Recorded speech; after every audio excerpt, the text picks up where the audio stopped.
Finish chapter. Style. I get a brand new bitch and get a brand new bag. Can't go out too bad. Work too hard just to get like this. Why would a nigga gon' act like that? Man, the shit too sad. Had to go and get the heart away. Man, I almost gave my heart away. Gotta eat, won't start today. Cause the nigga ain't got time to waste. Gotta make another bad today. I could really let a tear fall. Still believing that my time is coming. On my knees and then I prayed for it. The sun gon' shine after the rainstorm. I've hidden all my pain and never showed as my trials and tribulations get recorded. When I've hidden all my pain up in these verses, I catch a vibe and turn into a poet. I've been traumatized from this paranoia. I got PTSD from this life I've been living, and I ain't crying by the hand life dealt me. I understood I can only play what I'm given. I killed Tato by a headshot. Got nightmares of his blood on. Got a shower and gun, I saw my dog get dropped. Fuck I say to his mom's now. He was cooking dope, got a trap and serve. He was booming them bricks right up out of the kitchen. Was flipping birds and chopping heads off. Won't stop chasing, gotta feather this chicken. You sat us down and touched our heads off. We was hard-headed, no we didn't wanna listen. I didn't think it all go down bad. Last drop, gotta do one more mission. I couldn't imagine living like how I live. My apartment leased out and still paying rent. So I'm on a mission just to run up a check. Cause I'm having dreams of a white picket fence. I didn't buy a single thing that they sold me. They tried to sell it cause they knew I was broken. They're celebrating, popping bottles of Moe. And now my heart is drifting out to get a brand new bitch and get a brand new bag. I can't go out like that. I'm staying in my lane, but I need to slow down cause life moving too fast. I hope I just don't crash. Them crackers on my ass. If I pop another Eddie and I pull another fold, then a nigga might just not last. That's a whole nother part of me. Look at how you done ended things. Yeah. Don't know what your intentions. Don't know what you even saw in me. Yeah. I'm chasing the bag and I'm still chasing more. Running the racks and I'm selling up dope. Spend time with you, I ain't spending no more. Cause as soon as I wake up, then I gotta go.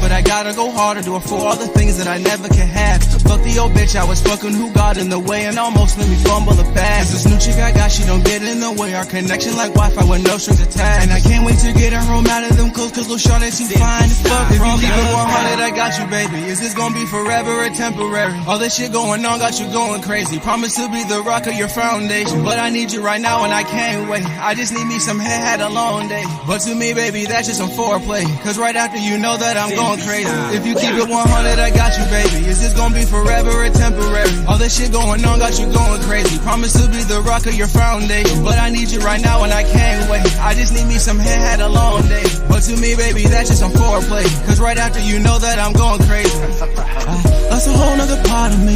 Look at how you done ended things. Yeah. Don't know what your intentions. Don't know what you even saw in me. Yeah. I'm chasing the bag and I'm still chasing more. Running the racks, I was selling up dope. Spend time with you, I ain't spending no more. Cause as soon as I wake up, then I gotta get a brand new bitch and get a brand new bag. Can't go out too bad. Work too hard just to get like this. Why would a nigga gon' act like that? Man, the shit too sad. Had to go and get the heart away. Man, I almost gave my heart away. Gotta eat, won't start today.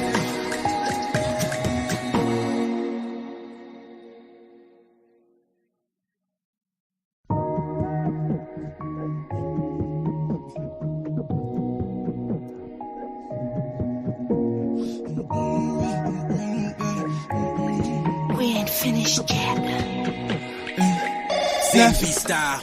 I get a brand new bitch and get a brand new bag. Can't go out too bad. Work too hard just to get like this. Why would a nigga gon' act like that? Man, the shit too sad. Had to go and get the heart away. Man, I almost gave my heart away. Gotta eat, won't start today. Cause the nigga ain't got time to waste. Gotta make another bad today. I could really let a tear fall. Still believing that my time is coming. On my knees and then I prayed for it. The sun gon' shine after the rainstorm. I've hidden all my pain and never showed as my trials and tribulations get recorded. When I've hidden all my pain up in these verses, I catch a vibe and turn into a poet. I've been traumatized from this paranoia. I got PTSD from this life I've been living, and I ain't crying by the hand life dealt me. I understood I can only play what I'm given. I killed Tato by a headshot. Got nightmares of his blood on. Got a shower and gun, I saw my dog get dropped. Fuck I say to his mom's now. He was cooking dope, got a trap and serve. He was booming them bricks right up out of the kitchen. Was flipping birds and chopping heads off. Won't stop chasing, gotta feather this chicken. You sat us down and touched our heads off. He was hard-headed, no we didn't wanna listen. I didn't think it all go down bad. Last drop, gotta do one more mission. I couldn't imagine living like how I live. My apartment leased out and still paying rent. So I'm on a mission just to run up a check, cause I'm having dreams of a white picket fence. I didn't buy a single thing that they sold me. They tried to sell it cause they knew I was broken. They're celebrating, popping bottles of Moe, and now my heart is drifting out to get a brand new bitch and get a brand new bag. I can't go out like that. I'm staying in my lane, but I need to slow down cause life moving too fast. I hope I just don't crash, don't crack cause it's on my ass. If I pop another Addy and I pull another fold, then a nigga might just not last. That's a whole nother part of me. Look at how you done ended things.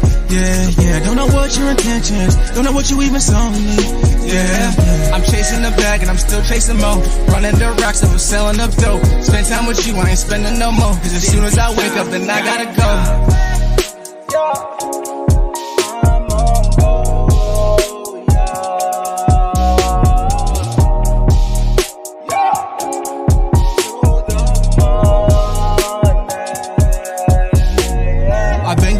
But I gotta go harder, do it for all the things that I never can have. Fuck the old bitch, I was fucking who got in the way and almost made me fumble the past. This new chick I got, she don't get in the way. Our connection like Wi-Fi with no strings attached. And I can't wait to get her home out of them clothes, cause little shorty too fine to fuck. If you keep it 100, I got you, baby. Is this gonna be forever or temporary? All this shit going on got you going crazy. Promise to be the rock of your foundation, but I need you right now and I can't wait. I just need me some head, had a long day. But to me, baby, that's just some foreplay. Cause right after you know that I'm going crazy. If you keep it 100, I got you, baby. Is this gonna be forever or temporary? All this shit going on got you going crazy. Promise to be the rock of your foundation, but I need you right now and I can't wait. I just need me some head, had a long day. But to me, baby, that's just some foreplay. Cause right after you know that I'm going crazy.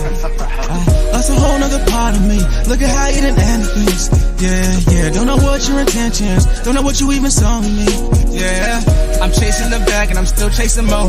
Running the racks up and selling up dope. Spend time with you, I ain't spending no more. Cause as soon as I wake up, then I gotta get a brand new bitch and get a brand new bag. Can't go out too bad, work too hard just to get like this. Why would a nigga gon' act like that? Man, the shit too sad. Had to go and get the heart away. Man, I almost get my heart away. Gotta eat, won't start today.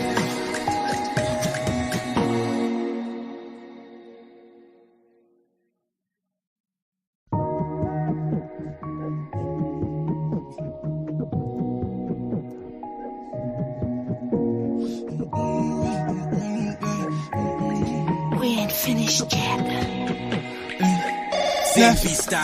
I get a brand new bitch and get a brand new bag. Can't go out too fast, work too hard just to get like this. Why would a nigga gon' act like that? Man, the shit too sad. Had to go and get the heart away. Man, I almost get my heart away.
T-minus 30 seconds.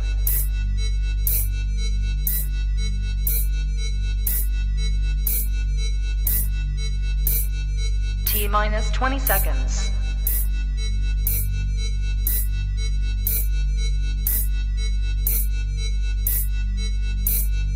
10, 9, 8, 7, 6, 5, 4, 3, 2, 1, 0. LadyChann! Fight!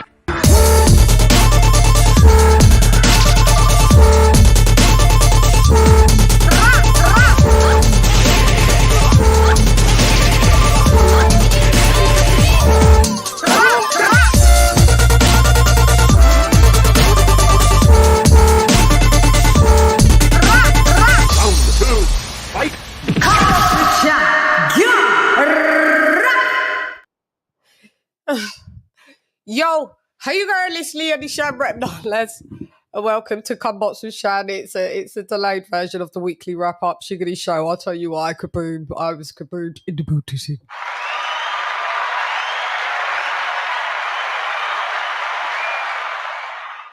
Guys, thank you for just bearing with. Sometimes we have to have longer intros, but you never guess what happened. I was just getting to my desk and a bitch fell over. Yeah. It's on the floor. It's not funny, so I hurt myself, but, you know, the show must fucking go on. So I started, I had it on my desk. I had my phone, I logged in with the phone and I thought, just run it. Put the intro on for a little minute. Sorry that it was that long, but a bitch be hurt. Oh my God. Those in the group would have known. They knew. But you live and you learn to be here another day. Anyway, I'm back in the building. The devil tries to stop you, but you tell the devil, not today, Satan, leave the building. Because LadyChann is in the blood clot building. So this is a delayed version of the weekly wrap-up shiggity show.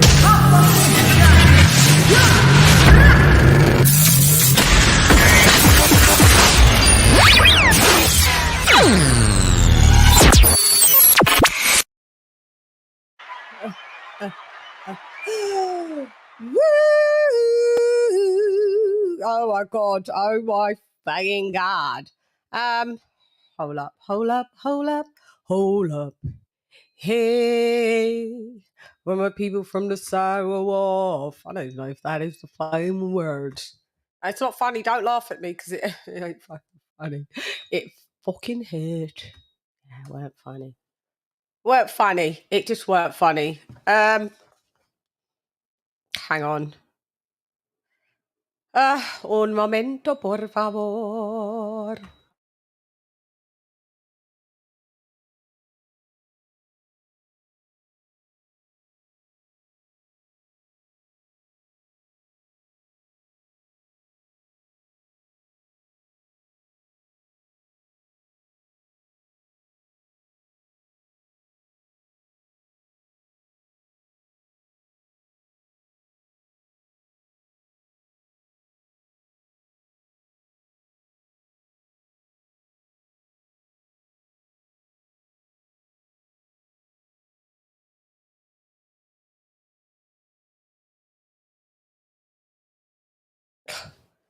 Yes.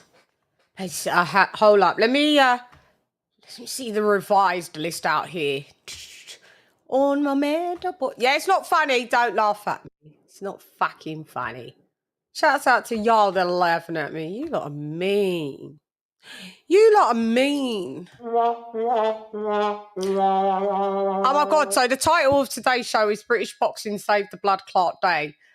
Because we didn't have any boxing going on. We had 3 UK cards, one on Skyboxer, one on BT, and one on DAZN. So that was a weird one, all on the same day. All on the same dizzy. Hang on. Let me After he's got you, I'm introducing, introducing, introducing, AJLJ,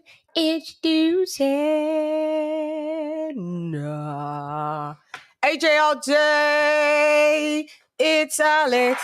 Oh man, ding, ding, ding, ding, ding. What up, Joe? Yeah, my legs are weak. Zone. Hello, testing. Very. Hi, AJ. Hang on, I'm just looking at the members thingy. I keep forgetting to get the revised list, but I was just talking to the crowd that British boxing, the White's title British boxing saved the day because we had 3 British cards on the weekend just gone, which was very strange. DAZN, BT Sport, and Sky Boxer all decided to do this all in the one day, which was strange. Weird, Daniel. Around the same time. Strange. Yeah, all at the same, near enough the same time. So, let me do the members only roll call here. Oh, a couple of you.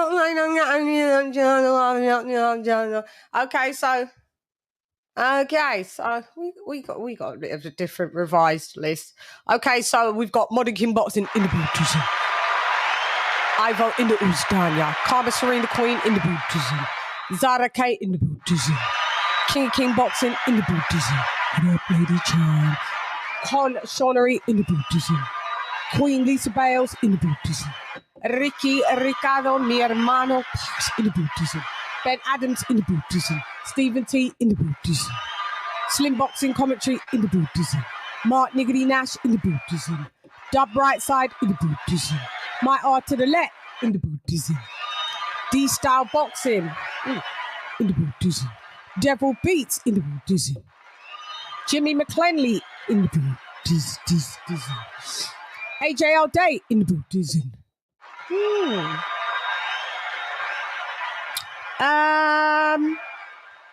AJ, sorry, I said that. Chalo in the boots. Aplo Type El Primero, ya tú sabes, in the boots. Dr. P in the boots. Shouts out to some of you dropped off. I see you. Maybe you're getting your $2.99's worth. Well, maybe. I do have to have a members only live coming up still. My bad. But if you would like to join the Shannaholics, you know, we're a happy bunch. Try and do what we gotta do when we gotta do it. Me bar rat-a-tat-a-tat-a brain splatter. What's the matter? Just start. Don't try move the body. Try scatter. Pick pattering up all over your body. Now you bruise and batter. Tap shatter. You never should do a lot. Okay. So, AJ all day. How's your day been? I'd just like to say, actually, before you just tell me how your day's been, happy birthday to my little munchkin. Oh, happy birthday. It will be, she turned 6 today, and it will be another great day tomorrow for us. Hey, Josh! Yeah. So, great one. Little ones growing up. Crazy. Happy birthday. Yeah, thank you, Age. How was your day today? Annoying, man. Sorry I was late. I was backstage chilling for a while until I got this freaking somebody called me and I had to be on the phone for a minute, so I was a little late, so apologies. I mean, but it's been happening a lot to me lately. It's all right. I fell over and hurt myself, so that's why I had to play the music and yeah. Right, it's okay. It's all good. We're here to live another day, to see another day. Okay, so this is on from. Okay, let's do this super chat.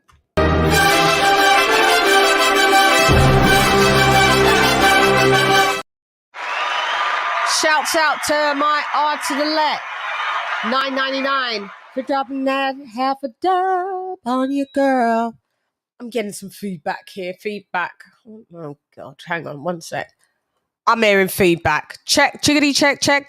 Okay, I can't stay on for long, but I want to give a birthday shout out to LadyChann's daughter and to my dad. Oh, shouts out. Andrew Constable.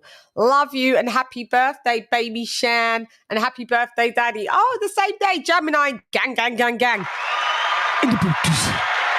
Feliz cumpleaños en el edificio. Oh, happy birthday to your dad. Happy birthday, Andrew Constable, Mr. Andrew Constable. Hope you are having and have had a great day, and you shall have a great week, and you shall have a great month, and you shall have a great year.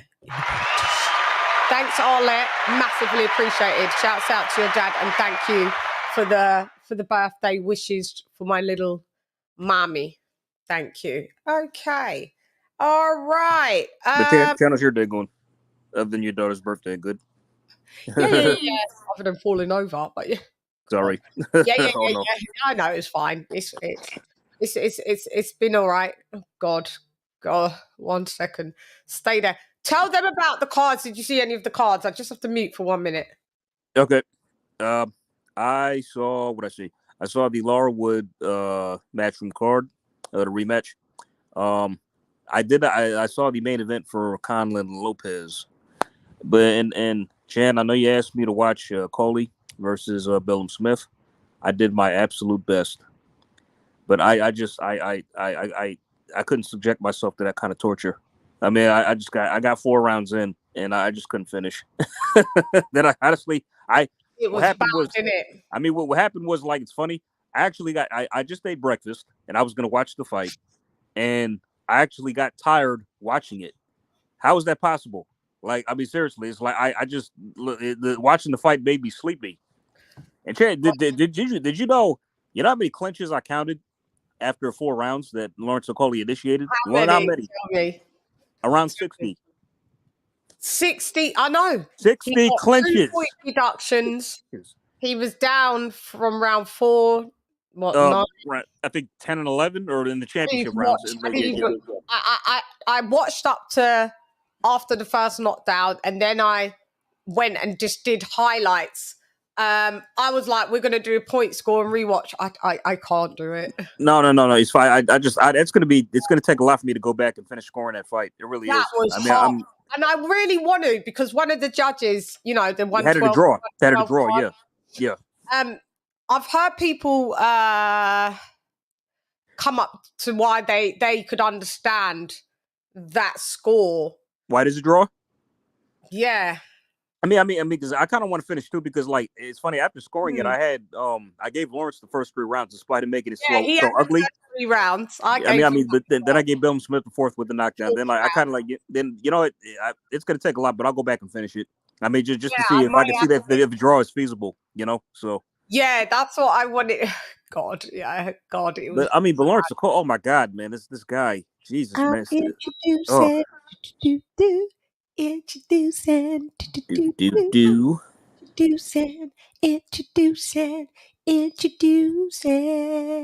It's my sister from another mister.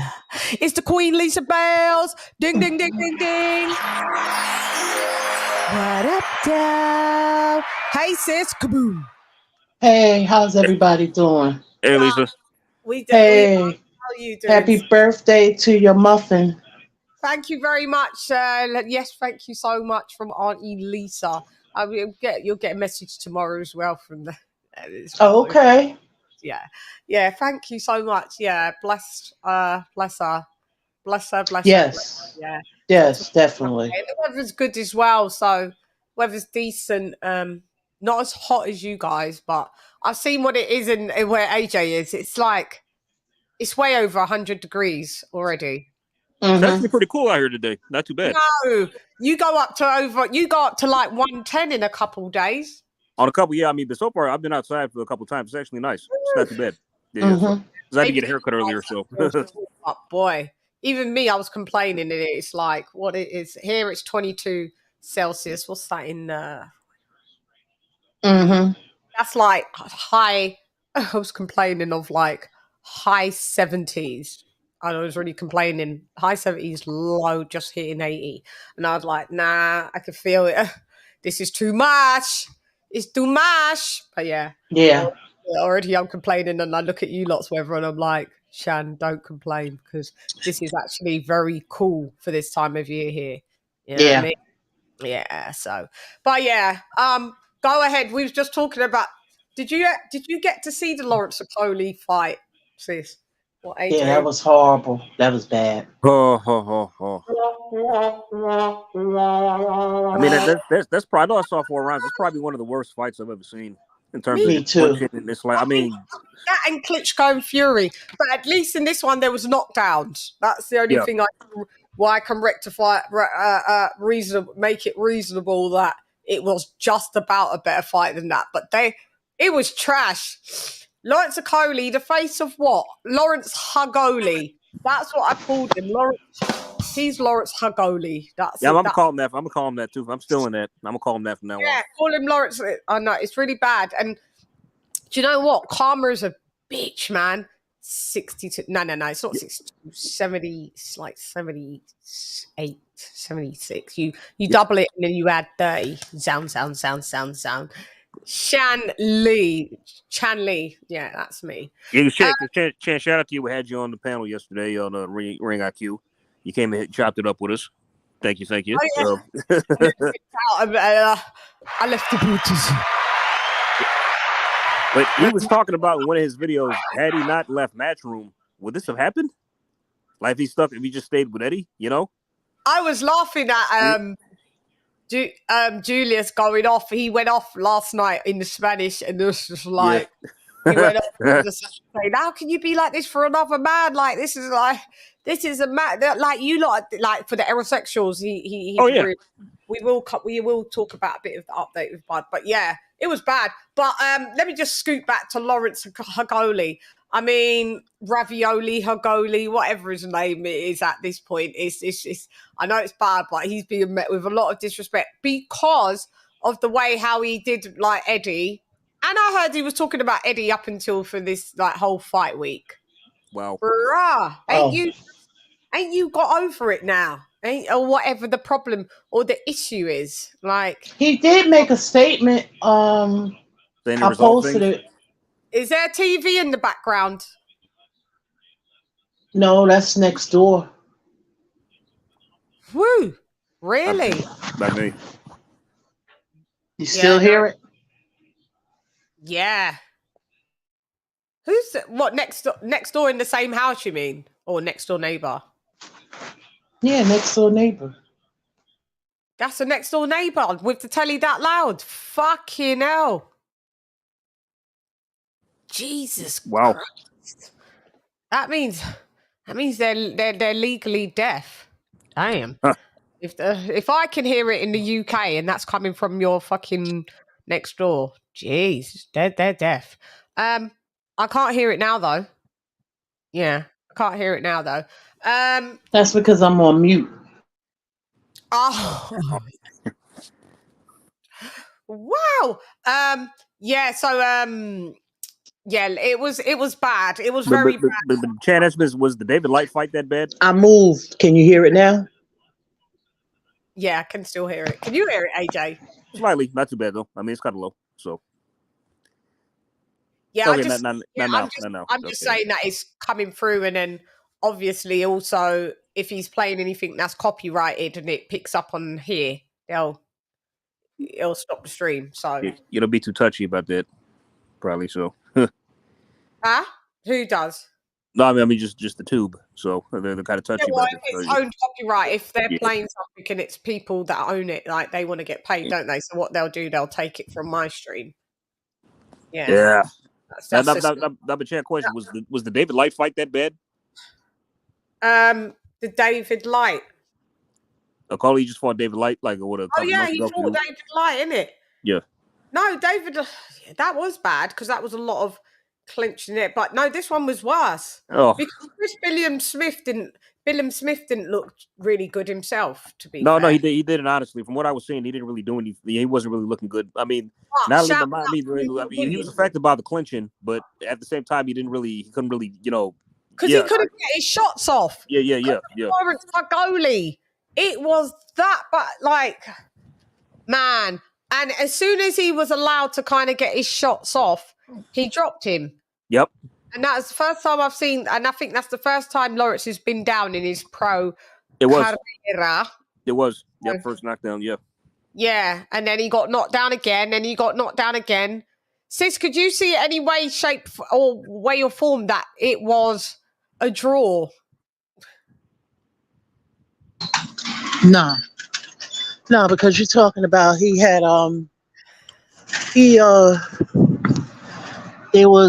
they took points away a couple of times. Points was taken away. Huh? Yeah. And then like knockdowns. Yeah. Yeah, but I think that second they called it a knockdown. I don't think that was a knockdown though. Yeah, that's what I was hearing too. Yeah, like one of the knockdowns wasn't really a knockdown, but it was counter anyway. Right. And then I think Chris Billiam-Smith was how he got knocked down, and it wasn't counted as a knockdown. Did you see him get knocked down? Didn't he get knocked on the ropes? No, I didn't see that.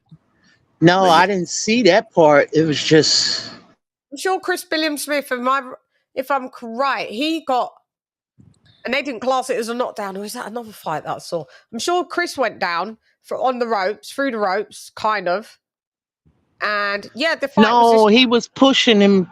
It was so scrappy to fight, and then he almost went through the ropes or whatever. Yeah, that was ugly. Yeah. It was an ugly fight. Very ugly fight. Very ugly. You're in San Antonio and it's flipping hot. Shouts out to I could imagine. Shouts out to Bomb Squad. What up, Eric?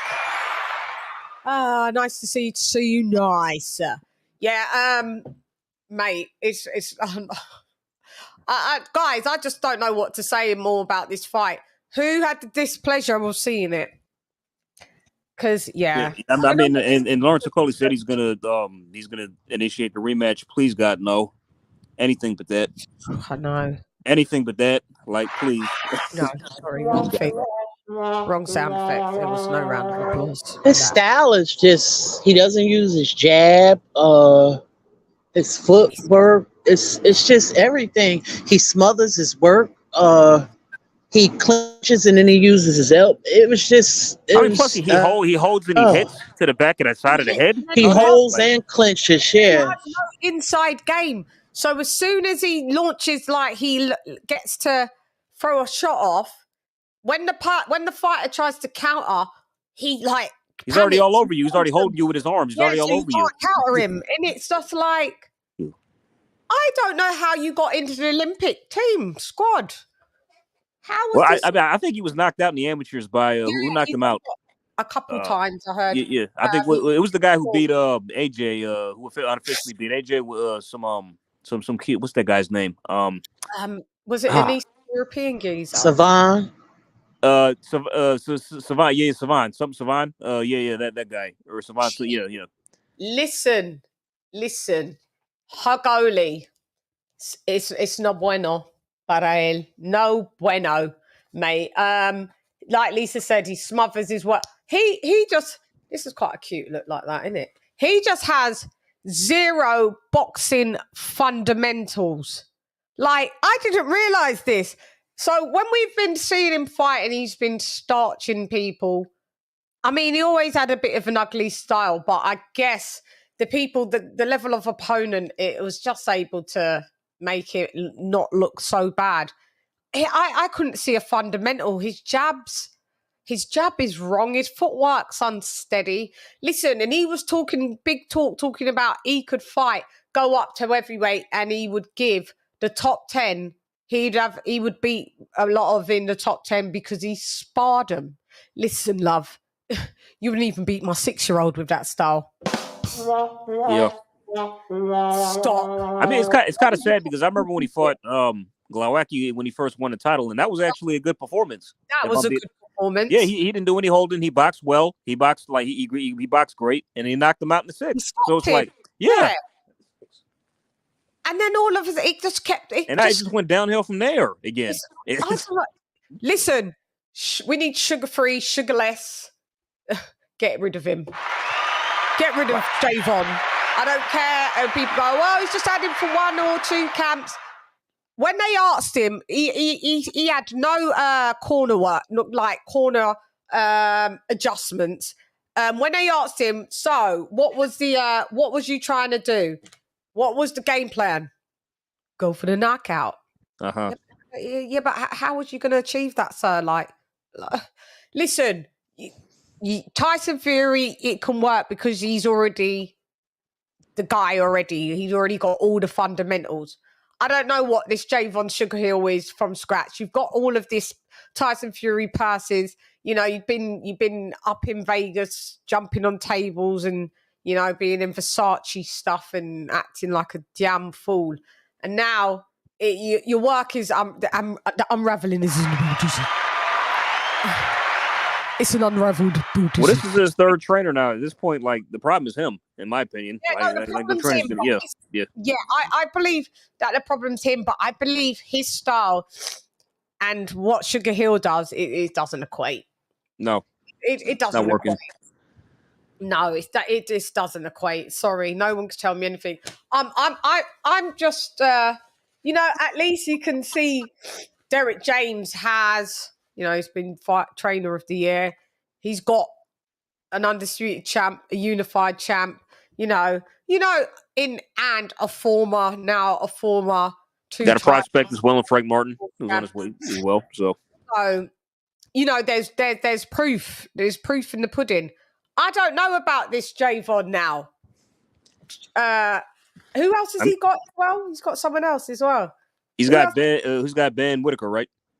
Oh yeah, he's got Whitaker, who ain't fought. He fights one. He's only on his like fourth pro fight, and has only fought like twice in. Matter of fact, it's funny. Him and Tommy Fury actually have a common opponent. I forget the guy that him and Tommy Fury have a common opponent. Like I saw that fight. I forget the guy's name, but I saw his fight with Tommy Fury. Tommy Fury went life and death with him, and I think he probably got a draw. Who did? Tommy Fury, but Fury with who? Jordan Grant. What's the guy? I think the guy's name is Jordan Grant. Who's got that fighter in common in kind? Ben Whitaker fought that guy. The guy that Tommy Fury went life and death with. Yeah. Ben Whitaker made easy work of him, wiped him out 2 or 3 rounds. Tommy Fury went the little 3 or 4 or 5 rounds or 6 rounds, whatever, 5 rounds or whatever it was. I was at the geezer with 102 losses. No. He didn't have that many. He was like a prospect like them, kind of like not that many losses. But yeah. Listen, Eddie must be happy that blood clot Okolie is gone. Is that we'll probably never know. You have to make your own decisions and judgments, which is sometimes dangerous. Was he cheating? Was he unlucky? Either way, his reputation is tarnished forever. Because it doesn't matter. You fail a drugs test, you fail a drugs test. You look at his physique on the scales for last Golovkin.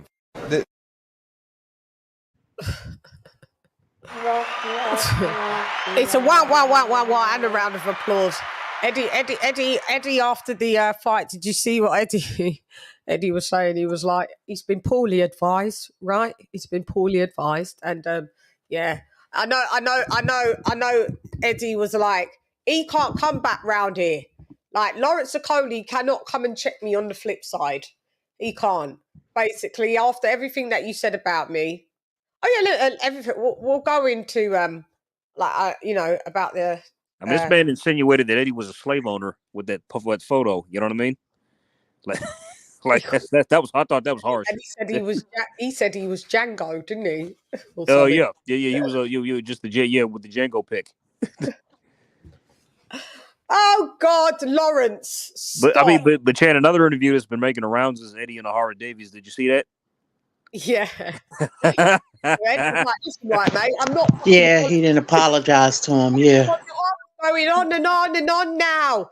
Right, you're getting your little fight with Rolly, which I don't think absolutely is even going to happen. Really. I don't either. I don't think it's going to happen. They're going to sideswipe him for, you know, a Ryan Garcia that makes more money. And, you know, I do hope Ahara gets this. Ahara Davies used to be a panel member on this show before. Do you remember that Ahara Davies used to be one of my co-hosts? No. Get out of here. When I first started this channel. No, I don't remember, yeah. Oh, yeah, you'll have to go back. It's even before you, sis. Yeah. It was myself and Ahara Davies and a few others. And you would remember. And then Andy. Do you remember Andy? The trainer. Yeah, yeah. Yeah. So it used to be me, Ahara, as I call him, Andy, Fight Fan Figures. Yeah. Ahara used to be a host here. But RB, I mean, the fight. I know the fight will happen, but Ahara beats Rolly. He beats Rolly. Ahara being, but listen, Ahara, you need to even on my shows. He was like, Eddie threw me under the bus. Oh boy! What it was, I first interviewed Ahara, and then he became a co-host, like a regular panel member. And it used to be me, the Boxing Bros. It was all yeah, crazy. Yeah, listen, he was even then saying, Eddie threw me under the bus. All right. 6 years on, and Eddie's had enough. Eddie tried to be cordial, like, I wish you the best. Everything, yeah, it's nice to see you, you know. And then I was like, nah, Eddie, like, what I've got to say is, like, Eddie, you threw me under the bus a bit, though, Eddie. Ahara's lisp is in Buddhism. Kind of sounds like Kell Brook. Yeah, with a London accent. Yeah. But and Eddie was getting riled up bit by bit, because Eddie was trying to bypass it. Like, listen, everything's all good. I'm wishing you the best. You're back in the Bill Dizzy. I'm here to give you money. Do you know what I mean? It's all good. And then Ahara just kept pressing it. And Eddie went, listen, mate, I ain't going to fucking apologise. Like, did I make the wrong move? No. Ugh. Could it have gone a different way? Yeah, maybe, or something like. Eddie was having nada. He couldn't give to. So I was like, I think I even commented, just please move on. You're getting what he won the Golden Gloves. That's when I'd had him just shortly after he won the Golden Gloves. He got the contract. I don't know, he'd just been stopped previously beforehand by Josh Taylor. Well, he weren't even stopped, he dropped and then he quit, and yeah. So we had a bit of a talk about that. So I don't know. He needs to leave things alone now and keep it moving. Because he's not the likable character anyway. Like, everyone don't like him. Everyone can't stand him. And he doesn't do himself any favours. And then, he said some fucked up shit. And then he was always doing things to go viral. Then he did the Floyd Mayweather thing where, Oh, yeah, I saw that. I remember that. Yeah. That was just cringe. He's just corny. It just went corny. It was just like. I didn't think Floyd knew who he was. Yeah. If doing the most was a person at those times, it was Ahara Davis. So right now you should just be happy. You know what I mean? Like, what you got the wheels. See, that's the thing. It's like, the key is a fight is like, don't burn bridges with promoters, please. Don't do that, because you might need them in the future to put you on their shows. Yeah, you know what I'm saying? Unless they really did some fucked up shit. Unless they really did something messed up, and you couldn't just ignore. Really but not. Yeah, and not just split and leave amicably and just this, and then they'll be open to working with you in the future if things don't work out. You know what I'm saying? Correcto. It's exactly. As long as they ain't done something that's like a super violation, like because CHANN, a perfect example of this. Remember when Kell Brook fought Terence Crawford, right? Yeah. He pretty much did that fight without Eddie and cut him out. And I think Eddie felt a certain kind of way about that. And but if Eddie had like let's just say like he had Eddie's help to do that fight. He probably would have done the Americana and Brook fight. Yep, and he would have. And I remember how that panned out. And then they didn't have a UK broadcaster. And then Kell Brook tried to hit up Eddie 3 weeks. Oh yeah, and he wouldn't do it. Then and Eddie was like, you can't fucking do all of this, and then fucking come to me 3 weeks before the fight and asked me to put it on them. Then yeah. But bottom line, you cut him out the deal, bro. You did that fight on your own, and you wanted to pick it up. You know what I mean? Yeah, it doesn't go like that, mi hermano, my G. Yeah, I know. I remember all that. And I know. Have you noticed those that cross Eddie? What happens? Goes wrong. It seems to all fall down. Have you noticed? Anybody? Look, Joshua Boazzi. Oh, I felt invisible in the zone. Now you are invisible. It's like poof. He's next. He's next on the chopping block. It's coming for him. I'm sorry. He's next. You know what? I got a feeling. You know what, Chan? I got a feeling if he fought Dan Aziz might win. It's gonna happen. Yeah, happening. Right now, this is happening. Yeah, the curse of Eddie. Moo-ha-ha-ha-ha-ha. Dan Aziz might get his ass, man. He might get his ass if he fought him. This is what I'm saying. I don't put nothing past. What up, Dr. P? What up, Jazz? Yeah, I don't put nothing past. I've just noticed those that are crossing, and then also with the Lawrence Okolie, he sacked the whole entire team in it. 258. Shane McGuigan, who was training Chris Billiam. So it's just almost like Shane. I watched the Shane McGuigan stuff, and he was like, basically, I knew what his weaknesses were, and I knew that Chris Billiam was going to beat him. I mean, it's funny. You really think Shane McGuigan didn't really do that? He goes, I know. I'll tell you what his weakness. I know. I train this guy. I know what he's like. Of course he did. He's like, yeah. It was just like, listen, like Lawrence Okolie. Then after he finished the fight, he's just like, when I saw and even his post-fight presser. I watched the post-fight presser, which was more enjoyable than the actual fight. But even in that was a drag, and I could watch all of it. He's just flat. Like, I don't know if he's on so many kind of medication. Like.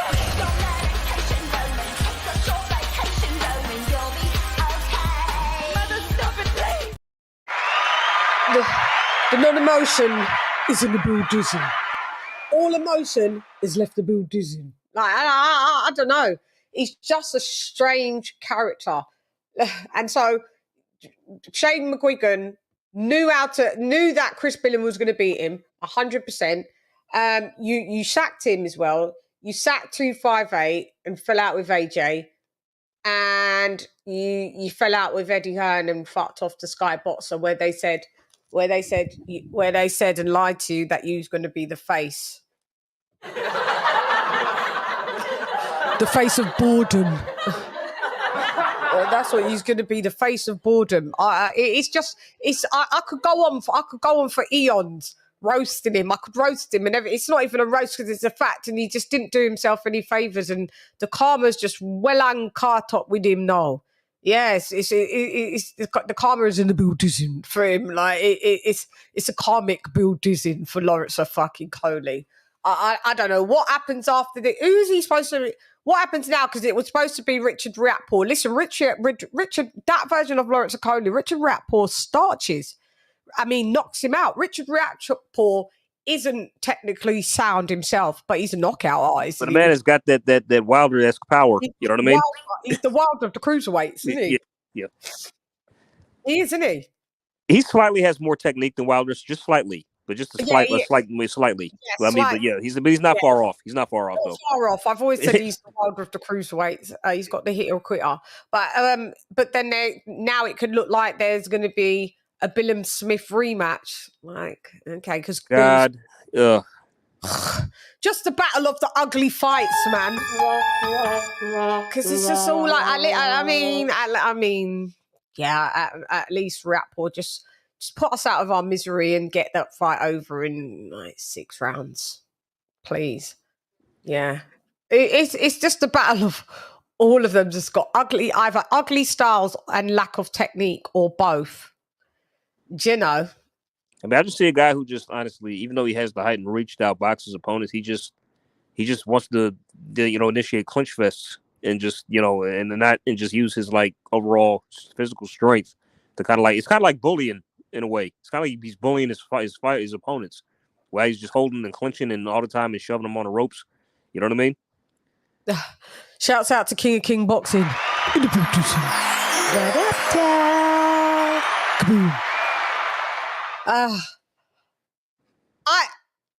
Listen, he makes me feel violent. Not King of King, fucking Lawrence Okolie. Sis, please chime in, because I just don't understand how far he's gonna get with that. Where did it go wrong?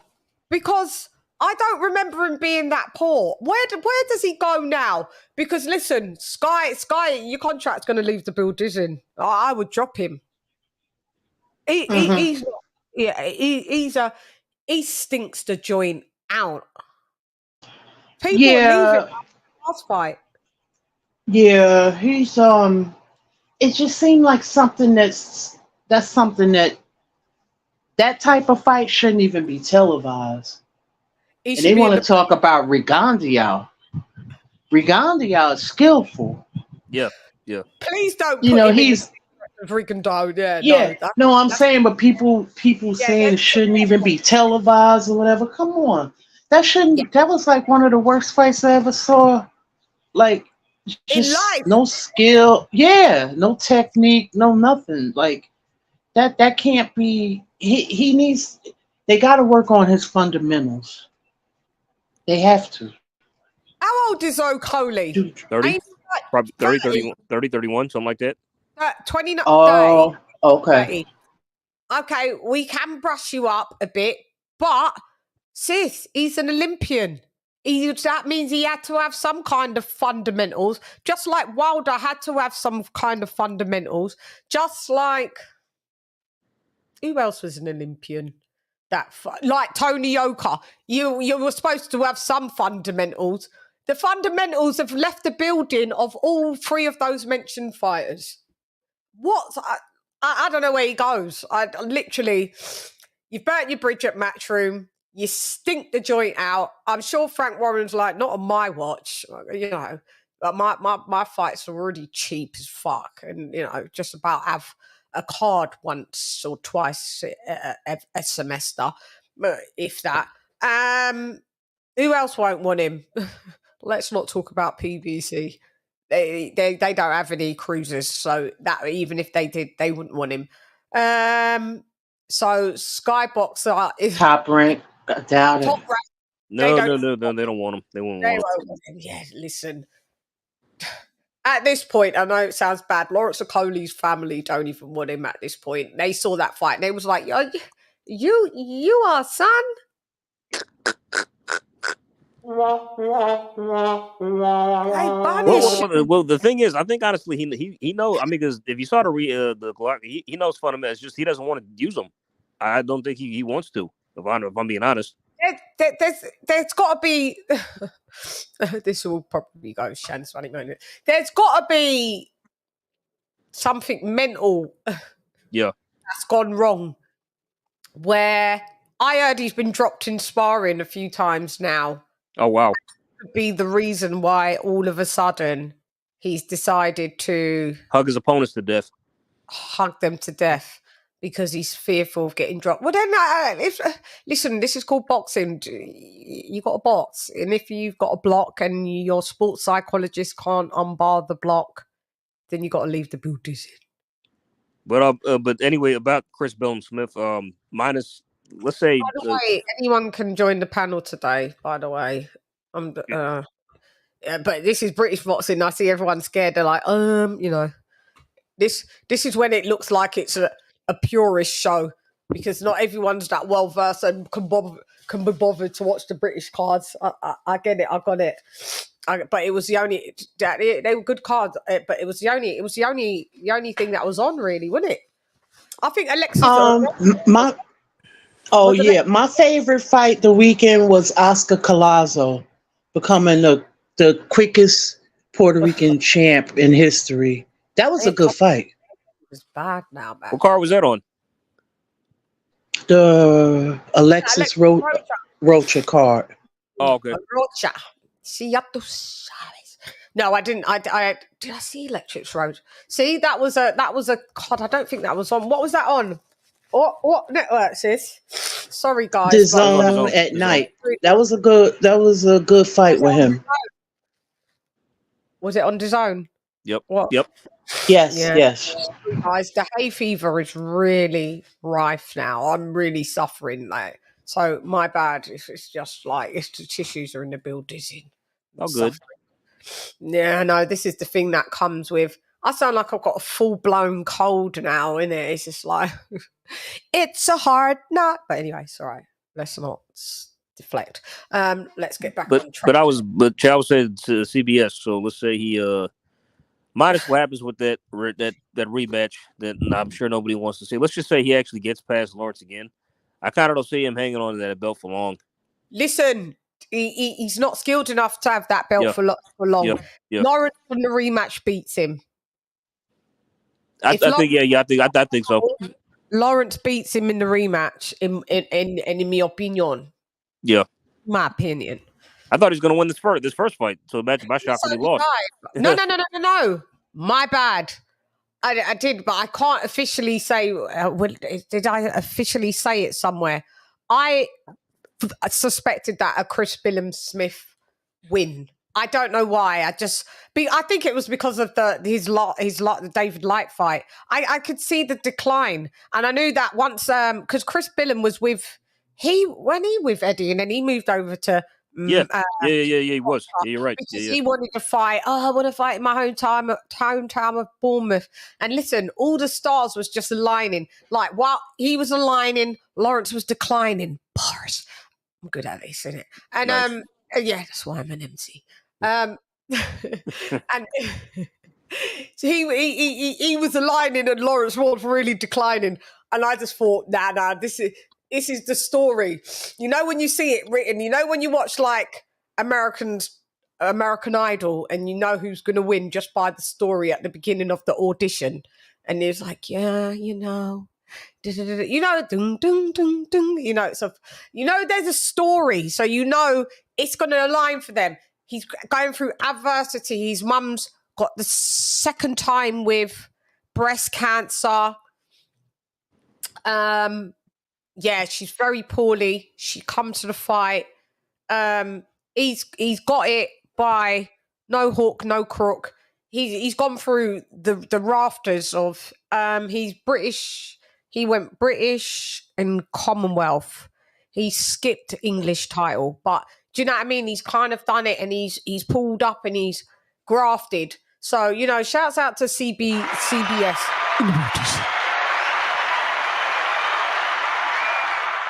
It's all a part of his secret plan. Which plan? Whose plan?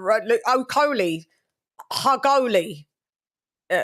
God, Hugoli. Yeah, whatever plan it is, it's a plan to stink out the joint. It's a plan to make a code red evacuation procedure. That's what it is. His career, isn't it? It's gonna go like this. Call a code red. Colonel Jessup, did you order the code red? You don't have to answer that question. I'll answer the question. You want answers? I think I'm entitled. You want answers? I want the truth! You can't handle the truth! I can't handle the hugs. I think I would assume that Lawrence Okolie's girlfriend was very jealous that night of how much he gives away hugs to lads. You don't hug me this much. I'm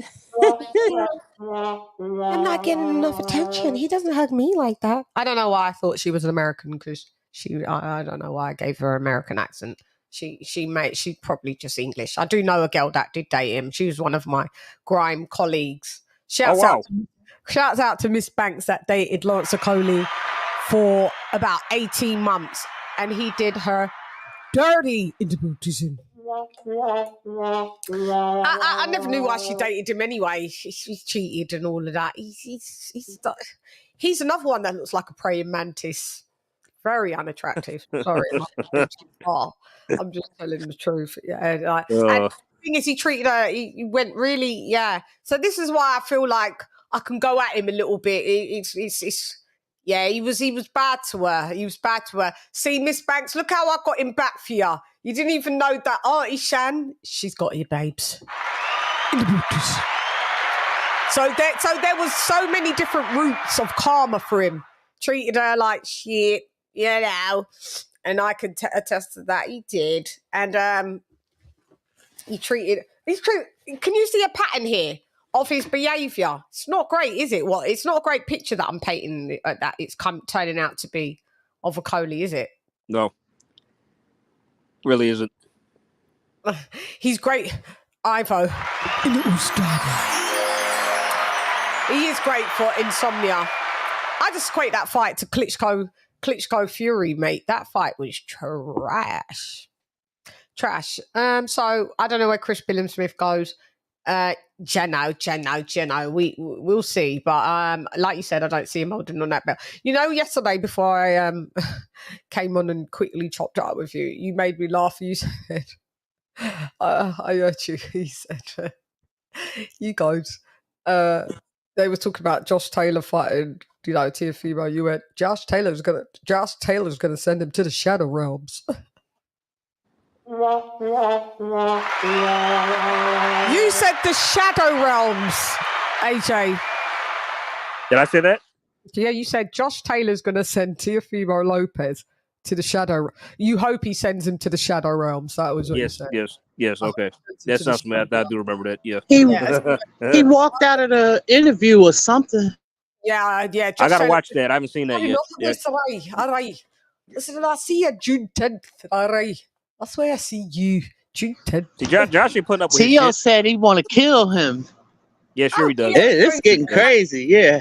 T.O.'s going, listen, I've made my prediction. Josh Taylor beats him. Sorry, the end. T.O., I don't think Teofimo Lopez beat. I was like, it depends what Josh you get. No. T.O.'s like, he's about 30, you know, he's going. I'm staying. Like when Josh Taylor walked out, he's like, I see you, June 10th. I had enough of your shit now, man. Yeah. You know, he just got up and he said, I've had enough. And I was Josh like, ain't playing with his ass. He ain't playing with him. Huh? I said, Josh ain't playing with him. He ain't got time for that. He goes, Josh Taylor's good. I think he's going to send, I hope he sends Teofimo Lopez to the Shadow Realms. I was like, let me jump on. I was dying. I don't know why that's because I know what the Shadow Realms is. It's just like you. It's so typical, AJ. Send him to the blood clot Shadow Realms. All right. We've got off of these with these. Oh, it's my guy. Oh, you got to come on the panel. What up, Joe? I know it's about British boxing, but we will be getting onto some American stuff as well. You know, we be going back and forth, and you know, shouts out to Sir Senior. So listen, next up on the list, right? Michael Conlan turned into a knockout art. I mean, no. Wait. Scratch. He's a highlight reel. No, scratch. Jack Catterall turned into a knockout artist. What? ¿Qué? ¿Cómo? ¿Dónde? ¿Por qué? ¿Cuándo? Did you see the knockout? Nobody saw it on the panel, bar me. Oh, no, Chan, he went the distance with that guy. No. But he knocked him down twice. Oh, yeah, 2 times, yes. Yeah, 2 times he did, yeah. Big time. Because I can see he was having fun, but then like he really wanted to make a statement. Then he dropped the guy like late and was really getting it. He tried to get him out of there. I mean, but he did. Yeah. But he was he was peppering. I was like, how have you knocked this geezer down? Like, they weren't flash knockdowns either. How did you do this? Where do you get your power? Because on your box rec, I don't even think that you come with. Sir Senior, can you come on the panel? Let me know if you can come on the panel. I'd be like, you wouldn't even know Jack was on a layoff, man. He looked sharp. He looked sharp as fuck. Bro. Yeah, he looked good. Yeah. What? He's been on a 16-month layoff. 16 months. Yeah. So you would know it by the way he fought. Sir Senior, come through. 16-month layoff. They was going, oh, he's got a bit of ring rust there. Not to me. It didn't look like it to me. Where is the rust? Where is the fucking rust? If that's rust, yeah, okay, sir. Shouts out. All right, coolio. Where is the? Listen, he dropped. Where did that power come from? I think he probably wanted to make a statement due to his debut, his Matchroom debut, and I think he did that. Yeah, but even if you want, like, I know Devin Haney's wanted to knock people out since 2019. I know with all his will and his might, he's wanted to knock people out, but just because you want to doesn't mean it happens. Where did this come from? Ivo, you took the words out of my mouth. I swear to you. Swear mi madre, gracias a Dios. Listen, I was just going to say it's from the hips. He sat down on the punches and he had to come from the hips. I swear. Oh my God, gracias a Dios. For real, you said that. I just thought it, right? I was going to say it and then I looked and Ivo said it. And it was a joke, but it was serious as well. That's crazy. Nah, shouts out to Jack Catterall. Shouts out to Ivo now. In the Ustani. Well, you know, when great minds are on the same wavelength, we think of the same thing, you know? That's crazy because I was saying, I would thought it like it's from the console, from the hip, and you said it. I was like, nah, yeah, great minds think alike. Shouts out to us in our Twilight Zone. That's crazy. That's scary, Ivo. That's mad scary. Who else have we got? I heard someone blooping. Okay, I'm introducing. Introducing. Think it's the first time on the panel. Introducing. Cooking with Sir Senior. Ding, ding, ding, ding, ding. What up, sir? What up? What up, Dow? Thank you for joining What's up, me. sir? What's going on? How y'all doing today? I feel like we speak every day anyway, so it feels like the day that I don't speak to you because we're on panels every day at night time, morning time, my time usually, arguing going back and forth about That's true. every day. Alexa, this is Alexa. But every day we've been back and forth and back in, and it's been a load of fun, and it's going to continue to do so until the lead up of this fight. But we will get there, sir. We're going to get up to the present. Let's get these UK cards out of the way because, sir, where would you like to start on about what you saw in these UK fights? Where you was just at. I'm trying to find out. That was my question. I was trying to find out where his power come from. All of a sudden now he can knock people down. Now all of a sudden he's trying to stop people. I'm like, where in the world? Where did this come from? He'd be like, oh, so he was eating his Wheaties or something. But he knocked Josh Taylor down though. But he did put Josh Taylor down. He did. He did, but that was a flailing. Well, maybe his record just doesn't translate what power that he has. Yeah, I think he's got power, but his record doesn't reflect that. His record doesn't reflect that, does it? Yeah. Maybe that's what it is. I think I agree with AJ because I think he came out. He's just trying to make a statement. He's like, "Yeah, I won that last fight. I don't care what the official record said. I'll whoop that boy's ass, and I'm gonna do it against someone else." I think that's what he was trying to come out with. Yeah, and like not even 2 rounds in, like this guy wasn't even on Jack's level at all. Like he was not. Jack was no way. Jack was levels above this dude. Great boxer though, and he was under. Even us from the UK, we weren't really checking like for no Jack Catterall.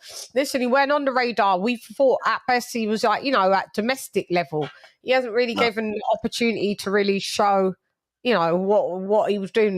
No lie, we weren't really paying him much mind until the robbery, which was a robbery. It was a robbery with Josh Taylor. And I remember the lead up to that was like, nah, you know what? This dude ain't proved nothing other than at domestic level, Jack Catterall.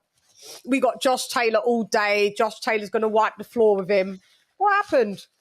Josh Taylor got the win, but that was a robbery. Would you say that was a robbery? Who doesn't think it was a robbery in the panel? I scored it in favor of...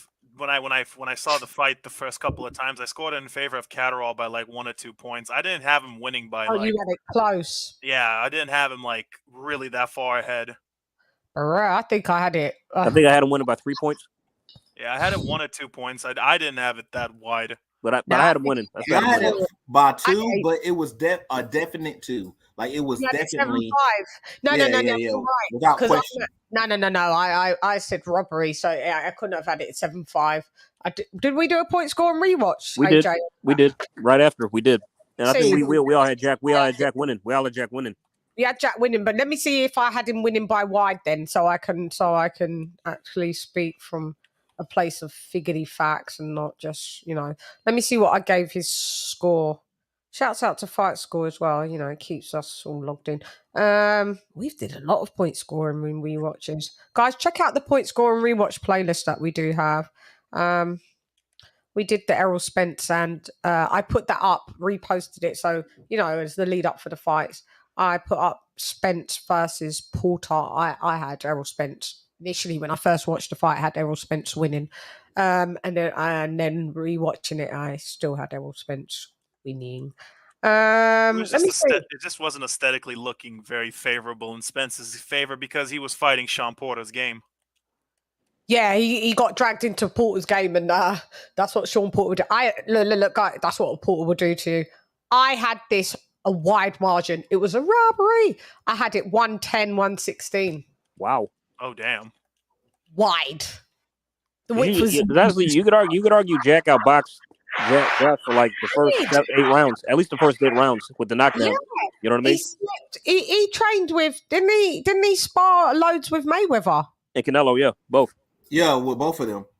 My God. I also gave, only reason why I think about this is when I scored that fight, I gave some rounds to the champion. So you got to beat the champion, and those were close rounds. I think that's why I had it even 7-5, but it was definitely 7-5. Like he even said that he looks he didn't even want to talk about fighting Bud anymore because Bud would think that he was food after a fight like that. So you got to remember, you know what I'm saying? If you even say that you had a horrible fight and you were surprised you won, and the person who you was calling out shouldn't even look at you anymore because you were food, that tells you you really lost that fight. You really lost that fight. And he knew it. We hated him. And we hated him here even more because he's not likable. He's still saying he won, though. That's the problem. He still said he won. We was like, listen, just leave us alone, Josh Taylor. You didn't win. That's what but really, do we expect a fighter to go, nah, I really lost? Nah, that's what I was saying post-fight, because I was saying, like, we're not going to expect the guy to come out and admit he lost. I mean, because it just looks bad. It really does. It does. I would tell the truth and go, you know what, I lost, and then you know what, I feel that I lost. But guess what? Run it back. Afterwards, run it back. Yeah, that's all. Why can't you run? He vacated belt, strip, vacated, whatever. He did all of this shit.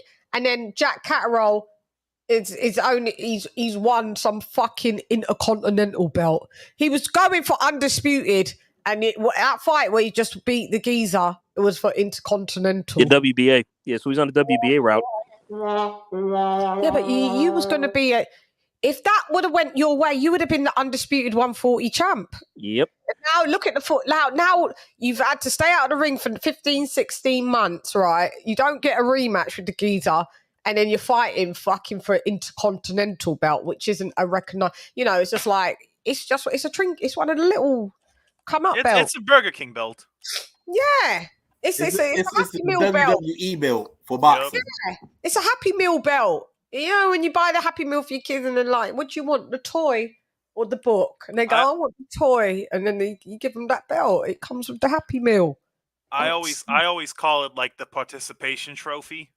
God. Because that's what that belt. Because everyone who seems to have that belt likes to call themselves a champ. It's like the participation trophy, honestly. I would say it's... Hate it. Sorry. Yeah, you're good. I would definitely say it's more of an attendance trophy. Oh, like I've been here fighting consistently, so I get this belt. You get a ribbon. Yeah, it's the participation award, man. Yeah, just because he came, just because he fucking showed up. It's bad, yeah. But shouts out to him, he won though. The winners in the borders. Yeah. You know, so. We can't shit on him too much. Moving on now to the next geezer. Listen, Michael Conlan. you got to go. You got to go, mate. He's become a highlight reel. Knockout. He's a highlight reel. Dude, he is the equivalent of who's that dude that Yanni Beck fought a couple of weeks ago? What was his name again? Stephen Butler. Stephen Butler. He is the equivalent of Stephen Butler because every time they lose in a spectacular fashion. Brute fatality. Bro, it's like whenever Michael Conlan gets, it's like you just seen him get knocked out in the boxing action movie or something. On my next show, I'm gonna have that as a fatality. The saddest part about Conlan is like, how are you cursed with? Like, you have the worst combination. You have no stamina and you have no chin. That is like the worst combination in boxing. I knew he was lose. I was on Mark's show saying, "Listen, who did he fight? Is it Lopez? Lopez. Yeah. Mexicano. He's stop. It's not going to go the way that everybody thinks it's going to go. So I wasn't shocked. The only thing that I was shocked at was how long he was fucked up for about 15 minutes. Well, yeah, after he got knocked, You talking about Conlan, right? Yeah, he was fucked up. Yeah, that was a knockout. Yeah. Yeah. When you lose, you really lose. Go ahead, Ivo. that's what I'm saying. It's like after that first time he got wobbled, like he did not recover the rest of the fight. That was the third it. round, right? The third yeah, round, the right? third Yeah, round. yeah, After yeah, the third round, he just like that was it. Yeah, he was definitely daydreaming the rest of that fight. Daydreaming. I think he's daydreaming. Like his career, he needs to stop. He's already going to be on like the list where you're not allowed to spar for at least another 4 months. Like it's just been back to back. Like so, you fought, you got knocked out. Then the commission says, right, you're temporarily not allowed to do anything because you got to recover because you've had a traumatic kind of brain injury. Right, you're cleared now. A few months later. Right to spar now, then you get a date coming in. You get back in. What happens? Repeat the whole process again. That's crazy. You think it's just honestly? I think he just needs to move up. I think the chin is kind of a. I think it's an issue of him staying in the weight division a little too long. Maybe he should go up. I was thinking that too. Maybe he should move up to 130. Yeah. What is he? He should go up to super feather. Yeah. So yeah. I think he's making the way, but I don't think he's making it like match fit. Good. Healthy. He's not making it healthy. Yeah. No. Yeah, I think what do you think about this? You think if he got a better nutritionist and trainer for helping him make the weight, you think that would help him at all? Because we can obviously see he's making the weight the wrong way, and it's draining him and it's taking it out of him. And then he has no stamina and no chin. So no stamina, no chin. All of a sudden, that definitely means that you need to either retire or you need to retire the plane that you're using. Well, the thing with Michael Conlan, right? He's a really good boxer. Was Michael Conlan in the Olympics? He is. He's an Olympian. Yeah, he's an Olympian. Ireland. Yep. Yeah, and he is a really good boxer. He really is. Like he's not known for power anyway. So Lopez was like, "Is that all? Like, really? That all you got?" Yeah. No tiene poder. See with me, it's because like post fight, like they were saying, like it's okay. You just fought the wrong fight. You did. You just fought. No, it was always going to get knocked out. Like, listen, that guy Lopez is going to walk through. There's just some fighters. It doesn't matter. There isn't the right fight. That with them two. That like with them type of fighters with that amount of power.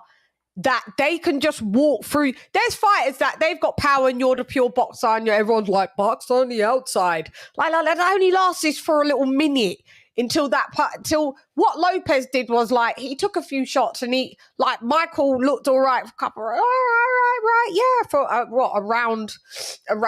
Oh, I'll tell you what, if about a round and a half, yep. Yeah, and then Lopez realized this doesn't hurt. And he just started to walk him, and that was it. Done. I mean, what was funny? I mean, Chad, what was funny is like what he did to Michael Conlan. I thought he was going to do that to Josh Warrington. That's what I thought. I mean, so credit to Josh for going the distance and making it actually a tough fight or a competitive fight. Yeah. No, I can't stand that for it. But I know. If Conlan had like a sliver, just like if he was just like a tad bit, like if his punches had some oomph to them, he wouldn't have been walked down like that again. But the issue is just like again, you can't be a pillow fisted, no chin and no stamina. That's a very bad combination to have against a pressure fighter. I just think that him being at 120 to 126, okay, like Sir said. Does he need a nutritionist? He's quite tall. He's quite a big lad. He's a big lad. I just think he needs to move up. When you drain yourself, even if you're doing it with a nutritionist, it is better, obviously, to do it with a nutritionist. But that also comes, you got to pay a lot of money. And these fighters ain't really getting that big a purse. But I don't business how small or big my purse is. I'd get a nutritionist. But when you're boiling down like that, you have to remember then the fluid around your brain dries up. So when you do get hit, That's why his knockouts are brutal. He's got no fluid around the brain, and if he doesn't think about this, move up or get the fuck out of the sport, he could die. Because it's showing that he is, he's too big for the weight, and he's got no fluid, and his brain is rattling against its skull. And there's no fluid there to help it cushion. You can see that's why his lights just shut off. It's too big for the weight. Get your ass up at super feather 130 or just go.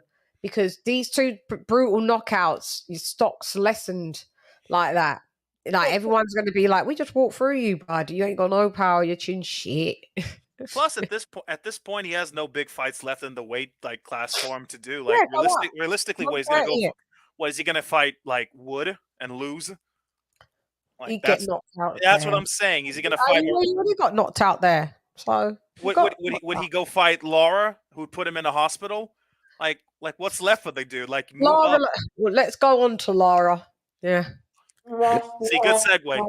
Good segue. You know, I got all my predictions wrong this weekend.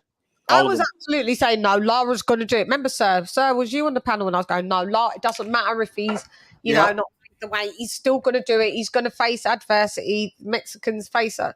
He came in looking like total trash. He got dropped, didn't he? Yeah, second round.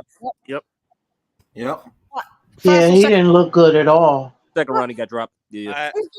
I actually picked Wood to win by decision. That was my prediction because I know. Wow. And I'll tell you why. Because it's like in rematches, you have to make adjustments from the first fight. Again, pressure fighters don't adjust; they just get better at pressuring. That's true. And Wood has enough power that he can actually keep a guy off for a little bit. Power.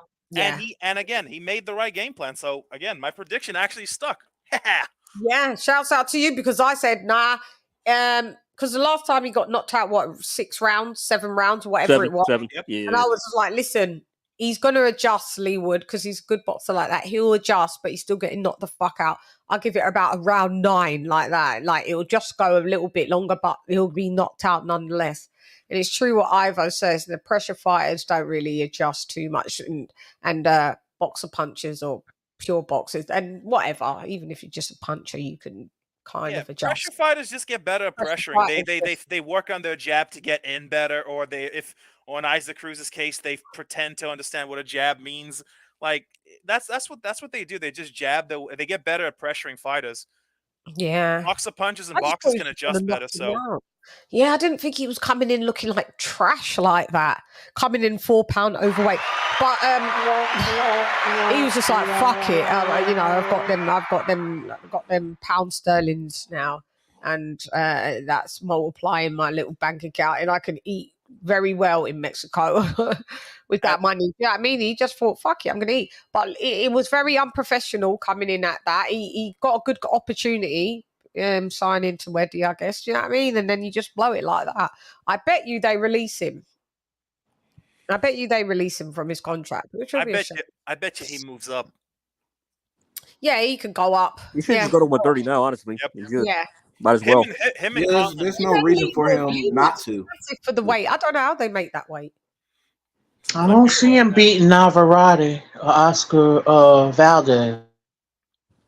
Maybe him and Navarrete are actually friends, so I don't see them fighting. This is a better boxer, but I mean, yeah. People are still sleeping on Valdez, man. Just because Shakur made you look like dog shit, don't mean every fighter is Shakur, man. No, I know, but it's just that he's a fucking cheater as well. It's fine. It's the sport of boxing. You love to see it. Yeah, I know, but he's a fucking cheater, and he got gifted against who did he fight? And they gave it him in the end. The other geezer kind of got robbed in a robbery. His last fight? Not his last fight. You talking about Conceição? Conceição. Yeah, Conceição. Yeah. That was not a good decision. Just put a bad taste in my mouth. I was just like, yeah, I don't like you. And they moved all the goalposts for him. Oh, because in the WBC, in USADA, you can take the performance enhancing drug. It doesn't matter up to 24 hours. Remember all the lies that they came up with? It's different over there in Arizona, and you can do this and you can do that. Like basically, it was cap. I just thought, yeah, I'm done with these mofos. So I was off the Valdez train, but shouts out to him. You know, and I'll watch his fights, but I'm not really rooting for him. Yeah. And then I remember Shakur, how he was going on with Shakur. I just don't really like him. I think, you know, there's fighters that, I think we talked about this on Mark's panel as well. It was like, who's the fighter that you just don't like? You know, there's fighters that you're just like, oh, I don't like you. Yeah, he's one of them. I'm not really high on him. So, but I did give him KO of the year against Miguel. I called him Marcus before, Miguel Perchet. That was fucking, when was that? 2020. Do you remember that? 2020.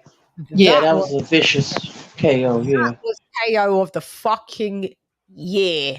That KO there. But then you have to think, was you on juice? What you talking about, mister? What you talking about, Willis?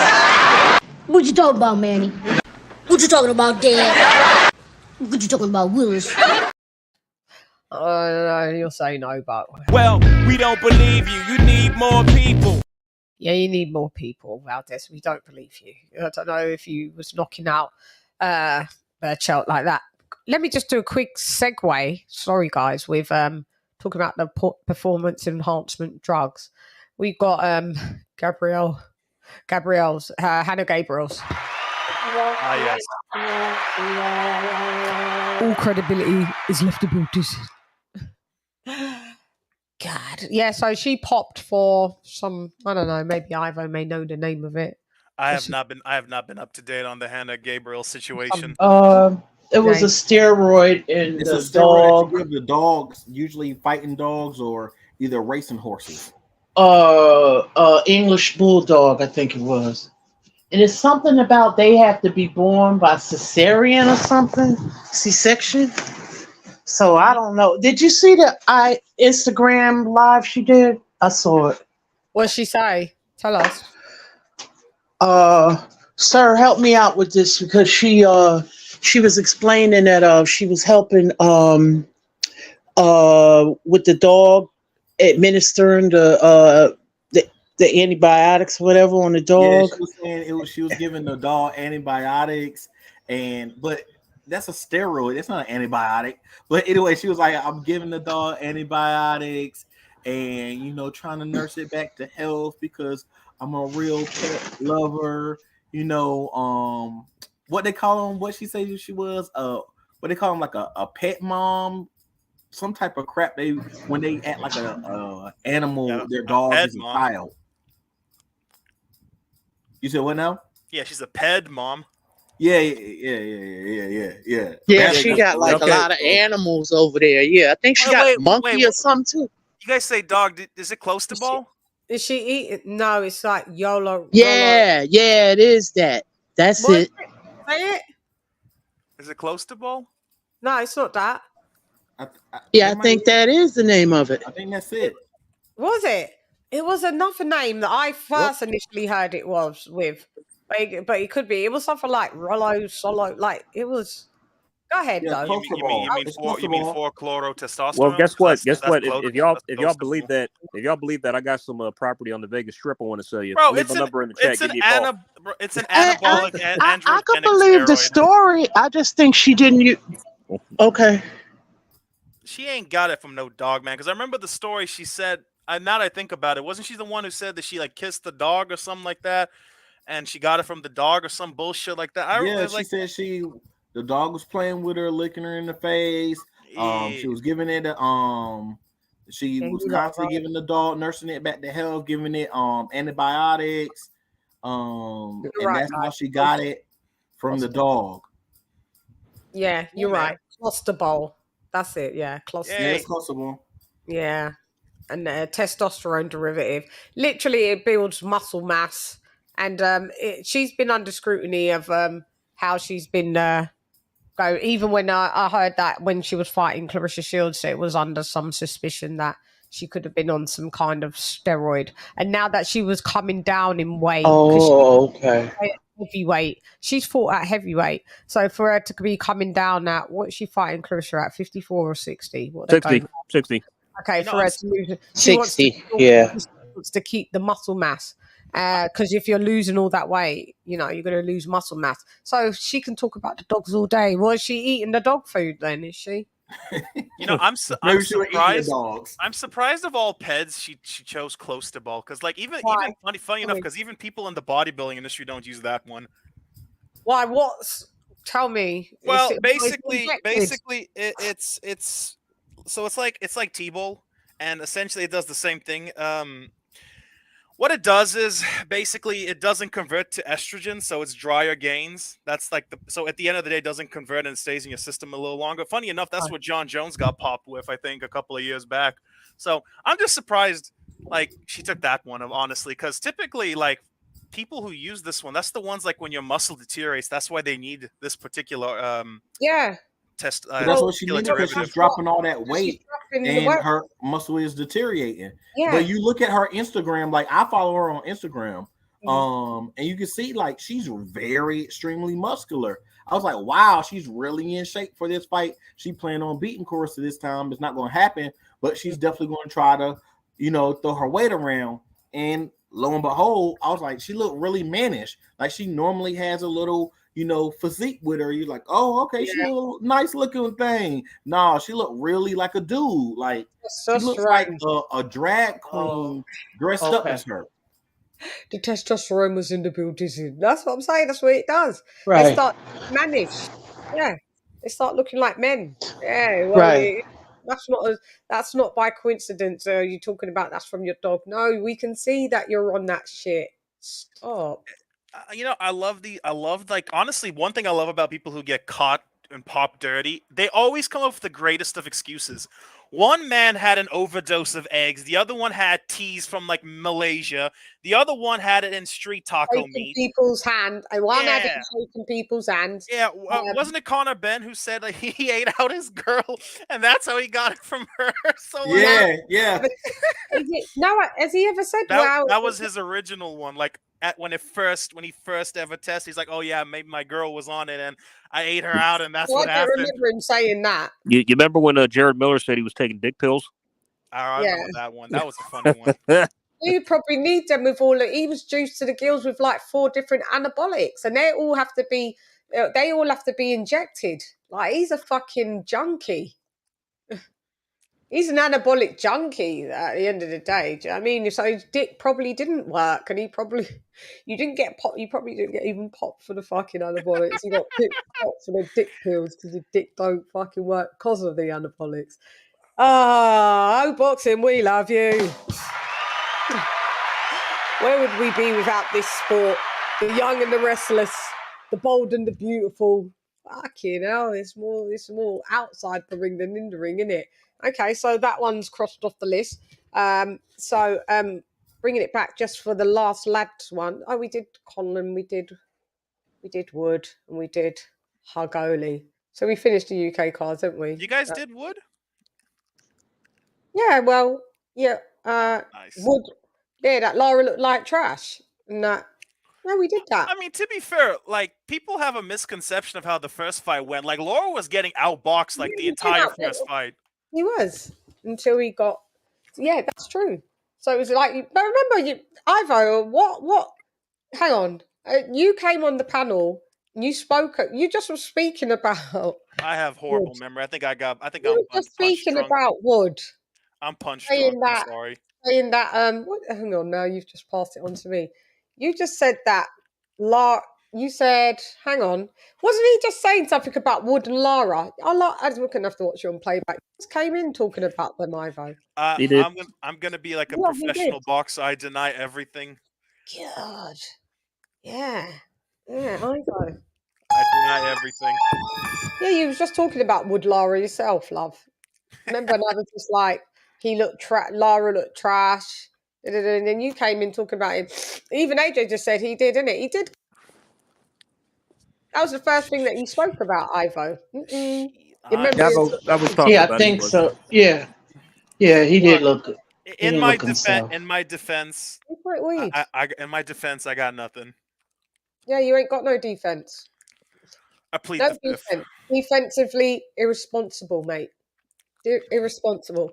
Hang on, let me have a cough. You lot chop it up, because otherwise I'm gonna splatter. Go ahead. Well, in reference to boxing, I heard that Samson sent Canelo he officially sent him an offer for the Benavidez fight. Was this today? Yeah, it was like half an hour ago, I think. Okay, well, we'll see what happens. Yep. Hopefully he takes it. I hope he takes it too. I think that's a very winnable fight for him. So do I. Then Mirage can go away. But isn't Canelo, Dude, do you if think only. that Canelo and Loma are both like one fight away from losing their esteem?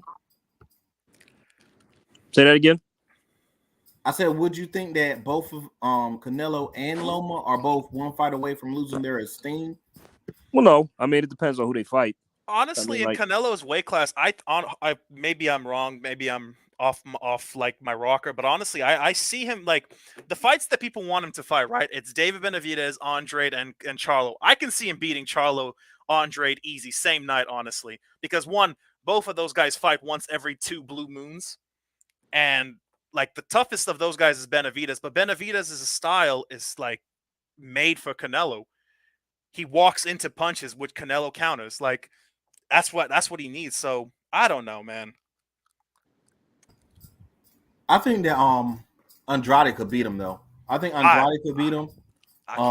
Maybe before, but not now. I mean, I just don't. I don't know. I mean, it's hard to say. I know he's got the right style, but it's just I've seen things in Andrade lately that just makes me think otherwise. Like with Liam Williams, even though he dominated that fight, he got hurt late. Then the Nicholson fight, he got dropped there, even though he went the distance. And it's like something just tells me if Canelo hits him in the right spot, I don't know if he could take it. You know what I mean?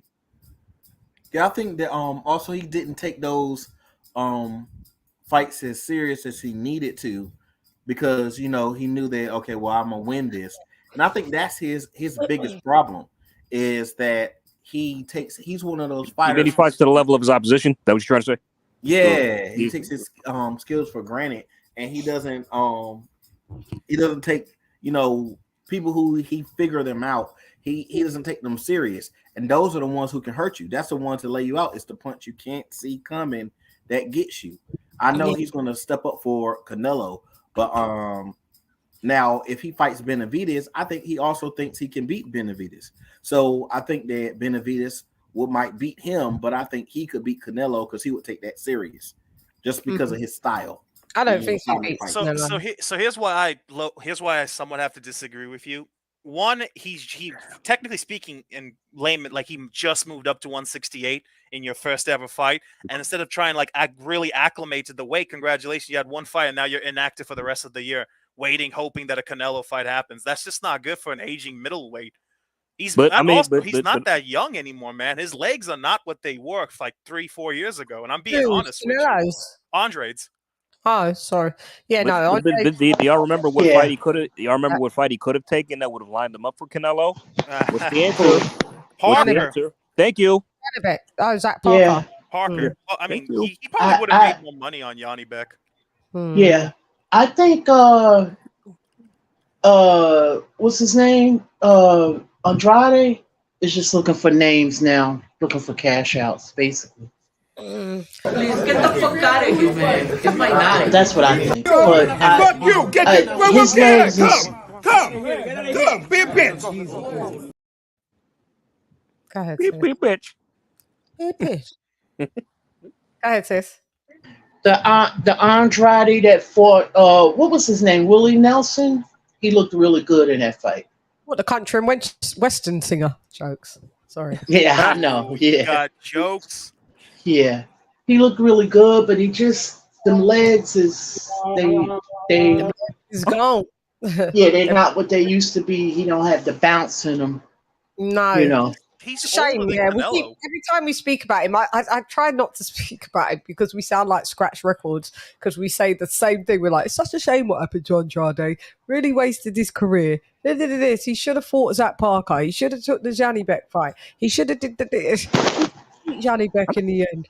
Why is Yanni Beck the boogeyman? I've learned not to. Oh, go ahead, sis. Sorry, no, you can go. I said because we've got no more additional info. That's all to talk about. I've learned not to whatever a man do with his career, that's his business. That's the way I'm at.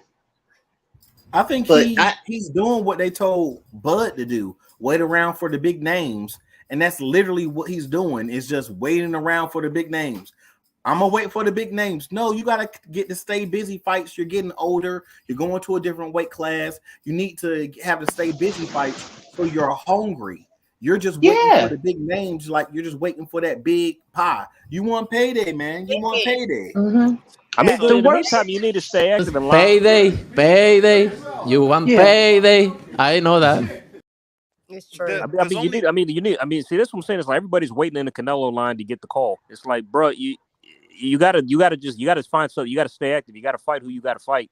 To be put in the line for that fight, it's like, dude, you.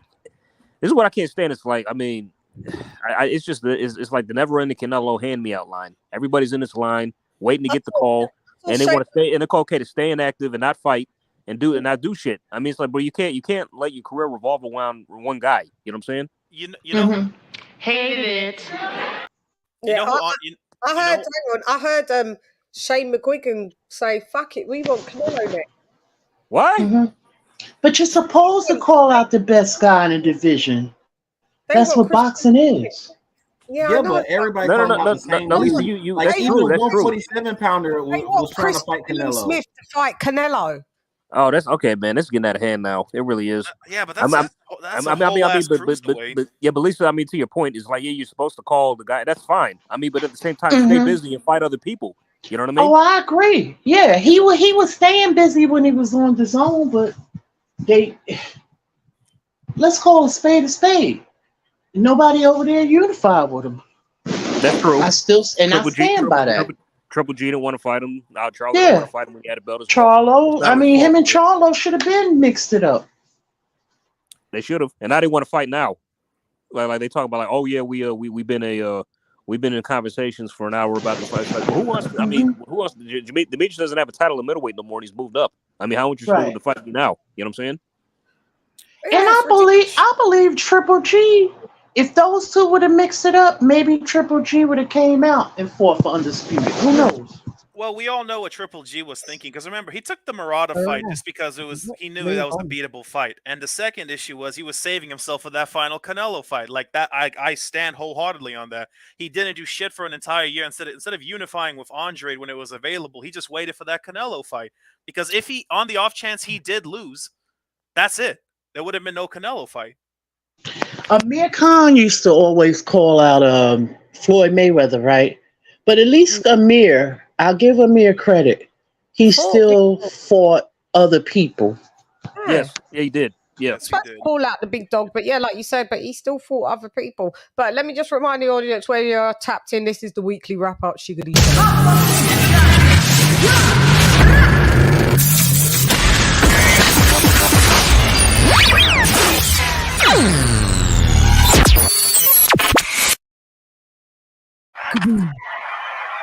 So, go ahead, guys.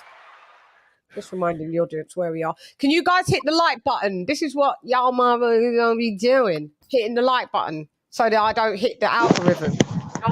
Haters. Yeah, I shared it on Twitter, and yeah, you got to share it and all of that. It helps. Thank you. For the channel, yeah. So much. And then I retweeted it. Yeah, that's what I've been doing now. I don't even know what retweet means, but I've just been doing it.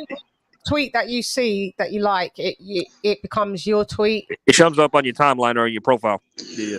Oh, okay. So I said, let me do what everybody else doing. Shit, I don't even know what the hell I'm doing. And then if you do quote retweet, means you the tweet that you like, that you want everyone to see, but then you can add your comment to it if you do quote retweet. Retweet normal is just okay, I'll ask you about that. Yeah, we'll talk about that later. Yeah. Okay. Yeah. Thank you so much for. I did see you do that while I had my. Oh, I do that every time. I have to. Yeah. Once I did my call and then I can't get up. I saw it on LinkedIn. He said Lisa. Lisa's retweeted. Yeah, I was like, you okay? Yeah, I know. All good. Damn. Yeah. 4,399 followers in the BTC. Alrighty. After just over 2 2.5 years now. That's great. We got there. We Give yourself a round of applause. Shouts out to us on Combox with Shan. Without you guys, it would be nada. You guys make the show run. You guys on the panel. You guys make the show fucking run. We have a great time. So I appreciate everything that comes on the panel. All of you guys that rock with me. I love you dearly. Honestly. We love you too, sis. We love you too. Because sometimes I prefer going on other people's panels and sometimes do my own show. Yeah. Sometimes I get in that week where I'm like, I'll be on everyone else's panel, but I don't really want to do a show. Sometimes it can get like that. But shouts out, I always have fun on everybody else's panel. So shouts out to all the people's panels that they allow little old me to come in and ruffle some feathers, you know, because sometimes I come through and I'm the fucking villain and everyone's like, oh, boo, it's her again. It's that black broad from the UK. Here she comes. CHANN, you came in a rings panel last night. Everybody want to take you across the country and the world, man. Like that shit made me cringe in the chat so hard. Take you to Mexico What happened? Yesterday, JVN and his non-existent Riz. That shit was hilarious. He want to take you to Mexico and all that stuff. You remember, CHANN? You remember? He offered to take you to Mexico. That was so funny. That was so cringe. Again, go ahead. What happened yesterday? He offered to take you to Mexico. You all remember, CHANN? JBN? You was talking to JBN on Jules' panel. On Jules, when you was there. You all remember? Someone offered to take... Yesterday. We did talk about Mexico. And I was like, oh, yeah, but weren't we all talking about Mexico in the group? I was like, no, I ain't going there, mate, because, you know, they just be kidnapping. They think you're racist. JB's like, I'll take you to somewhere. I'll take you somewhere nice. That was hilarious. I was cringing so hard in the chat. Was this on the panel or someone was saying that in the comments? It was on the panel, CHANN. It was on the panel. Yeah, you dignified it with a response. Well, I guess you must have been sleeping in and out, huh? I responded and everything. Yes, you did. You dignified it with a response. You got to go rewatch that live. I need to watch the playback. Gang. I think I heard you. I think I came in listening. You said you went to Brazil, I believe. No, it was Mexico. Was it him? Because he said, yeah, you agreed. Was you there? Was he on the panel? Was it this geezer? Yeah, he's not lying. You did. You ain't. I was there. I was quietly in the chat just watching this cringe unfold. That's really bad. Is he a regular on Jules's panel? I can't even remember. JBN's on there. He's on there. He's on there regularly. Yeah. Sorry, JBN. I don't even remember. I watched playback, but in the end of the night, I just was off, wasn't I? I wasn't on the panel anymore. I never heard of him before. I think you dozed late. I messaged you and you don't respond. I think you dozed. I saw it today. You went, Shannon, are you there? Are you here? Yeah. And I replied today like, no, I dropped off. Yeah, I don't know what happened. Sorry, my bad. Be falling asleep on panels sometimes. I'll be tired. Are you going? Question: are you gonna do a episode or like live on the whole Tiafimo shit that he said? Which bit now? He fucking said. Yeah, because did you hear? He's like, I'm gonna kill Josh Taylor in the ring. He's trying to act like he's Billy Badass. Yeah. Honestly, if he was lucky, he wouldn't. I mean, if he was wise, he wouldn't say that. Remember what happened to Deontay when he said he was going to kill someone in the ring? Yeah. And to this day, it didn't happen. Bless up. The age, it did not age well. Yeah, that didn't age. That aged like fucking milk. Cheese. Still fighting to this day. Can you imagine a Milk Griffin? To this day. You just sit here, you don't know what I'm. Shouts out to John A. Wilder. Sorry, go ahead. Bomb Squad. Sugar Ray Robinson, look what happened with him. He had a dream and it wound up happening. Yeah. Yep. That he's going to get knocked out. No, he killed a man in the ring. Oh, really? Yep. Yeah. I mean, I remember he had doubts about the fight. He even consulted a priest, talked to people about it. He didn't want to do it until he did. Then he killed the guy at post-fight. Say deleted because YouTube doesn't like the word. Oh no, deleted. Sorry, deleted. Yes, deleted. I don't know why. But he did do a nice thing. I mean, he did do a nice thing. Yeah. He donated his earnings to his opponent's mother so she could buy a house that he promised her after the fight. So that was nice. I think I know. Okay. Wow. Yeah, Sugar Ray Robinson was definitely a man of the people, though. Yep. Like he had his bar and his nightclub, and he gave the whole New York city drinks. Oh like yeah, every fight and stuff like that. he owned a lot of stuff over there on 125th Street in Harlem. I remember looking. Yeah, he had the Sugar Rays or whatever. Yeah, he had a lot of stuff. He was an entrepreneur, definitely. Yeah. But yeah, Wow. I got him as the best fighter of all times right now. He's my top fighter of all time. Oh, is he your top geezer? Sugar Ray Robinson. Yeah. Yeah, he's up there, definitely. Yeah, you could say he's him, Sam Langford's people like that. Yeah, Harry Greb. These guys are Jack Johnson. They're greats. Yeah. Yeah, they are. Okay, so now we are going to change topics and, go to a topic that we all like.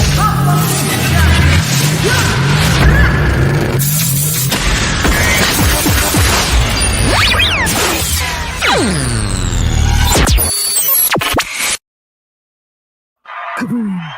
We've landed here in the Brutus.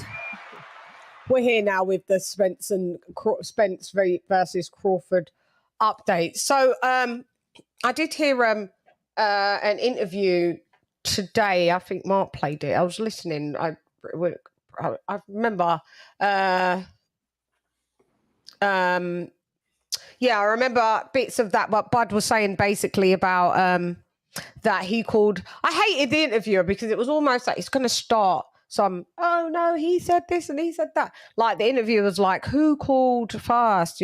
Because Bud was talking about he basically called Errol to get the fight rolling, but the fight, the negotiations started back. I would assume January because he said at the beginning of the year, which is January, and that he initially, called out to Errol, and And Errol wanted to make it happen, and so it wasn't that hard a fight to make happen. So why was it so hard before? They ain't had no money at the PBC. Because Crawford was never part of the plan. That's why for the PBC and Errol. Yeah. So we where was it? Because I could. Remember Chan backstage when they talked 5 years ago. I'm fighting Mikey. I'm fighting Sean Porter, Keith Thurman. I'm fighting. Oh, he mentioned Terence, huh? He didn't. Well, remember, he said Manny Pacquiao. But that didn't happen. Why? Because you got in a car accident. So who took his place? Ugas. Well, it was the detached retina. Remember, it was that. Yeah, he got the detached retina. Yeah, he got the detached retina, and everyone was like, "It's fake." Remember, we didn't know if it was real. We was like, "He doesn't want to fight him." Everyone was like, "He doesn't want to fight Manny Pacquiao." It's not true, but yeah, I think I don't think that was. Terence was never part of the plan. He never was part of the plan. Yeah, I know. So I know. I mean, what kind of shape was he in, honestly, if he got his eye knocked out in sparring? That's a good question. The drinking. The drinking puts your body in bad shape. I know people say to me, "Oh, but and they make a point, but he's won every fight he's been in shit." So, wonder if anybody wants to call in. I do have a US number that you guys can call in, by the way. It's 917-410-8091 if you're calling from the US. So, it's not going to cost you no money. And if you're calling from the UK, it's 07939530676. You can give me a call because last week we had the sexual calling in last week, boy. We got into a back and forth, boy. A good old back and forth. But, yeah, you can call in if you want to talk about this Bud versus Spence. Yeah, it was a good interview. But he was like, the guy was like, so you signed to PBC, and Blood was like, he was kind of like, no, but yeah, no. It's like basically for these two fights. Don't think I'm like. It was kind of like, don't think I'm there. He goes, but if to see how it goes, we'll see how it plays out. If it's good business, maybe I'll do business with PBC again. And I was thinking, mate, you better make sure you fucking win because PBC want to get their money's worth. And if they can't lock you in, they will have that guy. They will have you robbed. and you have to leave the booties in. Yep. But I'm fairly confident that the fight's not going the distance. So. No, that's one. Yeah, that is true. It can't go to the cards. It can't. Well, neither fighter fights in such a way where it's supposed to go to the fights. Earl is a volume puncher, and his goal is to knock someone out. And Bud has had a 100% knockout ratio on welterweight, so it's like I wouldn't bet on it going to the cards. Honestly, I think that's a bad bet. But why does everybody keep acting like Earl's a big knockout artist? This is where I must have not. I must have. Yeah, you you've had a couple stop, but like. They want his truth. They want his truth. That's why. I only say that because say what you will, he is a high volume puncher. Like that is one thing that I will give Spence. High volume puncher, and that tends to result. He always in goes the distance. He always, for the most part. I mean, he's got a few stoppages, but you know, Terence fought Mikey. Does Mikey go to distance with Terence? No, never. I said this to someone. Listen, Mikey Garcia would fare well with Terence Crawford, and it would go the distance. Honestly, can we stop pumping up Mikey Garcia? Like, bro, he hasn't done shit in his career to be pumped up as this big name. You think so? Honestly, Mikey was a pound for pound fighter. I can't. Mikey was a good fighter. He's good. He's a good fighter. He was a pound for pound fighter. He wasn't a welterweight. It wasn't a welterweight. That's all. He's for the little guy. Guys, how many division champ is Mikey Garcia? He started off as featherweight. I mean, that's how low he started. I mean, but he's think three or four. Four division. Yeah. 4 division champ. I mean, yeah, he just was always a little guy. But this is what I'm saying. So, would Terence Crawford go 12 rounds with Mikey Garcia, Ivo? No, he wouldn't. No, he wouldn't. No, he wouldn't. He would have to like sit down like half the fight to go 12 rounds. People like to bring up the Udenis Ugas fight, and it's just like people forget at a time Ugas was a pound for pound fighter too. If we're gonna give Mikey his accolades, US number is on the screen, sir. Please open your eyes. Was Mikey ever knocked down? I never seen him knocked down. He was that he got dropped. He was dropped by Rocky Martinez. Okay. Yeah, in that fight. Okay. But Mikey had pretty good defense. Yeah. All his fundamentals was good. That's the one thing about him that I liked. A good fighter, but I mean, yeah, he is a good fighter, 4 division champ. But I mean, just to go 12, that shows more grit for Mikey Garcia going the distance against Errol Spence and getting any props for Errol Spence going the distance against this little geezer. So should we give Sandor Martin credit? And Earl really boxed in that fight. He didn't do what he normally do. Oh, Errol, you boxed, but you went the distance. You can call in slogan 1. Call in 917-410-8091. Yeah. I mean, Errol, will you box? I mean, Terence Crawford would box, and he would have stopped Mikey. There's no if, no buts, no maybe. So all I'm saying is, let's talk. Let's talk about this fight, because we're going to be talking about this fight until this fight happens. And who's on the panel that's got Crawford winning? I think we all do. I think we all do, if I'm not mistaken. Do we? Yeah, me. Yeah, sir, you've pretty got much. Crawford. Yeah. Sir Senior's got Crawford winning, isn't it? By knockout. Yeah. Yep. Oh yeah, it's Champion Heart. That's Champion Heart. That's got Errol that winning, isn't it? It's Champion Heart. Yeah, it's Champion Heart that's got Errol winning. I didn't know if it was between Sir Senior or if it was Champ Heart. It was Champ Heart, isn't it? Yeah, it was Champion Heart, because he's from Texas, isn't it? Champion Heart. Oh, he needs to come over here. Champion Heart, you need to be brought to the front of the congregation so we can have some Spence fans on the panel and some Bud fans. You know, I mean, but ultimately, I think that. Sorry. No, go ahead. I just think that Bud is going to win this fight ultimately, especially by knockout for me, is because he's wanted this fight for 5 years. He's wanted this fight for a long time, and he finally has his chance to get his hands on Earl. And I don't think Earl that's really sunk into Earl. It's like this is a dude who's wanted you for 5 years, man. He wanted to beat your ass. Yes. I mean, seriously. I mean, and it's like it's not going to go well. I don't think it's going to go well, man. I mean, it's funny. So Wap said he doesn't even see the fight going 6 rounds. He doesn't even see it being competitive. Remember that? Yeah, I know. Let's get this caller. We got a Texan. One sec, my Texan hermano.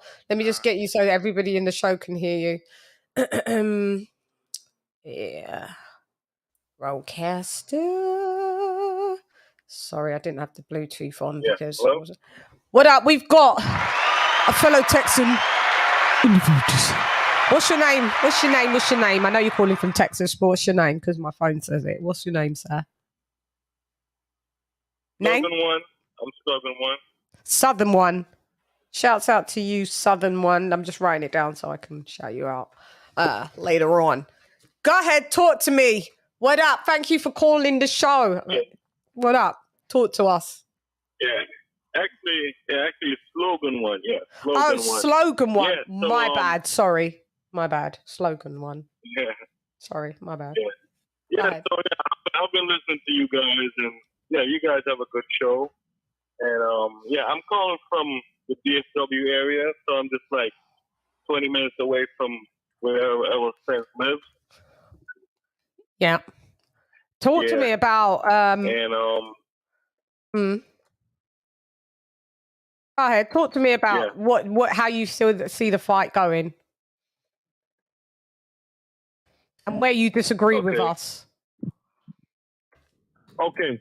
Yeah. So basically, I know that Terence Crawford is the best finisher, and I know for sure that Errol Spence has a strong chin. I think because Errol Spence has a strong chin, that's gonna make a difference, because Errol Spence has never been knocked down. Not professionally. No matter how hard he got hit. Yeah, you're right. Yeah, he never got knocked down. So that concerns me, because I mean, nobody can knock this guy down. Why does it concern you though? Yeah. Isn't that a good thing? Do you think? I mean, it's a good thing, but I'm not trying to be biased. If Crawford has good skills, then I respect Terence Crawford and his skills. Mm-hmm. So it concerns me because I want the better man to win. Yeah, because you want to know the definitive answer. Who's the best welterweight? Do you think that Errol Spence Jr. is the best welterweight thus far? Do you think he's got enough skills to beat Terence Crawford? Do you think overall he is better than Terence Crawford? Do you think that anyway? Who do you think wins, basically? I think Errol Spence is going to win because he's stronger, and he just has too much pressure. It's just too much pressure, and I think he probably gets hit a lot by Terence, but I think that 12 rounds of pressure will give him the extra edge. Do you think he stops Crawford, or do you think it goes to a decision? I'm gonna say a late stoppage, because I would say technical knockout, like a late stoppage. Like a wave off. Dang, you think the corner's gonna throw it in? Yeah, go ahead. Go ahead, caller. Yeah, I know I'm with you, Ivor. I'm like, I want to ask you a question, caller. Slogan One. Let me turn down this. Sorry, because can you turn up your phone a little bit? I can only turn you up so much without feeding back. You're a little low, but if you can turn it up just a little bit. I just want to, I respect everybody's opinion, and I'm glad you called in, because it's always sometimes boring when everyone's always on the same side. You need a bit of pushback, but I just don't understand why people think, and anything can happen in boxing, but why people think that Errol Spence stops Terence Crawford, but Crawford doesn't stop Errol Spence, because Crawford is the knockout artist. So with all the numbers that we've had with 10 consecutive stoppages, wouldn't it make more logical sense that Errol Spence is the one to be stopped, rather than the guy that hasn't stopped anyone? All right, you're going to give Ugas. Okay, but even Spence said there hasn't been a man down for years, and that's the truth. why would you then think all of a sudden he stops like number one pound for pound guy? That's what the logic I'm trying to understand there. And the only Well, I guess we know why Errol Spence hasn't been stopping people, and it's because of the fact that he strayed from the sport. Yeah, he definitely started straying since the Kell Brook fight. Because if you look at the history, he made guys quit, and he always stopped them to the body. Yeah. But since about, let's say 3-4 years ago, he hasn't been focused, and it's only since the Ugas fight, he got focused. Of course, you had the accident and all that stuff, and so I'm thinking if it's the same Errol, and of course I'm not sure if you know. Do you know Marvelous Jarvis, like the friend that he grew up with? No, I can't say. Okay, so so he has a lot of YouTube videos. Now he and Errol Spence grew up together, and he has these videos on YouTube. He's a comedian right now in Dallas, Texas, and he fought Errol Spence since he was 13 years old. And he says, preparing for the Ugas fight, he was working with Errol, and he said the old Errol Spence is back. And he says that Errol is hitting harder than he ever hit before. And he's been sparring Errol Spence for the last 20 years. So the same Errol Spence that everybody knew from 5-10 years ago, that's the Errol Spence that fought Ugas. Now, the strange thing about Errol Spence is that he's never been knocked down. He just nobody. Danny Garcia hit him because of the whole mouthpiece thing. Because Errol Spence, he's always, ever since the accident, he's always thinking that his mouthpiece fell out because he has like fake teeth or something like that. Yeah. So that's why his mouthpiece always falls out, and sometimes he thinks it's out.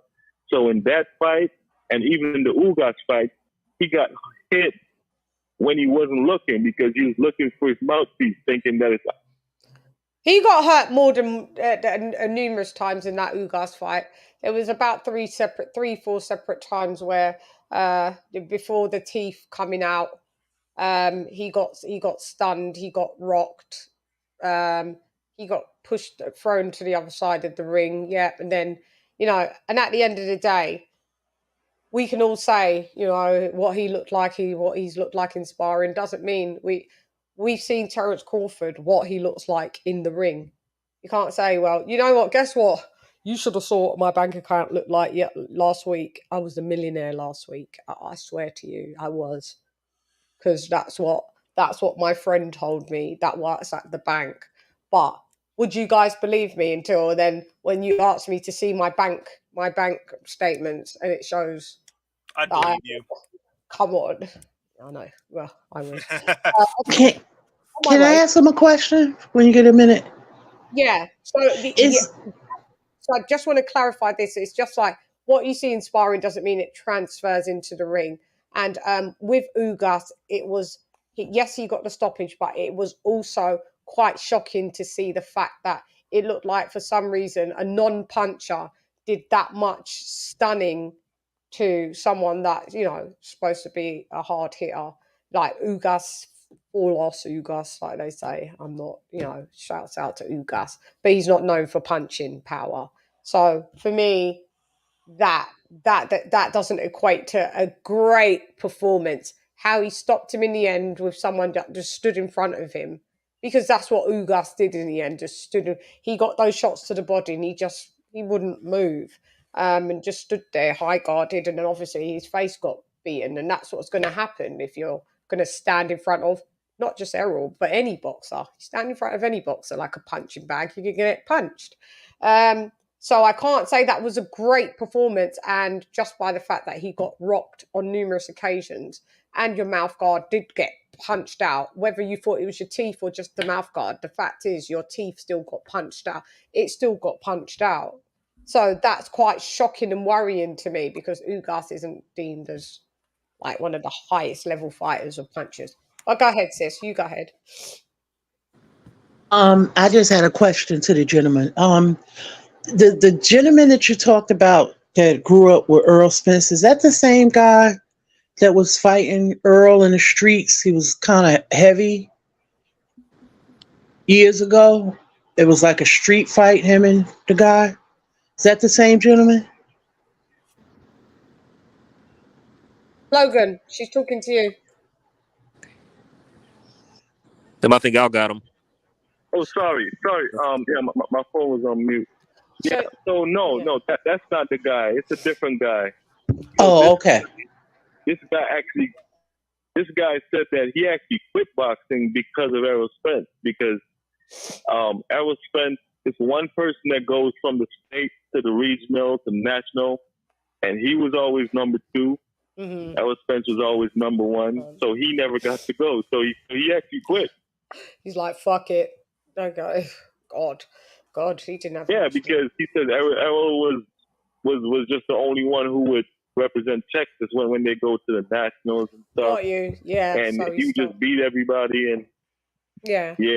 So, and I think he did a few professional fights, but he had no heart, no will, no. Else. Yeah, basically he just bowed out. He had not much heart, will, or self belief. I would never stop doing something that I like just because someone else was doing something a little bit better. Imagine how many people that happened to. I'm not the best MC in life. There's better MCs than me, but I still do my thing and I still make my money. So that's quite crazy. Hang on, it's Sir Senior wants to go. Let Sir go. Sir Senior, go ahead. Yeah, I was trying to I just want to ask him a simple question of that with EJ being, as you would call, such a great fighter and so awesome, and he's strong enough to beat Bud. If he can't land his accumulative punches, and that's all he has is a jab and accumulative punches and pressure. If he can't land those punches like he's normally doing on Bud, how in the world is he going to beat him, let alone some magically way of knocking him out, since he ain't man down nobody in a while? That's Earl's quote. Well, you see, I think that's why everybody is saying that this is a 50-50 fight, because who I listen to... For me, it's not. Sorry, just to quickly interject. Just for me, it's not a 50-50 fight. For me, it's 60-40, 65-35. But I get a lot of people some people think it's a 50-50 fight. For me, I don't. I'm 65-35, 70-30. 65-35, 60-40. Yeah, I could budge 70-30. I know that sounds like he's thinking, y'all are crazy. I know. But yeah, I'm that confident in that budge just the better round. But my bad, sorry, continue to answer, and I don't want to sway you off what you're saying. My bad, sir. Go ahead.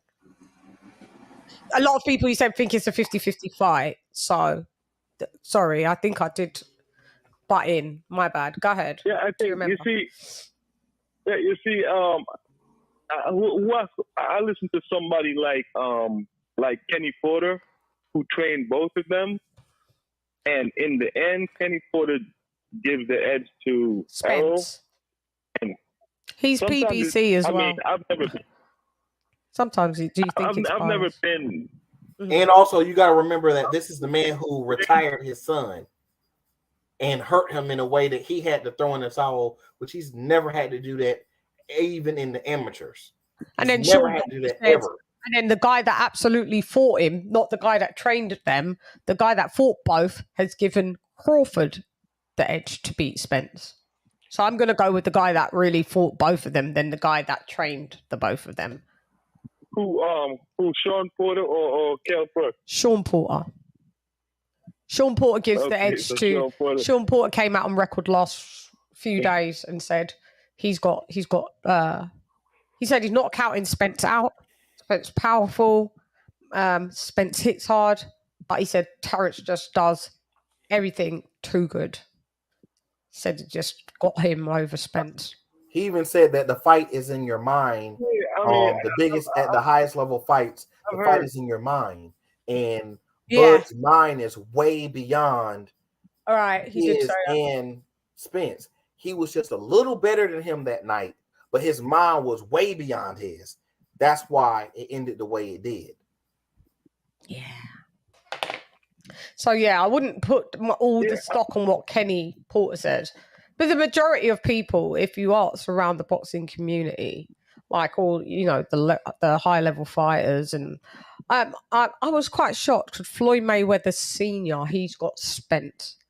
After you know what a special fighter is by having your son as Floyd Mayweather a special fighter, it's quite funny that you will then pick Spence. Sometimes I don't want to be biased and think, oh, it's just like everybody should pick Bud because I like Bud. But sometimes I do think there's a biased infinity because these people are affiliated with PBC. So a lot of them, will say, the PBC fighter will win. But I'd like to think that people are saying their picks in good faith and no bias with it. But, this is boxing. A lot of people are biased. But, yeah, go ahead. But yeah, so I wouldn't go with everything what Kenny Porter said because, the guy that's fought them both has edged it to Bud. So I'm not saying he's got the crystal ball. I mean, of course, yeah. He could be wrong. I definitely understand. Yeah, he could be wrong. I definitely understand all the arguments. Yeah. But at the end of the day, when you have fights like this, people are always surprised at the outcome, and I'm thinking that just like how we can see Bud doing something over the top, I'm believing that the world still doesn't know who Errol Spence is. The best of him, yeah. That we'll get the best of him. That's what I'm thinking. Yeah. I hope we get the best Spence because we get the best Spence and we beat the best Spence. Then we don't want to hear that it wasn't the best Spence. So I want the best Spence in the ring. But Chan, you know what this kind of reminds me of? You know how long the Kell Brook American fight marinated? Then when we finally got it, it was finally. Then when we got it, it was finally how one-sided it was. Like I don't want this to be that. For Spence Crawford, it'll be disappointing if that happens. If like one guy wins and decide one-sided fashion. Yeah, I want it to be competitive for the most part. I want both guys to show up the best versions of themselves, but I just think because piggybacking on what you said, it's like I try not to be biased or objective when I pick my fights to win. I just try to analyze the fighters' styles and what they can do, resumes, everything. And I just think that Bud's got this in the bag. This is a fight that he can't lose. He just does everything. Yeah, better. Yeah, he just does. Spence is a good fighter. He's a good fighter, but there's nothing great what he does. But it's great. Yeah, when you watch Spence, you're like, wow, that was a good shot to the body. Damn, his engine keeps on going. Like, yeah, okay. Yeah, damn, like, yeah. But that, when you watch, like, every so often in life, you come across a special fighter, and you get kind of goosebump feeling. You're like, damn, this is different. This is he's one of them. That's Bud Crawford. And I'm from London, the UK. I don't really have a dog if I have to technically take myself out of it. I'm not American. I'm not from Omaha. And I'm not from Texas. So really and truly, I wouldn't have to have a real dog in this race. But my dog in the race is boxing, the best boxer. And he came along on my radar. Okay. And I was just like, this guy is different. He was beating guys that were from the UK, like, the Kell Brooks and and how he just, and Eastern European mean machines and people like that we was like, damn, we respected these fighters. And then he came along and I was like, this is my guy. I don't care if he's fighting my next door neighbor that I've grown up with for 20 years. I'm with Bud. So that's the type of infinity that I have for him, and the stuff that he's done. And people try to berate, you know, his resume. No, he's actually got a better body of work than Spence. How was your how was your prediction with Haney and Loma? Who do you think was gonna win? Oh, I predicted a Haney win, but when I watched it at the time, I thought it was a Loma win by 8-4. Then I rewatched it and I had it a draw. But I predicted a Haney win though, and I predicted initially a unanimous decision, and then I changed it on the night and said I think it's going to be a split decision because I think Loma will win on one of the judges' cards, but which I thought is strange that he didn't on any of the judges' cards. But yeah. So yeah, I predicted Haney, and then also when Bud Crawford, and I keep saying this, when I first came in my infancy on this channel, one of my first predictions was when it was Bud versus Kelbrook, and I predicted Bud to stop Kelbrook in round 4, and he stopped him in round 4. That's wild, son. Shouts out to my prediction. I finished 9th in the prediction league out of 70 people. The predictions is in the booties. Man, Kell Brook's stupidest thing he ever did was move up and fight Triple G. Hang on, let the call go ahead, and then Ivo, have you got a question for the caller? So I don't have been hanging out too long. Just more of a statement, because the argument is like, oh, he's got a great chin. The issue is like I've seen people with great chins get their ass beat. For example, who's never been dropped, never been anything this year? Oh, it was the Juggernaut. Don't matter if you got a good chin, you can still get your eye bust. So still got stopped though. Still got stopped. Like that's like that statement. Like if your argument is like, oh, he's got a great chin, that is not the best argument to be made because people with great chins will still get stopped regardless. It just takes that one night for a great chin to become brittle. It's like that's just my only statement I wanted to make. It's like maybe he is the bigger, stronger fighter, but it's still one punch will put him on his ass. And I've been saying this since 2018. I got Bud knocking Spence out rounds 9. I stand by that. I've got it. Anything between round 9 to 11. I mean, because everybody wants to talk about Earl's size. He is the bigger man, but Bud is a fully acclimated welterweight now. You know what I mean?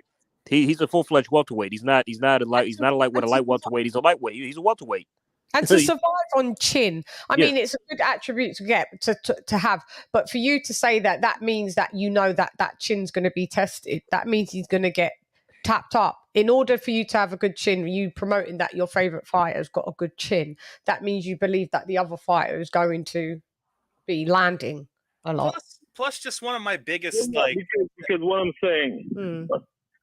I was going to say I'm looking at the clean shot that Errol took, right? And he came back and had stoppages, right? And I'm looking at it from a persistent perspective, and I'm looking at the defense also, and I'm looking at a drawn out fight and that pressure and Spence not going down. I think I don't think anybody can down halfway in the fight, but I think he ends up being down in the end. But that's what makes it. Go ahead. I think he's so fundamental because I'm looking at his defense versus Crawford's defense, and Crawford is gonna move out of the way and use his legs and stuff. But I'm confident in Errol's ability to have good defense, and even if he gets hit, he's gonna come through like a train. And this is what makes the fight great. Yeah. But what I'm gonna do, I'm definitely gonna call in. I guess. All the way leading up to the fight. Yeah, come through, call in. Tell your friends to watch and call in. I want all of Texas calling in. Come through. Tell your buddies to call in. You know, it can get spicy. It can, but you've come through respectful. It can get spicy when some men try to think they can come around here and try and think they can shut me down. It never works. I'm undisputed in these YouTube streets, so that never works. So if disrespect is met with me, I just mirror it back, and I usually win. But because you've been very respectful, I always like people from different walks of life, different countries, different states. I rock with all my Americans. So I like people that have the opposite fighter that I like. That's what makes the shows better. But everybody can just be respectful of everybody's opinion, and it's all good in the hood. And you are more than welcome to call in again. Slogan 1. Thank you for calling in. And go ahead. And remember one thing. Mm-hmm. I'm not sure if you guys knew, but Ugas beat Crawford in the amateurs. We know, not multiple times. Only once. They only fought. Could I respond to that? He fought him once, and it will see one thing about Hear Those slogan. This is is this the first time you watching my show though? And you can answer after, AJ. Is this the first time? No. I've watched your show many times before. So you know what we do is I have opinions just like anyone else. You got opinions. But unlike what you're doing is I bring facts, data, statistics, things you can go look up yourself. Shouts out to the Godfather. So you got to come with stats, facts, and data. You stretched it and you said, Ugas beat Crawford multiple times. No, they only fought once. So I'm the stats, facts, and data queen. So nothing runs by me that I don't, I'll reel it back in. So always keep it 100 because I will correct. Okay, so they fought once, and Ugas fought. Errol never fought him in the amateurs. Plus, triangle theories never work in boxing. Just because fighter A beat B and B beats C doesn't mean C beats A. Like it just doesn't work that way. Yeah, but can I ask? Got beaten in the amateurs by Dillian White. What happened on the next fight? You see, what happened on the next fight? Everyone said. Yeah, but what happened? What happened with Anthony Joshua in the next fight? Anthony Joshua got beaten by Dillian White in the amateurs. Then they came to 2015. What happened to Dillian White in the pros? He got knocked out. So it really means nothing once it's amateur and pro. LadyChann, that was my question. It's like, my question was like, not a question, it's a statement. Like, Ugas may beat Crawford, but the Emmys ain't the pros. Yeah. And also like, and Mike Tyson fought a guy named Henry Tillman twice in the Emmys, lost to him. And he got beat. What did Tyson do to him when they fought as pros? One round, like 40 seconds into the one round. You're saying Emmys ain't the pros. I understand. I don't really believe in triangle theories, but you do because you brought it up. Theories don't work. Maybe there might triangle theories don't work. There may be some instances where they do. Same people. Yeah. Well, yeah, I guess the same people who say triangle theories don't work, they always end up using it. I just say in general they don't seem to work, but I'm sure there are exceptions where it has worked, and I just have to actually like take a minute and probably think about it, write it down, and come back on the show. I'm sure there's ways where triangle theories have worked, but for the most part, we don't really work off of them because there's always an exception to every rule, right? There's always an exception, but that doesn't mean that's why it's an exception. It's in the minority. It's not the majority. So we tend to go with majority things when we're going with data and how data is collected and analytics is collected. So yeah, we try not to go with triangle theories like that. So this wouldn't be a channel where you're going to see me go, well, and it works that way because it's my favorite fighter. I'm just going across the board. I mean, I have said it. He beat that one in the amateurs, but it is a very different ball game, though.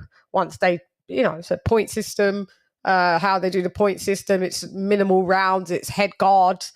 It's a total different game, isn't it? So we can't really bring that into. And he comes from the Cuban style. They're going to outpoint a lot of people. But when they get into the pro game, a lot of these Cubans find it hard to change their amateur style into a pro style. Hence why a lot of Cubans, if you notice, I hope I'm not making a statement that's too blanketed, but a lot of Cubans, because of where they've come from, the points are, they're not really knockout eyes. They're there to go the distance. Yeah, the more technical movers. They're technical. Yeah, they're not here to knock you out. So, I mean, as we've seen Ugas, he outpointed Terence Crawford. Shouts out to him all day.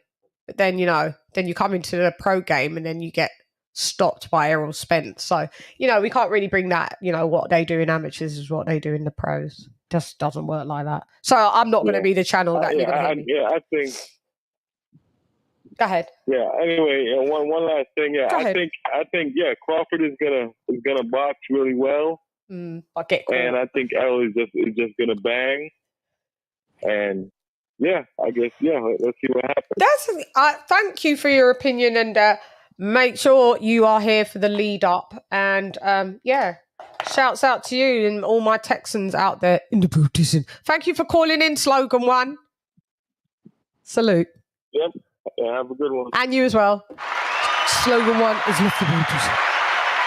Thank you very much. Yeah, that was a good call. So shouts out to y'all. He's not like the last guy. Jeez. Oh yeah, the last guy that we had, Slogan One, you might have heard. It was one of these. He's a queen. He's a queen. It was crazy for us. We were like, anybody else would like to call in for this? We are talking about Spence v Crawford, 917-410-8091, or if you're in the UK, 07939 530676. If you want to call in, anybody want to? Who's dropped? Who's got the Crawford emoji? Is that Ivo? I think Ivo dropped. So Ivo dropped. So you didn't drop, because I was thinking, Ivo sometimes dropped because he has to sometimes be on call and do other things. Ivo, shouts out to you in the Eastern. What do you think about that call, guys? Talk to me. What do you think? It's fine. It's a good call. I think Spence is going to win, but he's going to be disappointed come July 29th. So, that's cool. It's just about the knocking out that I'm quite, because I hear a lot of Spence fans that always think that Spence is going to knock. It's their opinion, but I just always think, where do you get this from though? Because he just doesn't really knock people out. And I know he's saying the old Spence, but I mean, we can only go by what we've been seeing. Yeah. It's just like I used to get A grades when I was in year 5. I swear, so in year 6 I'm gonna be A graded as well. No, we're gonna go. Just because you was an A-star student in year 5 doesn't mean in year 7 or year 8 or year 9 after a car crash and this and that all of a sudden you're going to be an A-star student. But shouts out to him because we want him to be in it. And what I forgot to ask Logan was if Bud beats him, do you give Bud the credit and there's not going to be no excuses? That's all. Yeah. Excuses. So I want the best Spence. I'm bigging up the best Spence. I implore the best Spence to enter the building because I don't want anything taken away from Bud. I don't want to hear he was weight drained. He should have been at 54. I don't want to hear it was the car crash, the retina. His girlfriend, his baby mother stressed him out. The other one took him for child support. This one did that. I don't care. Al Heyman put some juju on him, I don't want to hear nothing. I just want everything, that this is the best Spence. And unless Spence says after the fight, well, I didn't have a good camp. I didn't have a good camp, but I didn't hang out Heyman. I'm really sad about this fight. Just we'll wait for everybody to see it on July 29th. Let's bring the best unslurred as much possible as Errol Spence, please.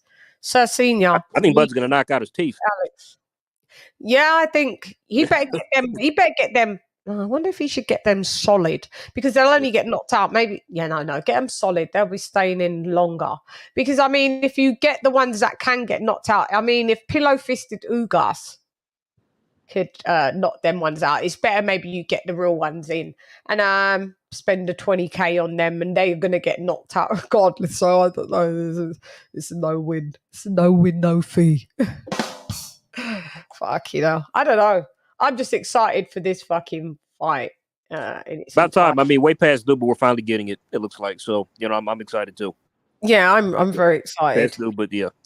But the excuses from this fight The excuses is going to be 2 miles long. The excuse is going to be longer than my. Never mind. Ooh. Well, I mean, it's funny you say that. It's funny you say that because in this type of scenario, I like to think that Well, like.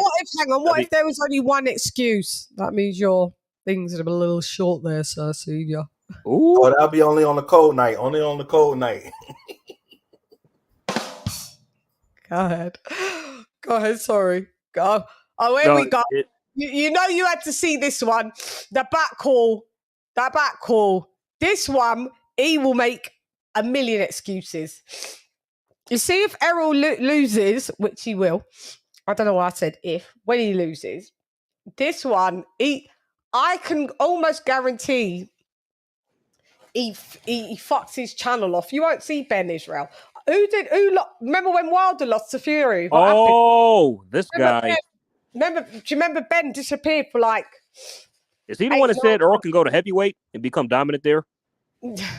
Yeah, that was the same guy. This is him? Errol Spence could go to heavyweight. Oh, God. And be dominant at heavyweight. Yeah, because his so-called punching power, they ain't knocked nobody out in a while.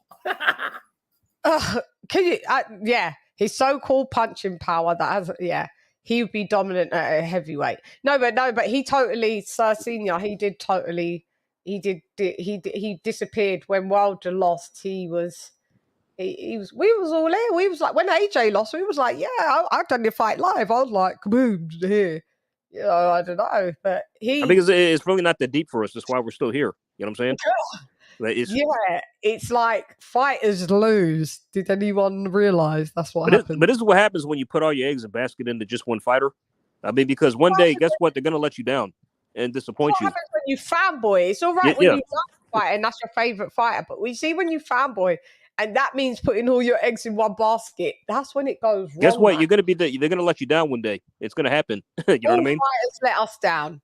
That is, and that's just a fucking fact. All fighters let me down when he lost his belts on the scale. Like scales, he let me down. Like I was like, come on, Shakur. Ask Lisa and AJ how I was. I was livid. I was like the livid auntie. I was like the auntie that was upset with her nephew. I was like, he knows better. How dare he do this? You know, this, that, and that. But you want to be hanging out with Offset and all of that and round the wrong people. I went fully in like I knew him. He must have if he ever saw my commentary, he must have been like, yo, Mums, is this your sister that I never knew of? Because she talking like she know me. That she I was hella disappointed. To this day. Still fighting to this day. To this day. To this day. You just sit here, you don't know what I'm... Ben, do you want to come up on the panel? Because you can come up. Or do you want to call? Which one do you want to do? Call or come on? Call in or come on? Because sometimes I need a little bit of delusion to where it's quite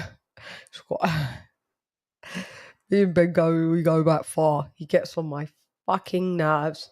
But, you know, he's still there. You know, like when you swat a fly and it never leaves. But, you know, that's Ben Israel for you. Come through like a motherfucking woo if you want to. Or be a chat warrior, because sometimes he likes to be a chat warrior. Let's see if you come through. But that caller, I mean, he had some points where he was saying, you know, that Bud is a great finisher. And a great finisher he is. That's what she said.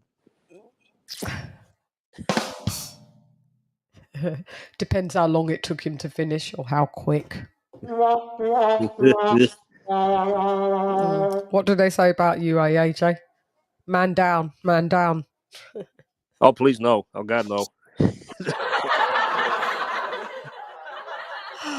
No. Look at what we talk about on this show. Let's get back to boxing. Oh, we was talking about boxing. Yeah. So, but the truth is, I was a real big Errol Spence fan. And then all until what? Strap season.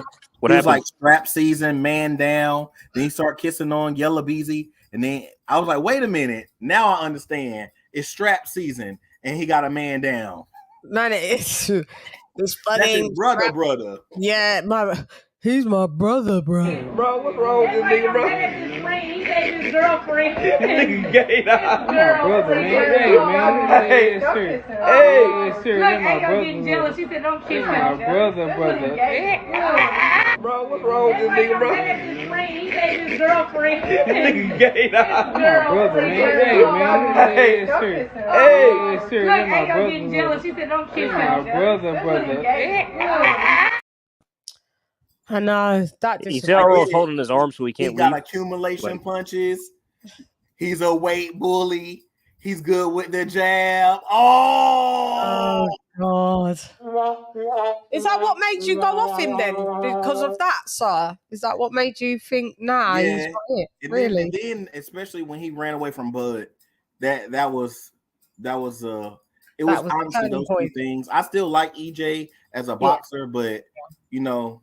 Do you think? Do you genuinely think Bud's better than, or do you genuinely think Bud's better than him, or are you just picking? Yes, most definitely. That's honestly, I pick the fighters that I like is because they can either do it all or they can withstand it all. Yeah, and EJ is a really good fighter, but he can't withstand someone like Bud. Honestly, if Boots had more punching power and more IQ history of fighting, I would say Boots beats EJ as well. Just because his athleticism, he can move around, his defense, him switching, things of that nature. So we got man down today, man down tomorrow, man down next week, man down next year. Strap season, Yellow Beezy season. Israel, Ben Israel. He is he and he is he. What up, Dow? What up, Ben? Let's talk. What's up, Ben? What's good? Shalom, LadyChann. You know, shalom to the panel. I see my dude up here, Sir Senior. You know, I'm waiting on that snapper now. You know what I'm saying? Get that snapper ready, my G. Because there ain't no more excuses come July 29th. We can make up all these yellow beezies, go back in the past and talk about all you want. Drag your boy to the ring come July 29th. And we going to see all this switch hitting Terence Crawford capable of doing. All this punch placement, the ring IQ. I want to see all that shit, LadyChann. I want to see all the shit.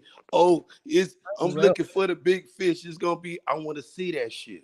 I'm making fried fish that night. Yeah, all that. But Ben, let me ask you a question. If you do see all of that, will you give Terence Crawford credit when he does beat Errol Spence? The close y'all gonna see it is in the dream, in which y'all be sending on these little posts. That's it.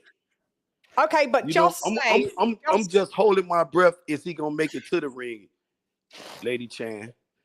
I'm just hoping Terence Crawford come to the ring and don't make no excuses before July the 29th, Sir Senior. But just say, you know, because this is boxing at the end of the day. So just say Errol Spence loses. Are you going to give the winner credit or not? It's boxing, of course. Of course. No, but that's what you guys say now. Because I remember it's just me. It's this guy. It's this guy. When Wilder lost Fury the second time. I can't testify for nobody but me. But do you remember what happened when Wilder win lost? that night. But do you remember what happened? Ben, do you remember what happened when Wilder lost? And you I heard you. I was in the chat because I was like, you forgot me. We never saw you for 9-8 months. Oh no! Never went nowhere. Still told you he wanted that smoke from. Ben, you disappeared for 9 months. I remember. He still want the smoke. Oh nah, you remember Chad? They had me blocked talking about it's gonna be a fight. It's gonna be an undisputed fight with Fury and AJ. I said that shit according to what these people talking about. No, but when Fury beat Wilder the second time, the fight did not come to fruition. No, we not did that. end up having a trilogy. Yeah, but I wasn't on YouTube. Was the better man? We passed that one, but we got a bigger one on our hands now. Yeah, but do you remember how you was on the lead up to that? And then when Wilder lost, what happened? You disappeared off of YouTube, like you did. A favor, man. It ain't no. You ain't heard no glove gates excuses from me. You ain't heard none of that. No, you just. What happened is we heard nothing. You left. You left the building. No. Never You disappear. coming on Still panel. think right now, I still like Wilder. Remember, I still like Wilder in the heavyweight division. Everyone was like, no, everyone was like, has anybody seen Ben? Nah. Remember, that was the thing. He was like, where's Waldo? We call it where's Wally. And we was like, has anybody seen Ben? After that, so I was in the deep ends with them sharks though, LadyChann. Well, just make If sure if you wanted to find me, you ain't gonna find me in none of them lagoons that your boy Terence Crawford like to hang around.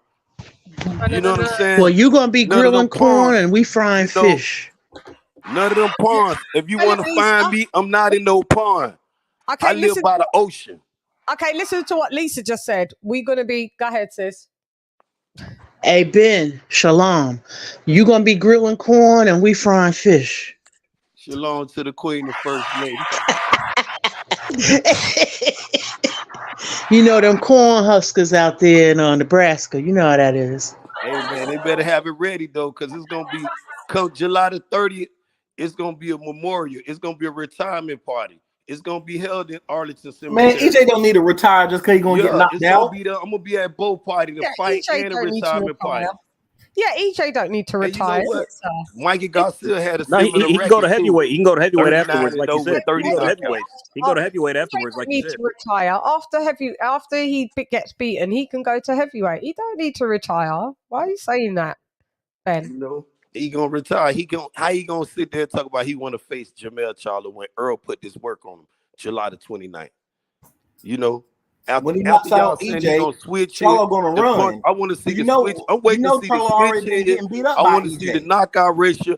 I want to see him hit in between punches. I want to see all this stuff they said Terrence gonna do to EJ, and I'm betting on it. I'm betting with EJ. I want to see all that shit. I'm not afraid of it. I know EJ want the smoke. Terence Crawford done back himself up into Took him 5 years though, and I hope he bring himself there. Surf City, I like the snappers now. You know. So what? So you remember what you supposed to give me when EJ gets knocked out? You said a little $50 bet. That's what we betted on with EJ. No, I want a $50 bet. You're supposed to get that shirt. You know you're supposed to get that shirt and wear that it. Shirt ain't nothing. Which one you want with your boy Bud peeping out the door? Hey, that'll be a pleasure for me to get the shirt. That would be a pleasure. The one where that would be a pleasure, my G, to buy your shirt right now. On the Barbie. Here comes Ben with his man down Wi-Fi. Always, always, always. That The Wi-Fi. Aquaman, you gotta get the. Oh, sorry. Go ahead, sis. I'm done. Ben, you gotta get the Aquaman shirt. Yeah, that's the shirt that you need. Yeah, you gotta get that Aquaman shirt. The same shirts that he put up and then took down when he realized it wasn't strap season. Do you remember he put them up? And then when Bud bucked him, when Bud bucked him, LadyChann, get it right. When Bud walked out of negotiations, what did he do in the end? You know, ain't no sister trying to sell that when your boy don't want to fight, but he want to fight now. I'm giving Terrence praises right now. I'm giving a dude out of Nebraska, the illest nigga out of Nebraska. I'm giving all his glory right now. He the illest shit out of Nebraska. He's pound for pound number one. So number one. Drag him to the ring. Come July the 29th. That's all I'm saying. Do you realize Get y'all king to the ring? Do you realize that he's pound for pound number one though? Yes. And EJ behind him. I still got it. I changed it because I got Clarissa Shields as my number one pound for pound. He's not. He's not. Gold medalist, three-time undisputed. If she was a man, they'll be praising her 2-3 times over. That doesn't make you pound for pound. Pound for pound is usually that you've been a champion in multiple weight categories and divisions. So EJ's been a career welterweight. So I know some people use that. That's why I've retired my pound for pound list, because it's subjective. But for me, a pound for pound means that you've crossed divisions and you've been a champ in the divisions that you've participated in. So and even if you do have Errol Spence in your pound for pound list, and if you go around the territory of all these, ESPN's pound for pound list, it's all trash, by the way. But I'm just going to use what you're saying. Nobody's got Errol Spence number 2 pound for pound, number 3 pound for pound. The highest I've ever seen him is number 4, and he's been budged down since then. So no, he's not number 2 pound for pound. Even if you're being an objective person like myself, there's no way that Errol Spence is number 2 pound for pound. Is so that there's a way that he's number 2 welterweight, or there's a way that Bud Crawford, if he loses, he's number 2 welterweight. But no, he's not number 2 pound for pound. And this why it's so much bias just right there. If you say he loses, bias? Because now let me explain. If you said. see these fighters losing, and you got these up and coming fighters cleaning out their division, becoming undisputed, you got Jamel Charlo back there, you got Devin Haney, and you got these dudes like Lomachenko, Canelo, all these dudes, these critics still got these people ranked in the top 10. They holding up a spot for another person. Yeah, but That's I don't. all I'm saying. Yeah, but I can be biased. I'm biased. I'm not biased with my opinion. How can I be biased? How can I say they being biased? And you just made a biased statement saying if Terence Crawford loses, you'll still keep him at the top 2. That's like almost... I mean, no, I guess no. He could. You're right. He could come down. He could come down. I mean, right now he could be number 1 pound for pound, but he doesn't mean he's number 1 welterweight. For real, if he loses, his pound for pound, yeah, he does go down in the pound for pound status. You're very, very right. But what I'm saying is, right now where he is, some people got Usyk as number 1. That's debatable for me. I've got Terence Crawford 1. Then I've got Usyk 2. What about Inoue? Them as well. Yeah, I don't think Errol Spence is above Inoue. So this is what I'm saying. You see? So him at number 2. And that's another debate. That's a bit crazy. Yeah, I mean, Inoue is what, 3 division undisputed champion. Undisputed. So he's not unified, not undisputed, my boy. He's undisputed. I know he's undisputed, my guy. He was undisputed. He went undisputed his last fight. He's not even 2 times. Yeah, I knew he was undisputed, Ben. Yeah, he did. He was in his last, but when you look in his last weight division. You're boxing when you come over here. You know this because this is what you do sometimes, and you act like because you focus so hard on Errol. You do your boxing knowledge does lack quite a lot. I do notice that. But I'm here to help you. It could be a double. It could be because when you look at the little division. You should know that Inoue is undisputed. I told you he was undisputed. You were saying he was 3 times. I said no, he was not 3 times. He's 3 division I champ. was correcting you on your numbers. No, you wasn't correcting me. You said no, he wasn't. And then yes, he was not 3 times undisputed. He was not. No, he's 3 division champ. Okay, 3 division champ. That's what I was correcting you on. Undisputed. In what is he undisputed in? Bantamweight.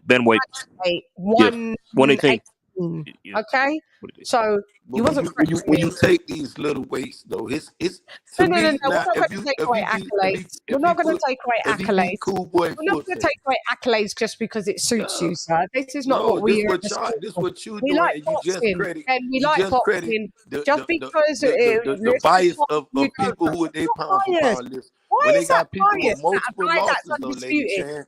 Okay, so when for up and coming fighters, it don't have to be Errol Spence. It could be any other fighter that's coming up. The Devin Haney, the Shakur Stevenson, sometimes Jamel Charlo, perhaps. So shall we take away if Canelo? Let me speak. Clear out them dudes with them losses. Let me speak. This is what you do. You get carried away. Let me speak. So, if Errol Spence beats Crawford and he becomes undisputed, is it right for someone to come and say, those dudes from little weights, I don't really care about the 147s. It's not really an undisputed run for me. So, really, is that correct for someone to then discredit Errol if he becomes undisputed? No, they not wrong. That's what I'm saying right now. They're entitled to their opinion, like I'm entitled to mine. If I can say you right with your opinion, don't sit up there and try to critique me on my opinion. You been wrong again. I'm not critiquing you and your opinion. I'm not throwing no stones at nobody. No. You don't know boxing. Here we do boxing. We don't just go by opinion. Please get the fuck out of here, man. It's my night. I have opinions just like anyone else. You got opinions. But unlike what you're doing is I bring facts, data, statistics, things you can go look up yourself. You didn't even know Inoue was an undisputed champ in the division. So get out of here, Ben. Stop. We don't care about your opinion when you don't understand facts. Your opinion will always get trampled on by facts, and then you don't respect facts. and you think you want to force your opinion on everybody. If you can't respect a fact, then we can't respect your opinion, sir. So, you know, that's just how it goes around here. I don't know wherever you're from.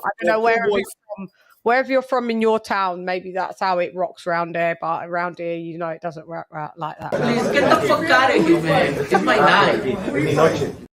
You always end up getting just told off numerous times. But you're a glutton for punishment. But shouts out to you, because you are the real man down. Start knowing your boxing.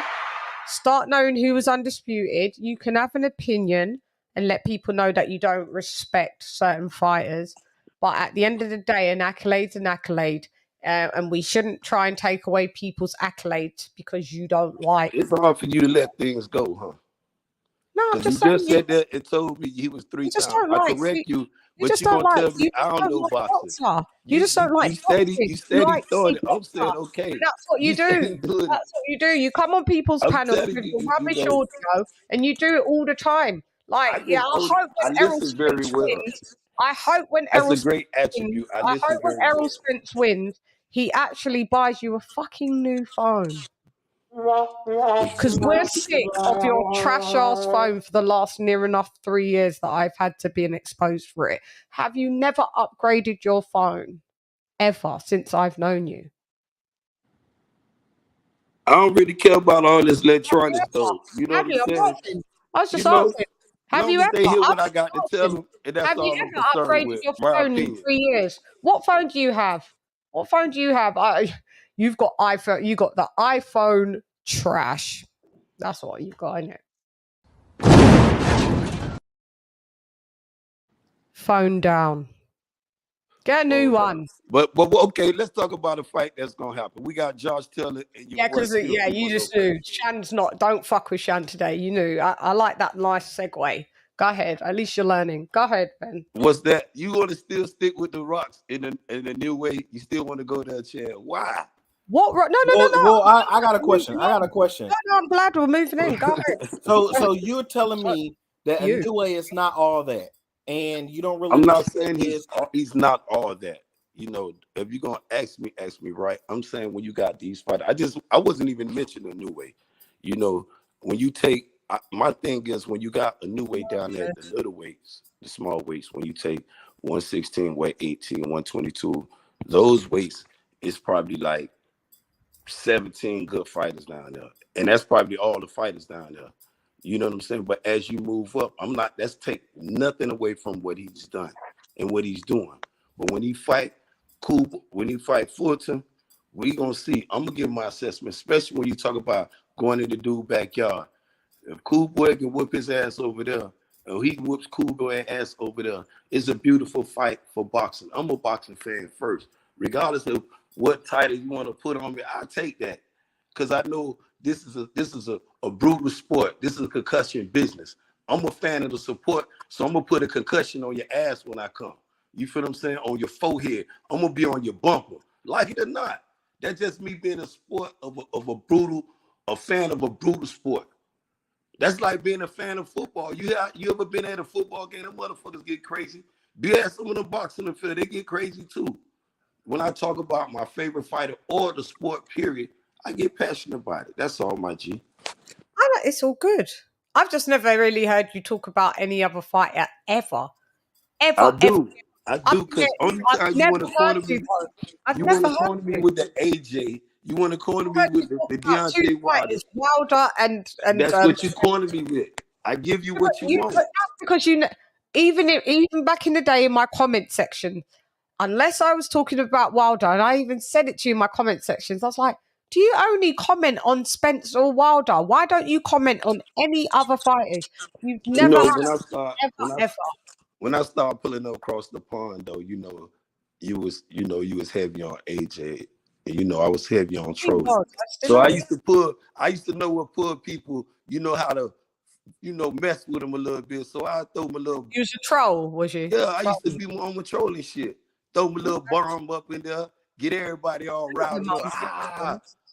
One of my moderators is he's Bomb Squad. He comes through all the time. Shouts out to if you see the thing about me and the average person, if I see that this fighter won a fight though, it's like all the critique that Devin Haney is getting. I still see him as a young fighter won a fight though, LadyChann. He still won a fight. Devin Haney. What? I like Devin Haney. Yes, but I'm saying how these fighters say they want to fight a person, but don't want to fight a person. They don't do it. And Yeah. don't do it. You know what I'm saying? But Yeah, now when you don't went from being the hunter to the hunted now. So it changes. It changes. The state normally changes when you at the top. Motherfuckers hunting you now.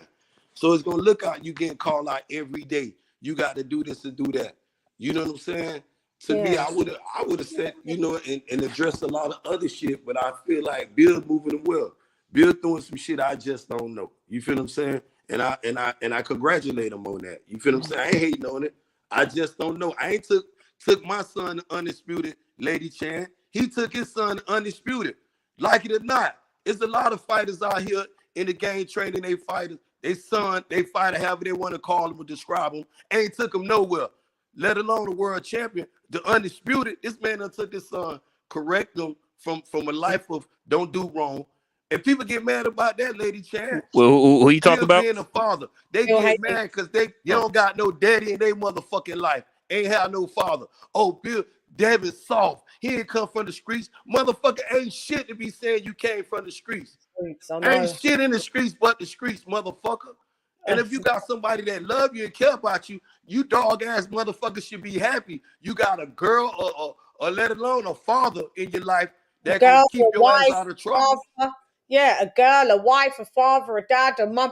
Like, I've never seen a culture that berates a boy for not being from the streets and having a dad. Shouts out to y'all yet again, because this is what you guys are over there across the pond keep coming with these weird rhetorics. I just don't know where this comes from, man. Do better. Because, yeah, you don't, and like, why is he berated because he's not from the streets?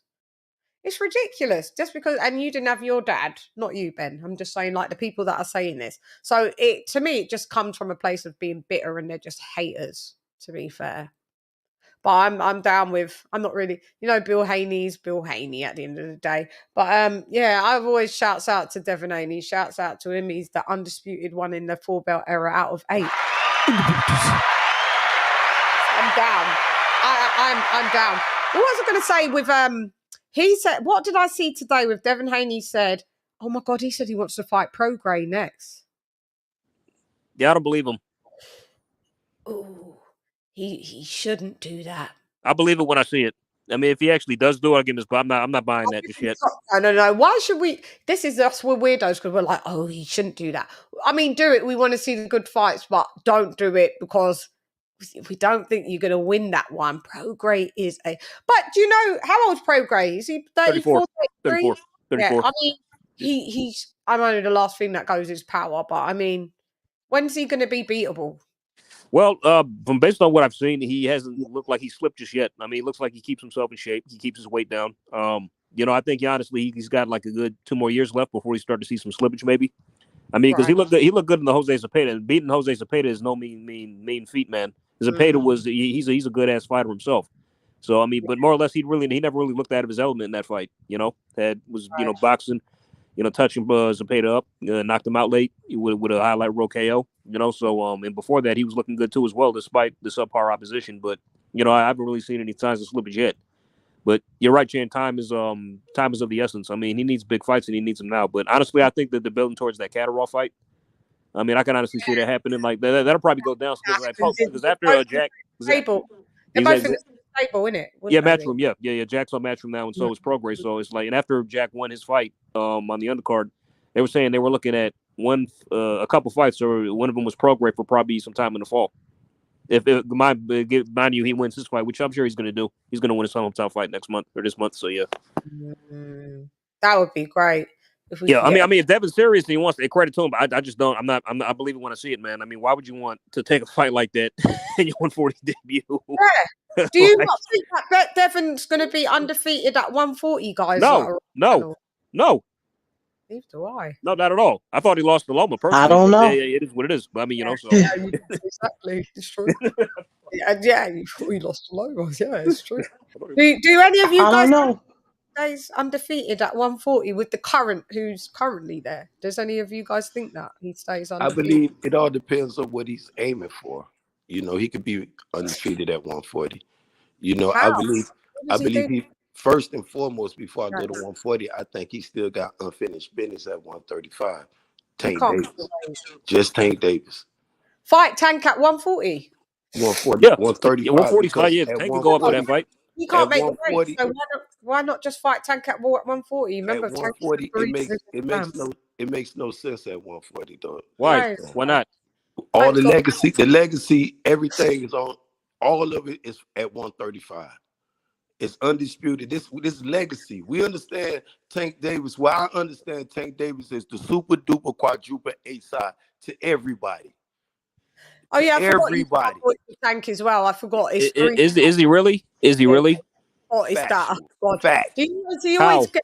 We really. Fact. Yeah, go on, you guys. Oh get boy, in. here we go. All right. Yeah, I can't wait to hear this. Go ahead, You man. know what I'm Enlighten me. saying? Ain't nobody that Tank ain't the B side of nobody, bro, no more. Okay, After so that then fight, he just would have no pulled off. problems making Devin an offer Hey, then, right? They ready to fight. I just want Devin to fight him though. I'm not Okay, making so no let's see Tank excuses. make him an offer. Let's see Tank make him an offer. Hey, Will he? I don't know. You know, they said Calvin said he gonna give them a get out of jail free pass though. Well, That's I mean, what you Calvin Tank's said. the So A he side, said right? he So he should ready. make Devin an He offer to said come he over. ready for the fight because at first it was some talks that you know they was gonna starve the young lion out. And I'm from Baltimore, my G, first and foremost.